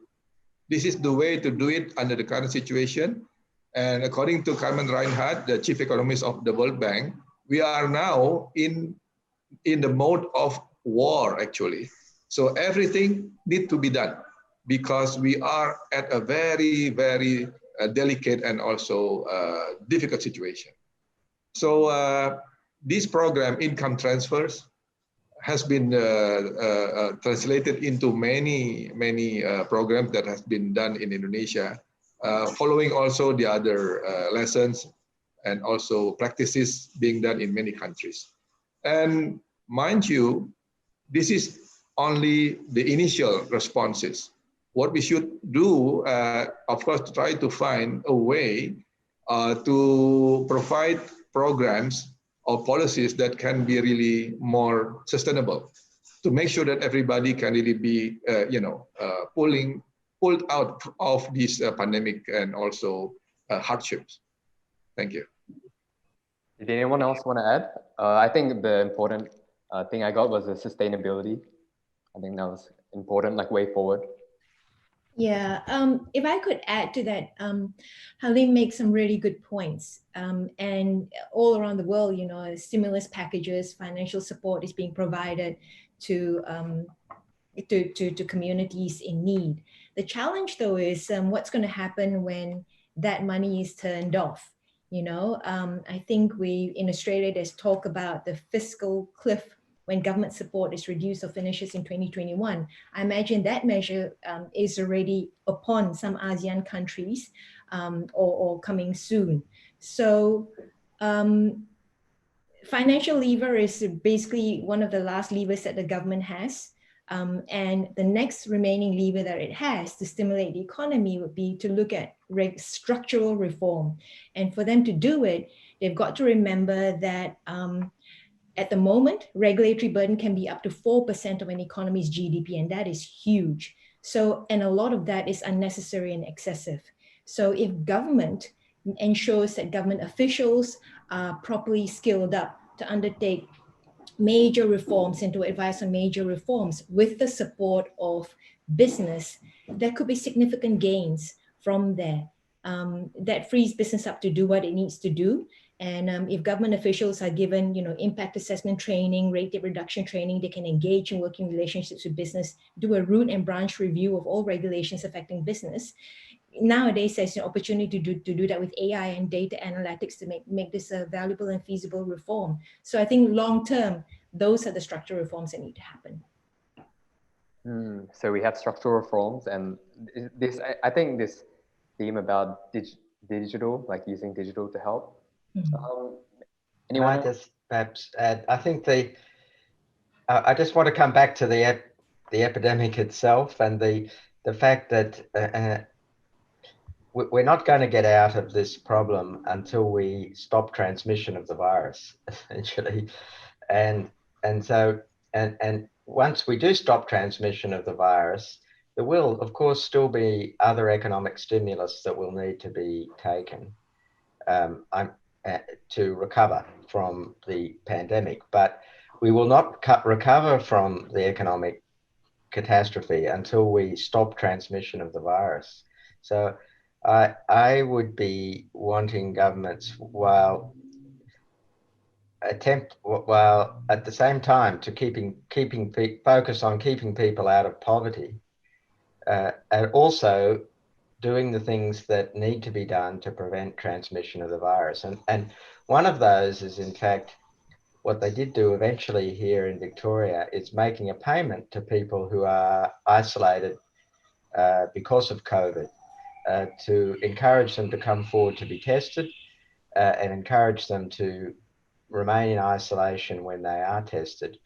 In other words, a COVID pension, or if you like, a COVID payment that would have the benefit not only of alleviating poverty in those that are directly affected by the virus, but actually encouraging behaviour that reduces transmission of the virus and therefore will tend to turn off the virus. We've seen in many places that the virus can be actually turned off eventually. It takes time, very hard effort. We saw it in Vietnam. We've seen it in Australia. We've seen it in other places. It requires intensive effort, but it's worth it because not only does it save lives, but it actually saves the economy as well. So my advice would be that governments need to invest in ways that are directed at stopping the pandemic as well as alleviating poverty. But just stimulating the economy by building things and putting money into the economy without that strategic view about how the money is spent, I think will not lead to the outcomes that we're hoping for. Mr. Dong? Yeah, and I think I have 3 brief points. I think the first one is that we understand the need to provide fiscal support to the economy, but we also agree with Professor Mark that the end of the crisis is yet to be found, and we still need to watch out for the situation. And that's why for Vietnam now, I think we just proceed with some with some moderate support to the economy, so that the enterprise and the vulnerable laborers can stay and can stand the difficulties until we get out of the situation. And that's one thing. And in the second point is that the government also restructured some of the budget items within the authority so as to have more space to support the vulnerable group. And one of the examples is that we stopped the salary reforms in the public sectors. So, I mean, in the public sectors, we have the scheduled increase in the public wage. So we stopped that. And so we could use the savings from that process to have to provide some budgetary support to the poor. And that can be the second item that I want to mention. The third point is also I agree with Eleanor about the need for deepening structural reform in this context. One of the risks that we often face during this time of the crisis is that many of the governments tend to say we need to focus more on the fiscal stimulus rather than the fundamental reforms of the economy. And in Vietnam, we keep advising the governments that even in this context, structural reform is even become more important because it's a cost nearly a reform that doesn't take money, and so you can work on that so you can save a lot, and you can be and the impact can be long lasting. And with that perspective, I think the government of Vietnam has been quite successful in that. They also prevent the COVID-19, but they also maintain the continuity of business environment reforms in the country, and that also fosters us a lot because I'm now leading the team to prepare the structural reform program for APEC in the next 5 years, and we have learned a lot from that, and we also work with the partner in Australia as well. Thank you. Well said. Obviously, structural reform is something that I think our speakers have brought up. Maybe towards this direction about kind of the way forward for ASEAN, I think that's something valuable that we can hope to discuss. I think there was a question, there are like comments about the recovery itself, because whether it would be like a U, as in it would go down but up, or it would be post-COVID, it could like split the classes. How do you guys think we can,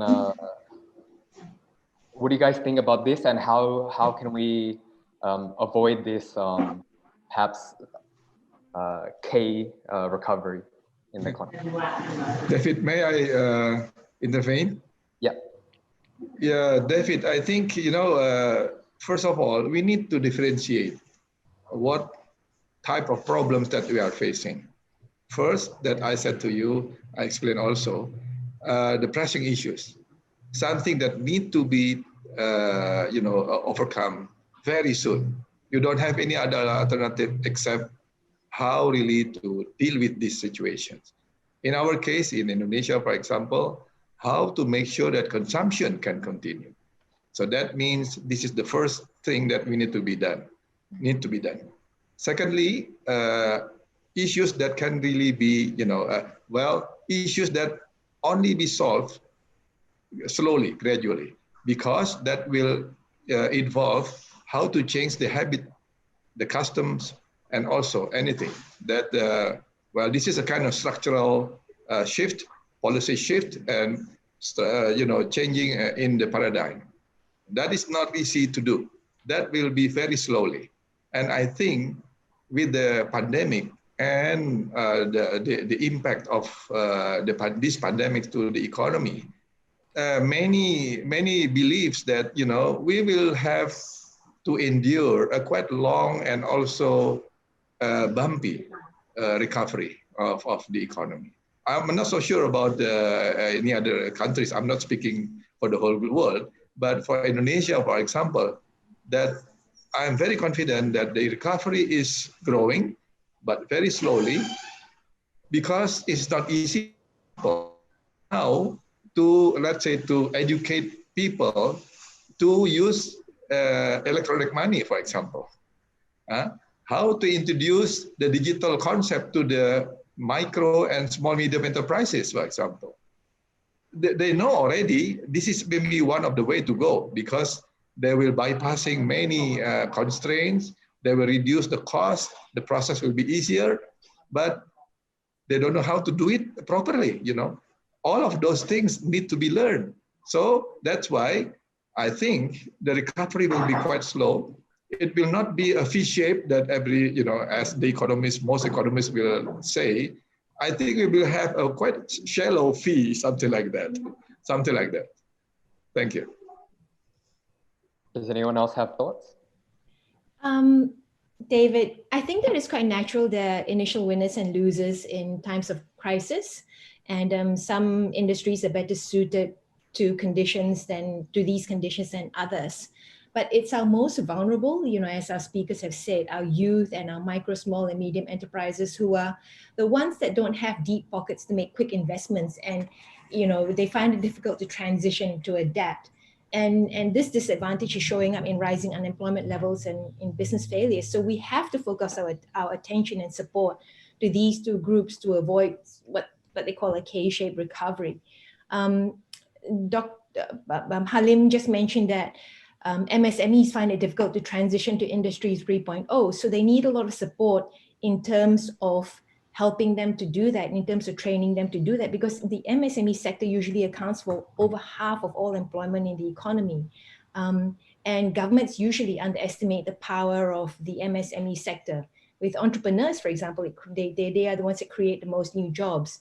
So one of the recommendations that we had in the pathway, the Australia ASEAN Business Council had in the Pathway 225 report was global virtual internships and also TVET digital cadetships, where you actually place vet students with digital skills in with micro, small, and medium enterprises to help teach them how to set up their digital tools, their digital presence, and how to use digital platforms. So that's an example of some of the things that could be done. I just have one quick point to add to that. I mean, we talk a lot about the digital economy, about the innovations and the MSME, and the small and medium-sized enterprise, and even the micro-sized one. But I have to say that we also need one more recommendations to work with the MSME in innovations, because it seems like now that the trend to talk about MSMEs in innovation is that they need support to in the process, and so it's so that they are not excluded in this digital economy. But we also want to I think that thought is very sensible, and we do agree with that. But we also need another recommendations in place of that, because the support to the MSME in innovation is not just a political actions. It's also an economic measures to help with the recovery process, and that is also, and we have to recognize that a number of the startups have to begin with the small and medium size. And so by supporting the enterprise, by supporting the SME, we are not just working with the political objectives of inclusions and things like that, but actually they can be the source or the driver of the innovations in the futures. And that can be one source of the recovery path. Professor Guy, maybe you want to give a medical?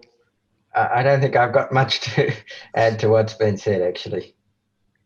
All right.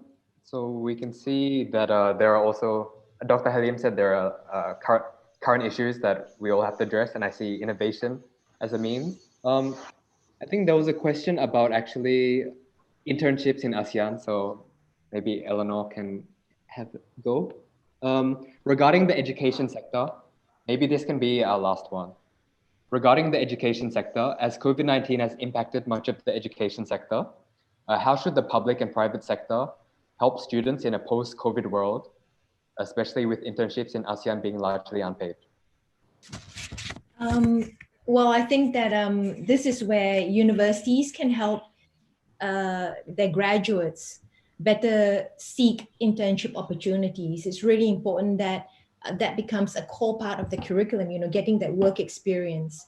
But I think the other thing that needs to change is the thinking around some interns. We know that there are graduates out there who are just absolutely not job ready at all. Mind you, a lot of graduates are, and they are the ones that won't have any difficulty getting the paid internships.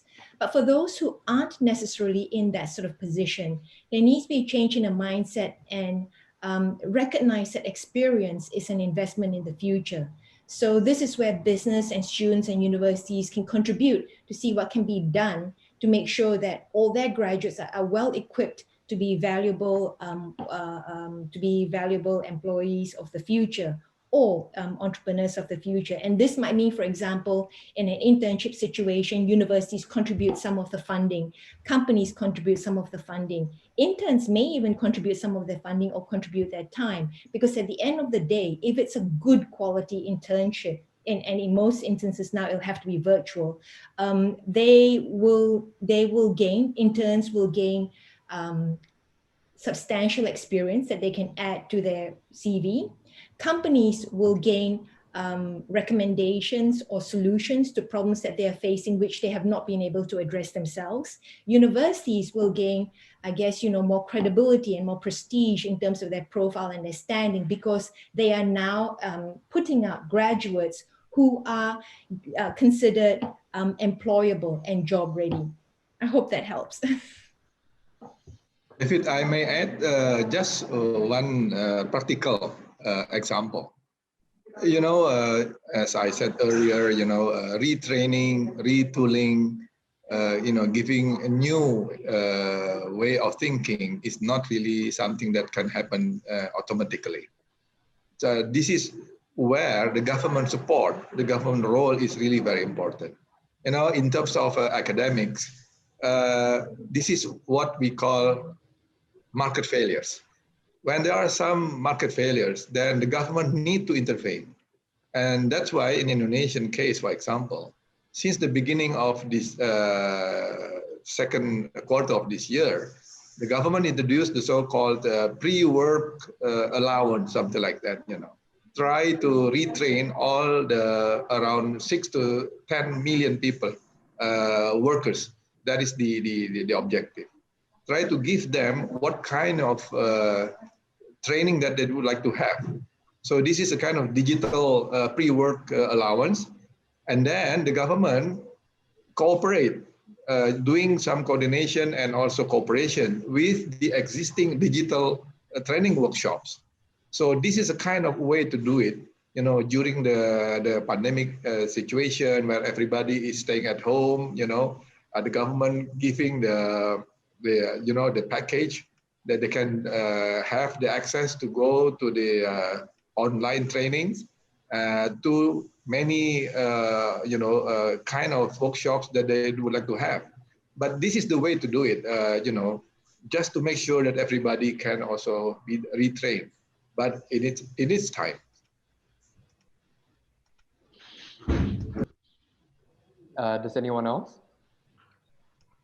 I would just say, I think it's important. I know that a lot of young people listening to this, and students and people making their way in a difficult world ahead. And clearly, the world that those of us, who've advanced in our careers now faced is very different to the one that young people are facing now, and it is going to be difficult for you. I think you also need to, though, think that you have to, there's more than one perspective on this problem. One is the perspective of this is going to be difficult for me, and how am I going to navigate my way through this difficult challenge? The other way of looking at it is this is going to be difficult for my country and my people and the world in which I live, and what can I do to help to mitigate this problem? You people, the people who are listening here, all have wonderful skills and capacity, and have it within you to help to solve these problems of the future, and they are going to be substantial. And I think you need to, well, I hope that you will take the approach of thinking about what you can contribute to solving these problems of the future. that's a sort of, you may say that I'm in a privileged position because I don't have to worry about my future, but, and I accept that criticism. But I hope that you will take that sort of challenge on board as you look to what you're planning to do over the next few years. Last comments, maybe from Mr. Duong. Yes, I think from our perspective as the policy in the policy advisor, I think the reform to the education sector is also important. And for that, I think it's not really a time for ASEAN to talk about preventing the cross-border opportunities for educators and professionals in the education sectors. And I think one of the good things is that some of the ASEAN countries, including Vietnam, have only talked about reopening the border for entry professionals. So I think this can be one of the opportunities for those working in educations and other service sectors to come and work. But certainly we need more that is just the beginning. We will need more to collaborate on that. And that will not be just about the cooperation among countries, but the impacts will be transmitted to the people working at the micro level. Thank you. So everyone, I think that probably concludes our session. Truly, thank you. I think this talk actually is quite exciting. And as a student, even like I didn't think we would talk about it, but a question came up about how we as students can persevere, and as I think Eleanor said, we can try, and a few others, we can try create value for our countries in ASEAN. I think a few things, there were short-term issues. I think I still remember Dr. Halim impressed upon me the short-term issues that we need to address. For example, in Indonesia consumption, and even the digital economy. I think although that's an opportunity, there's also the actual struggles of implementing it throughout the long term.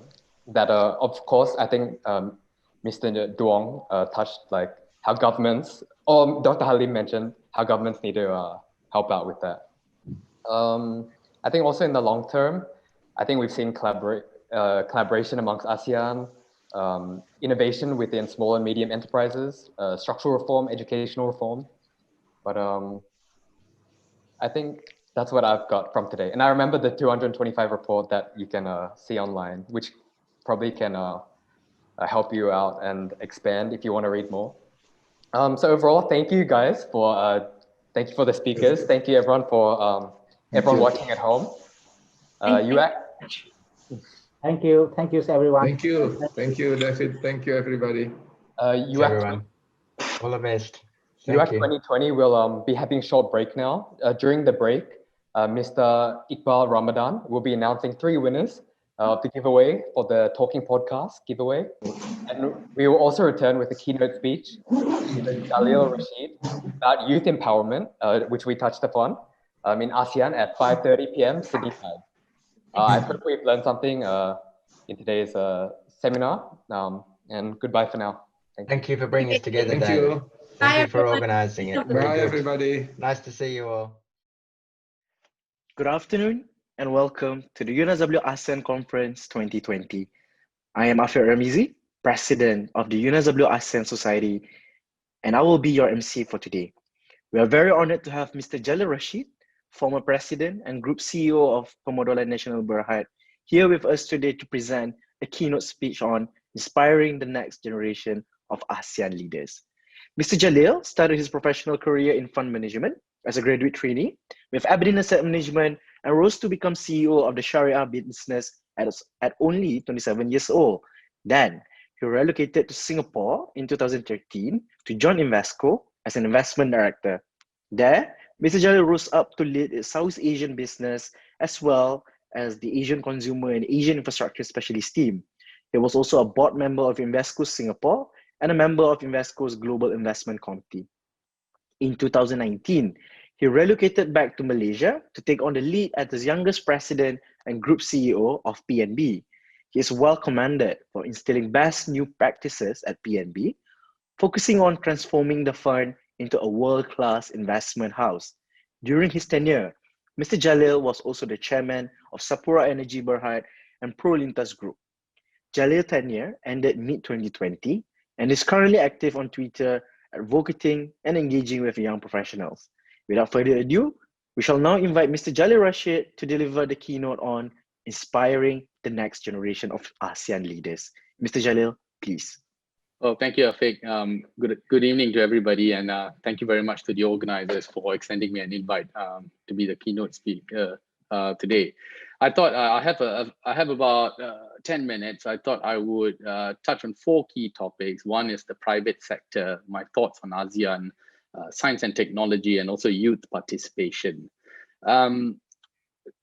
You know, when I first took on the job, and a lot of people asked me why I had returned back to Malaysia and whether I would have any regrets. Now, looking back at my tenure, I have to say I have no regrets coming back, because the main motivation for me when I took on this, my previous job, was to make corporate Malaysia much better.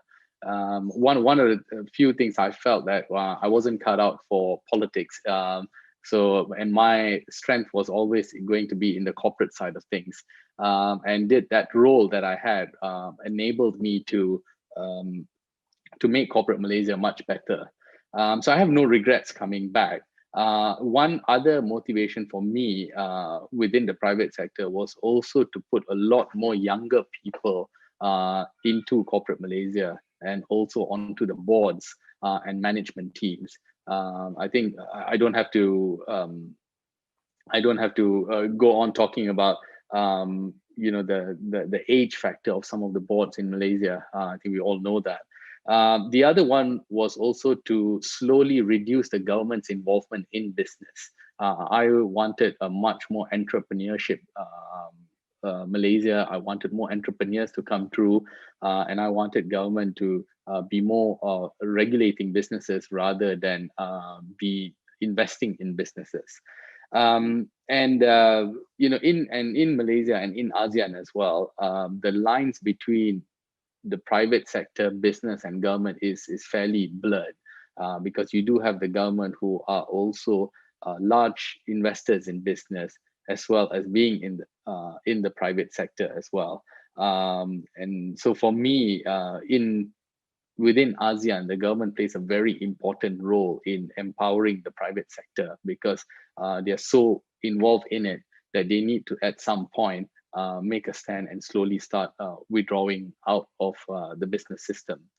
Secondly, on ASEAN, you know, my thoughts on ASEAN is, you know, I spent a lot of time in ASEAN working in KL, Singapore, and Indonesia as well. One thing that stands out, obviously, as you all know, is the young population. So there's a lot of potential in the region, but it's also very underpenetrated in a lot of things. One key thing that comes to mind is the young population and the connectivity element. Today, almost everybody owns a smartphone, and the possibilities of what you can do with that is pretty much endless. And it's not just from a communication point of view, but also from a business, government, via social media, and a lot of things could be done better there. The other point in ASEAN is that I feel that a lot of the initiatives that we as a society or as a younger population must be led by us, and we should not be putting the burden on the government. Why I say that is that ASEAN is a grouping of 10 countries with extremely different economic development and at different phase of economic development. So it is absolutely impossible to get the 10 governments to come to a table and agree that this is the best way forward that would benefit everybody. That's never going to happen. So I think the way forward should be really led by businesses, should be led by entrepreneurs, should be led by individuals.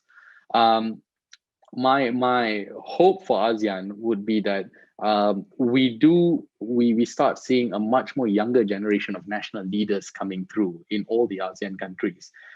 Reason is, you know, we do have a young population, we do have different ways of doing businesses. So I feel that the struggles today of an average citizen and the wants versus the reality is not really addressed by perhaps the people who are running the government, right? And there must be that right balance between the experience and the young. But currently, as you can see, it's quite lopsided in the sense that, you know, there's not many younger people coming through, and that's a question we need to ask why.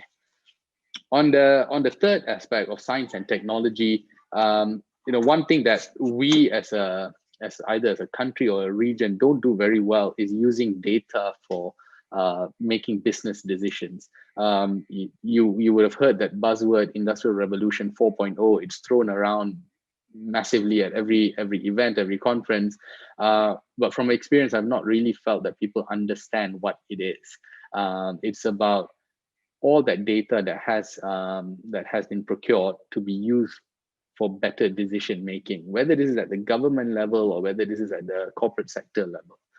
The other one is the realization that digitalization efforts have been pretty slow in most parts of the world, especially in Southeast Asia, because we seem to be quite harped around talking about innovation when we are still at an automation stage.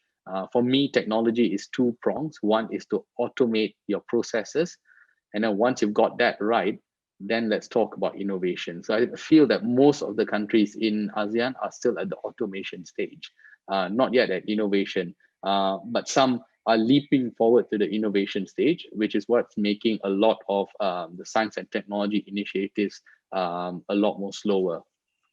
The other, and this leads to obviously a lot of private sector opportunities. Again, my point is that we cannot be putting this burden on to the government to be leading through science and technology. I think as we have seen, a lot of the disruptive businesses and technologies that have come through have really been businesses coming and just challenging the status quo and then making it pretty much a lifestyle element and norm. So that's been really private sector led.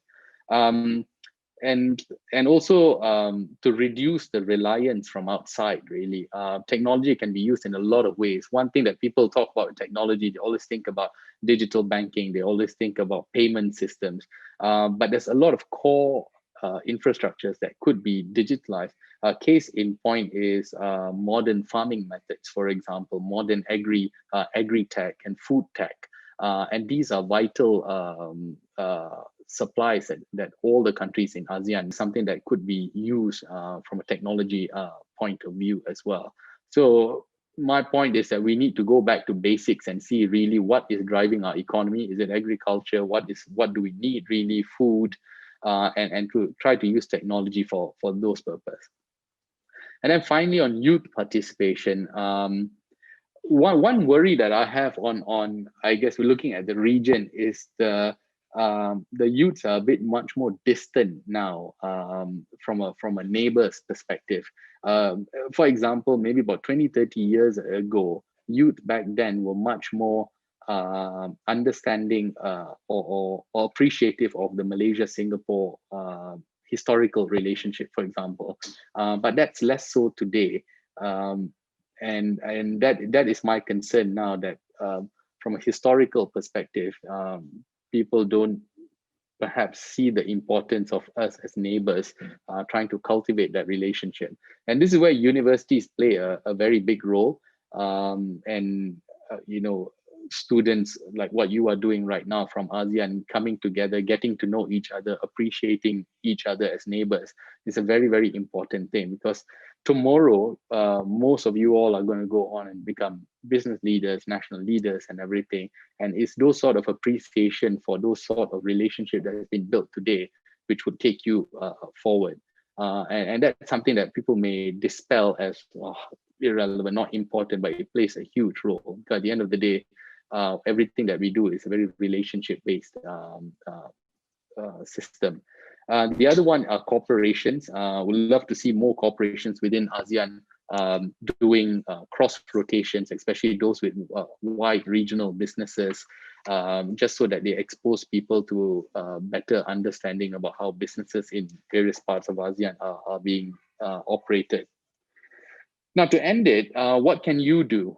This is a question that I get asked a lot from people when I give talks. I say, go out there and be agents of change, right? Go out there, be entrepreneurs, take that risk, especially you can take that risk now at an early stage, but be that agent of change. Don't wait for somebody to tell you. Because from experience, and looking at history over the last 10 years, every single innovation and evolution has come really by people taking that initiative themselves rather than being told to do it that way. And when you're told to do it that way, it really doesn't work out the way you want it to. The other one is to my point about we needing more younger leaders to, so we need more people to run for office. Easy for me to say, but we need more people to do that as well. The other one is mentorship, right? Whatever that you have learned, pass it on to the next generation of people. That advantage and the knowledge gap that you have, don't just keep it within yourself, but pass it on to the next generation. So there is a nice flow through of that knowledge everywhere. And today, if you look at corporates today, one of the key buzzwords is knowledge management. It's about how all that collective knowledge of the people working together can be then passed on to everybody in the organization. You may think it's simple, but it's easier said than done. But we, again, as a society, need to figure out a way to do that better. The other part is be curious and always question. I know we as Asians are always taught to never question a lot of things, but I think that attitude does cause a lot more grief when we see a lot of things not being done the right way. We need to step up, be curious, and always ask questions. And lastly, I always end by saying this: do the right thing. It may not always be the best decision at that point in time, but it'll definitely be something that it will pay off eventually. So always do the right thing.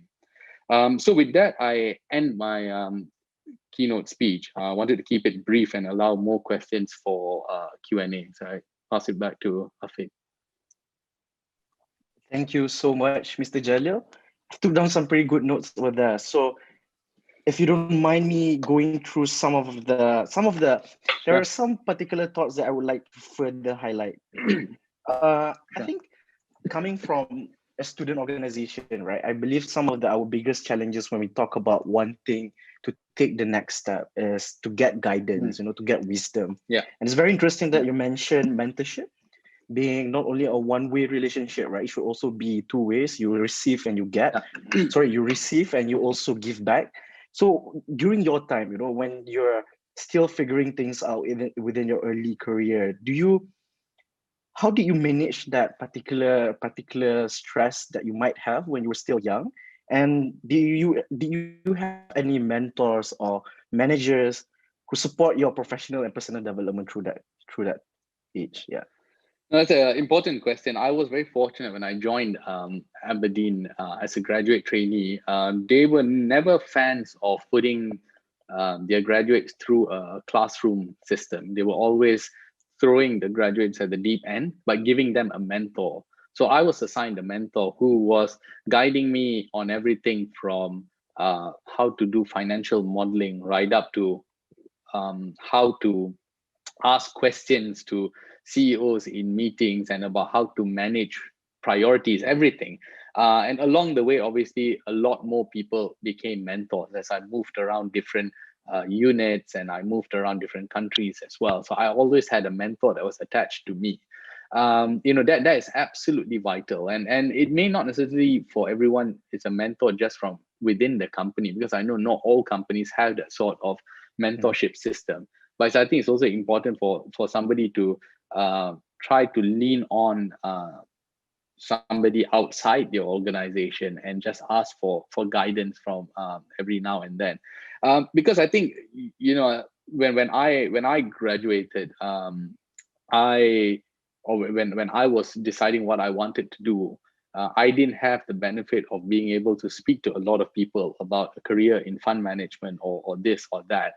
It was through my own reading and it was through my own observations. But today, I think it's quite phenomenal, right? Because universities today have events like this. You know, they have networking events and everything. So the networking is built at a very, very early stage. So the opportunities to build mentorship for students today is much far greater than it was perhaps 20 years ago, 10, 20 years ago. You know, beyond the universities is also through social media like LinkedIn and everything. So I would say, you know, be active in that. Never underestimate the importance of having that mentor and wisdom, and use that to your benefit. Thank you, Mr. Jalil. We also have, I think this is particularly on the professional side of things, right? So we have a question from the audience. How can companies support the development of all age core management? All age core management. Yeah, that was a question. Okay. I think my observation is that the 90% of companies' HRs are a bit outdated and broken. You know, probably a strong word to use, but I just feel that it's not really gone on with times. One reason for that is the way we do employee evaluation, for example. It is a very systematic ticking the box system, which does not work in today's environment. Case in point, with COVID going on right now, everyone's talking about, oh, let's work from home. The biggest impediment for people working from home are line managers, are people managers who are not used to managing remote teams. And this is where I feel that HR plays a huge important role, coming in, changing evaluation process, saying it's not based on the time you spend in the office, it's based on your output. We're going to measure you differently. We are going to talent spot you. We're going to move you around and everything. So I feel that there is a huge revamp that needs to be done in the HR space. I think that's the responsibility of the firms. But then, you know, clearly for me, it's not. I've always believed that you shouldn't throw the buck at just one person. But what can you do? I think for a lot of people, it's being visible as well, and putting their hand up for challenges. You know, I said this a while ago that you may be the greatest performer in your organization, but if you're not visible in the eyes of the organization, you won't move up. You know, it's just a reality. You know, people say that if I do a good job, I'll get noticed. That's not really the case. You need to make yourself noticed. You know, you need to be able to give thoughts, opinions, speak up, network internally, and do all that sort of things. But you know, what I would like to see is a big change towards how we do people management. And this is not just an ASEAN problem. You will see that a lot of even Western companies today are grappling with it, and very few get that balance right. Yeah, and there's really no right or wrong way. And I believe that every company needs to do this differently. You can't just take a Google people management flowchart and implement it on your company. It's not going to work. Thank you so much, Mr. Jalil. I think going on from that, when you talk about people management, right? I believe it's also very important for youth also right now to have sort of like expectations and to also understand what expected out of the real world, right? It's such a huge bridge from university years to a professional world. And so given your leadership experience at PNB, at Aberdeen, at Invesco, what do you believe, what do you think? I mean, we're not going to be very cliche here. I think we're going to be very honest. What do you think are the main key characteristics or skills that are lacking and should have and should be equipped well within the next future graduates, especially post-COVID? Yeah, so I think before COVID, adaptability was a word that was used around quite often. And I think post-COVID, that is absolutely number one, right? When I say adaptability, is that I think there's this realization that some roles are no longer going to exist. And that was a conversation we as a society never had, because we were afraid to bring up that subject, telling somebody that, you know, you're not going to exist in 3 years' time. But because of COVID, But because of COVID, I think that discussion is now happening, right? So there is a need to be adaptable. So you may go into a job doing a particular role, but you need to be prepared to kind of revamp yourself if the need arises, to be able to kind of do a different role and task. So that's number one. Number two is being resilient, I guess, because there isn't a perfect organization.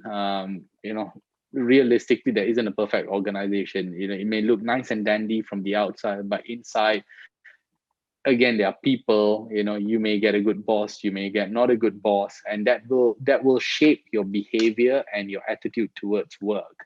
But there needs to be some resilience in managing that, because I've seen people coming through who have quit just because after a few months, simply because they didn't like their bosses. But I think that there needs to be a bit more resilience in that, to kind of manage that, and just put in your minds that this is something that will happen, and we just need to find a way to manage that a bit better.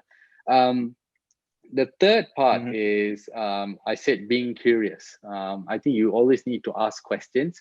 I think the biggest danger in corporate is that the status quo. When I joined PNB, the first thing I told my colleagues is that I do not want to hear the phrase, "It's always been done this way." We need to change, and we need really out of the box thinking. So I think that is where a lot of the younger generation are really quite good at, because they come and ask this question: why is it being done that way? Simply because they've never grown up in an environment where things were done the other way. So for example, my children, for example, do not know the concept of TV advertisements. All right, they get everything on demand. Right, they get everything on demand.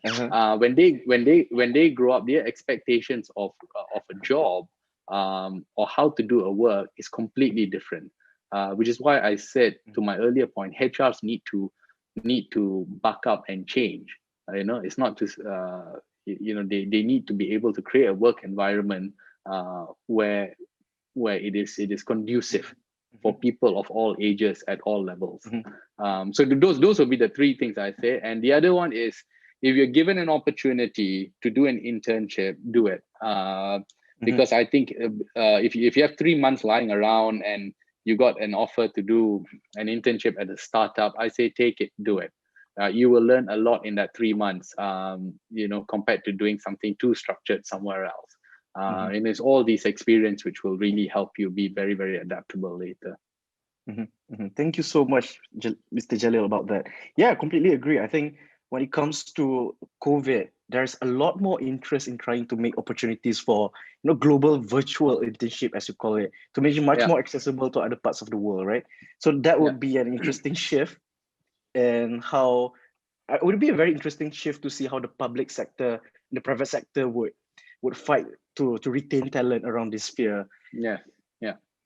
All right, Mr. Jalil, I do have this one last question, because I think we are almost out of time. I just have this one question that I need to ask you, right? So there is a huge interest, I think, especially since the very volatile market right now, huge interest of younger ASEAN generations wanting to invest in shares, ETFs, alternative assets like cryptocurrencies, in short, higher financial literacy. So as a long-term investor like you, do you have any investment principles or any sort of golden note on you can share based on investments, preferably? My rule has always been that if it's too good to be true, it probably isn't. One. Secondly, if you don't understand it yourself, you shouldn't invest in it. Right? Two very simple rules. I hear a lot of people talking about cryptocurrency and everything. And to be fair, I'll be very honest, I don't understand it, right? So I wouldn't invest in it. So I think that same philosophy needs to be extended to people. Secondly, is I think before we invest and do research on investments, history is a good place to start about seeing how it's performed over various cycles and everything. And if you study that deeply, you will find that things come in waves all the time over the last 100 years. And there is an element of correlation which will help you understand asset classes much better. There's a lot of myth out there about things about, oh, you know, if this is announced, this will happen and everything. It's actually not really true. It's really not very true, right? The biggest myth I can give you an example of is saying that if your economy does well, your stock market does well. It's not right. There's no correlation between economic growth and stock relation growth. If there is a stock market that goes up because of economic growth, you should look into the underlying factors of why it grows. It probably wouldn't be because of that. It's more sentiment driven than anything. So I think those are things that I would caution people. Like don't get blinded by the headlines, and do a lot of research, look at history, make sure you understand it. And then if it's too good to be true, always question it, because it probably there's something in there. Second, and the last piece of advice is that this is a long-term thing, right? There is no investment out there that you can put in money and expect to make a killing within a day or two. And if there is, please let me know, because then I can retire very happily right now. But there is no such thing as no risk investment, right? So that is something that we need to be aware of as well. But I think investment again has been made much easier today from technology, right? Today you've got robo-advisory apps, for example, where you just need to put in say 1,000 ringgit, and then choose your risk profile about how much you're willing to lose or wanting to make for retirement, and then you know, you learn things from there. So that's a good place to start as well. Outsourcing that ability or skill to somebody else and learning along the way. Thank you, Mr. Jala. I think that's pretty much that's very good advice. I think more so than right now, a lot of people have been trying to join classes online, you know, listening to webinars about finding that candlestick. So that is really interesting to see coming from you, Mr. Jalil. So Mr. Jalil, I think we're almost at the end of our session for today. Do you have anything to add on or to our audience for today? No, I say thank you very much again for your time, for your interest. Continue doing what you all are doing. And again, I hope that all of you will come back, return to your countries and contribute. And I look forward to hearing about you all taking national or business leadership roles in the years to come. Thank you so much, Mr. Jalil. I think thank you very much for your presence and taking the time to share with our audience on your insights, especially on youth empowerment. We hope that your words have inspired many in our audience today. Do stay tuned for next week, where UNSW ASEAN Conference 2020 will bring you another installation of the political security pillar.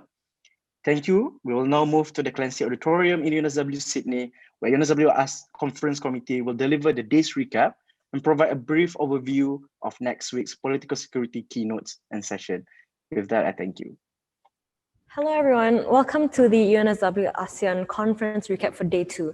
These sessions today covered the topics of economics in the region of ASEAN, ranging from international trade to youth empowerment and even the winners and losers of the COVID-19 pandemic. So the question that I want to ask today to everyone here is, what was it about each session that you found the most interesting, or what did you learn during each of the sessions? So with that, I think we'll start with the first session of the day, which was Reinvigorating ASEAN International Trade. Yeah, I found this session really interesting, and I found that surprising as an engineering guy.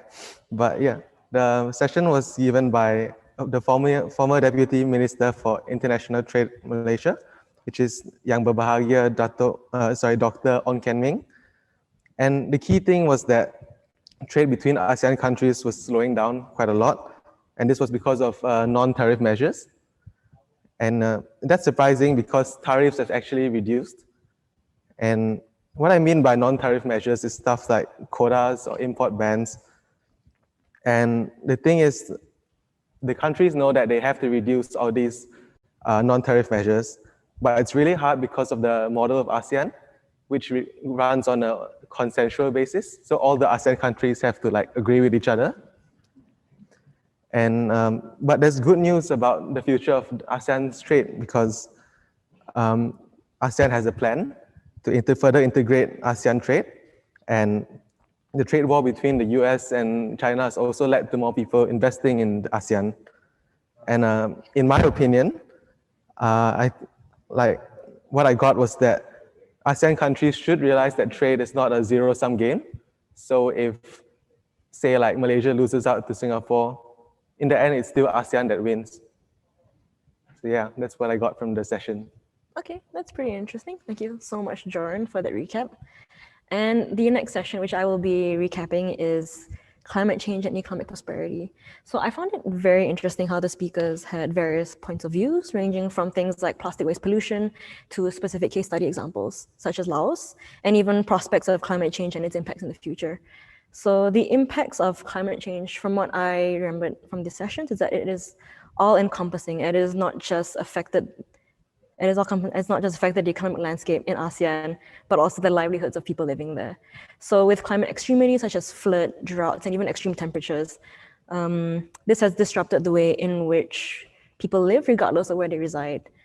And global systems such as food supply chains, the availability of resources, and even the destruction of these same resources are causes of concern, as climate change has altered the way in which civilizations need to operate in order to maintain the same economic prosperity that they've been experiencing the last decades or even the last century. What the sessions earlier also mentioned that I found quite interesting was the way in which climate change can result in conflict. So whether it may be human to human conflict or even animal to human conflict, such as deforestation and the moving of animals into human territory, or even wars that start due to lack of common resources.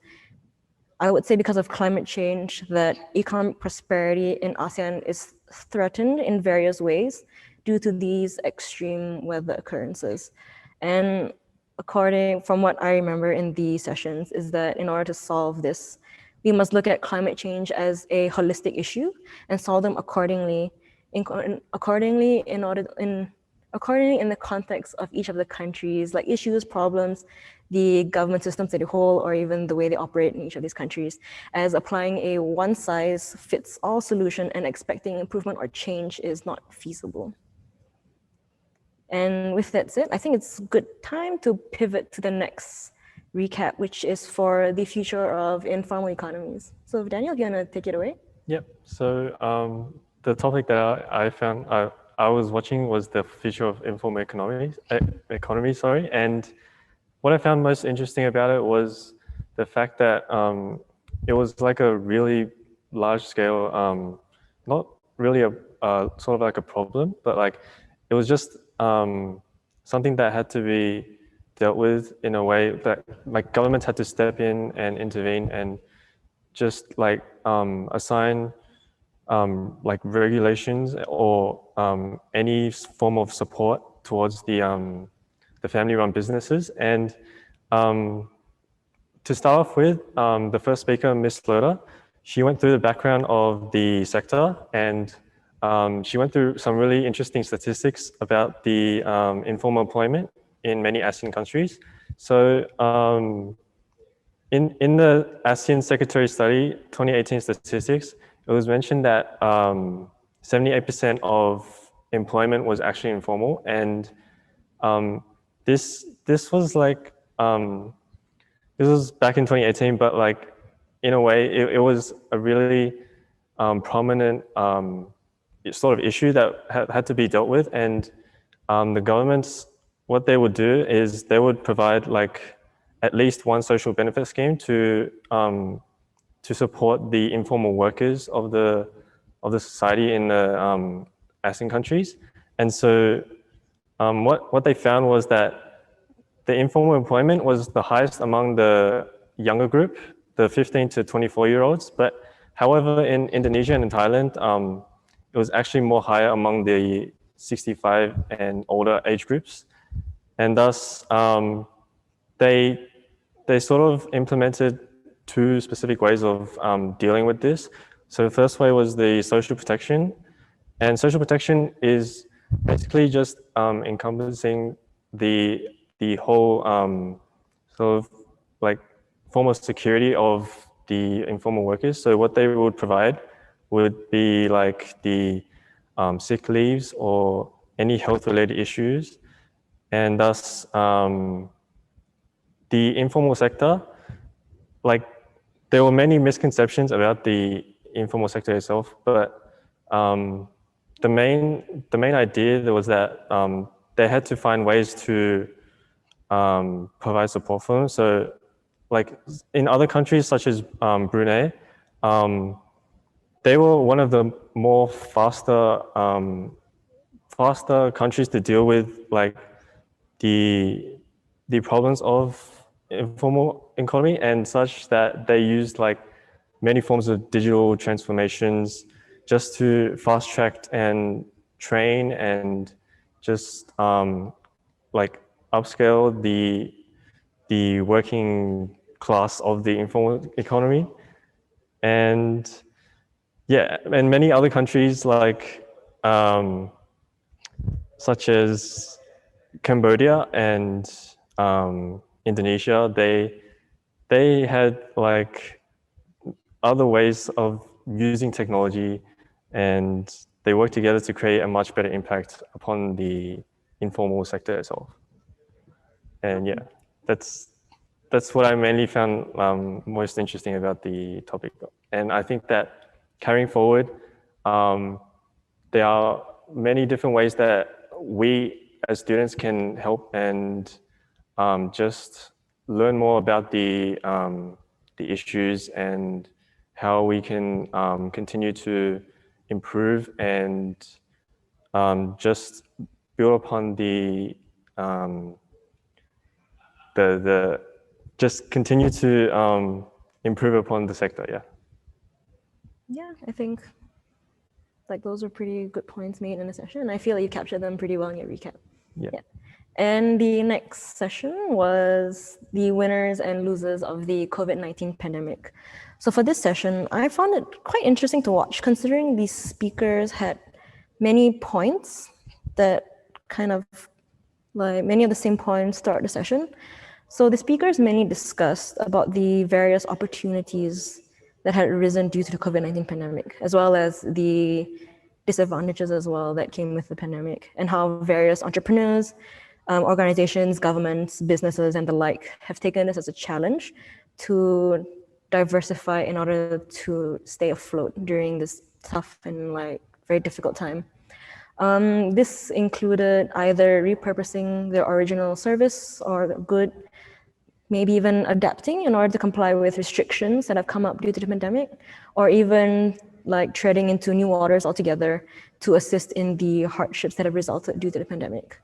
So I think an example of this was a rubber manufacturer in like certain countries that I remember, and as well, so what they've done is that they have repurposed from creating these like maybe rubber gloves in order to supplying these same resources to like medical suppliers in order to aid the frontliners in many countries.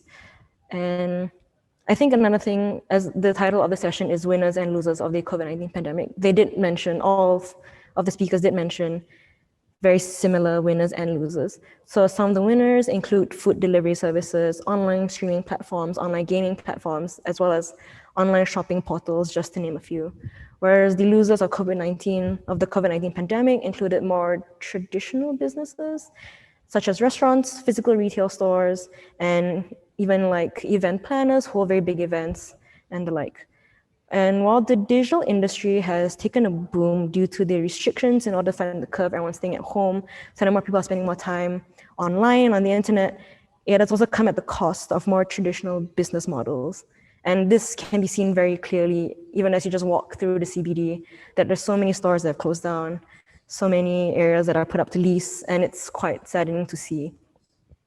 And despite this, there has been successful evidence of growth and recovery in the region, such as there have been evidence of foreign companies doing investment in ASEAN during this period, which gives the signals that while growth is there, it is very slow, but however, that means that this is the first step to recovery in the region as a whole, and that in itself is a good sign.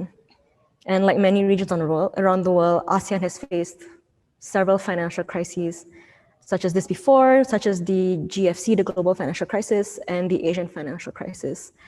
And some solutions that were mentioned include increased infrastructure for digital platforms, global cooperation, policy impact assessments, and as well as global cooperation and policy impact assessments in order for cities and countries to prepare for the next financial crisis in the future. And one thing that I found very interesting and very specific was Ms. Eleanor Mark, where she mentioned the Pathway 225 report, which was 225 recommendations to facilitate recovery in the ASEAN region. And I think that is a great big step to ensuring that the region prospers, and in order to ensure that that the region does not fall behind during this pandemic. Yep, and I think the last session would be youth empowerment, and I think Karina will be doing a recap on that. Yeah, sure. So there are so many things and issues happening in Southeast Asia. As a next generation, you may feel confused or like anxious about the future, but please don't worry. Remember that you are the future. There's no way to build Southeast Asia a perfect place to live. But all you can do is to make as many contributions as you can to help to improve the society. A person might be small, but isn't joining an organization, finding a place to speak for a nice thing to the society. Try to create an environment that allows your peers to think about the world and Southeast Asia, to explore the current issue here and find solutions to them. So your action could help your home a lot. Do encourage your family and your friends to join this to make Southeast Asia a better place to live. In addition, do not forget to encourage and educate yourself, because education is always a necessary way to fulfill your potential, to make greater decisions and make more contributions to your hometown. Yeah, I think that's my conclusion. Okay, thank you so much, Karina. So with that, I just want to say thank you everyone for watching day 2 of UNSW ASEAN Conference 2020. And this wraps up the recap for day 2. So see you next week, and hope to see you there.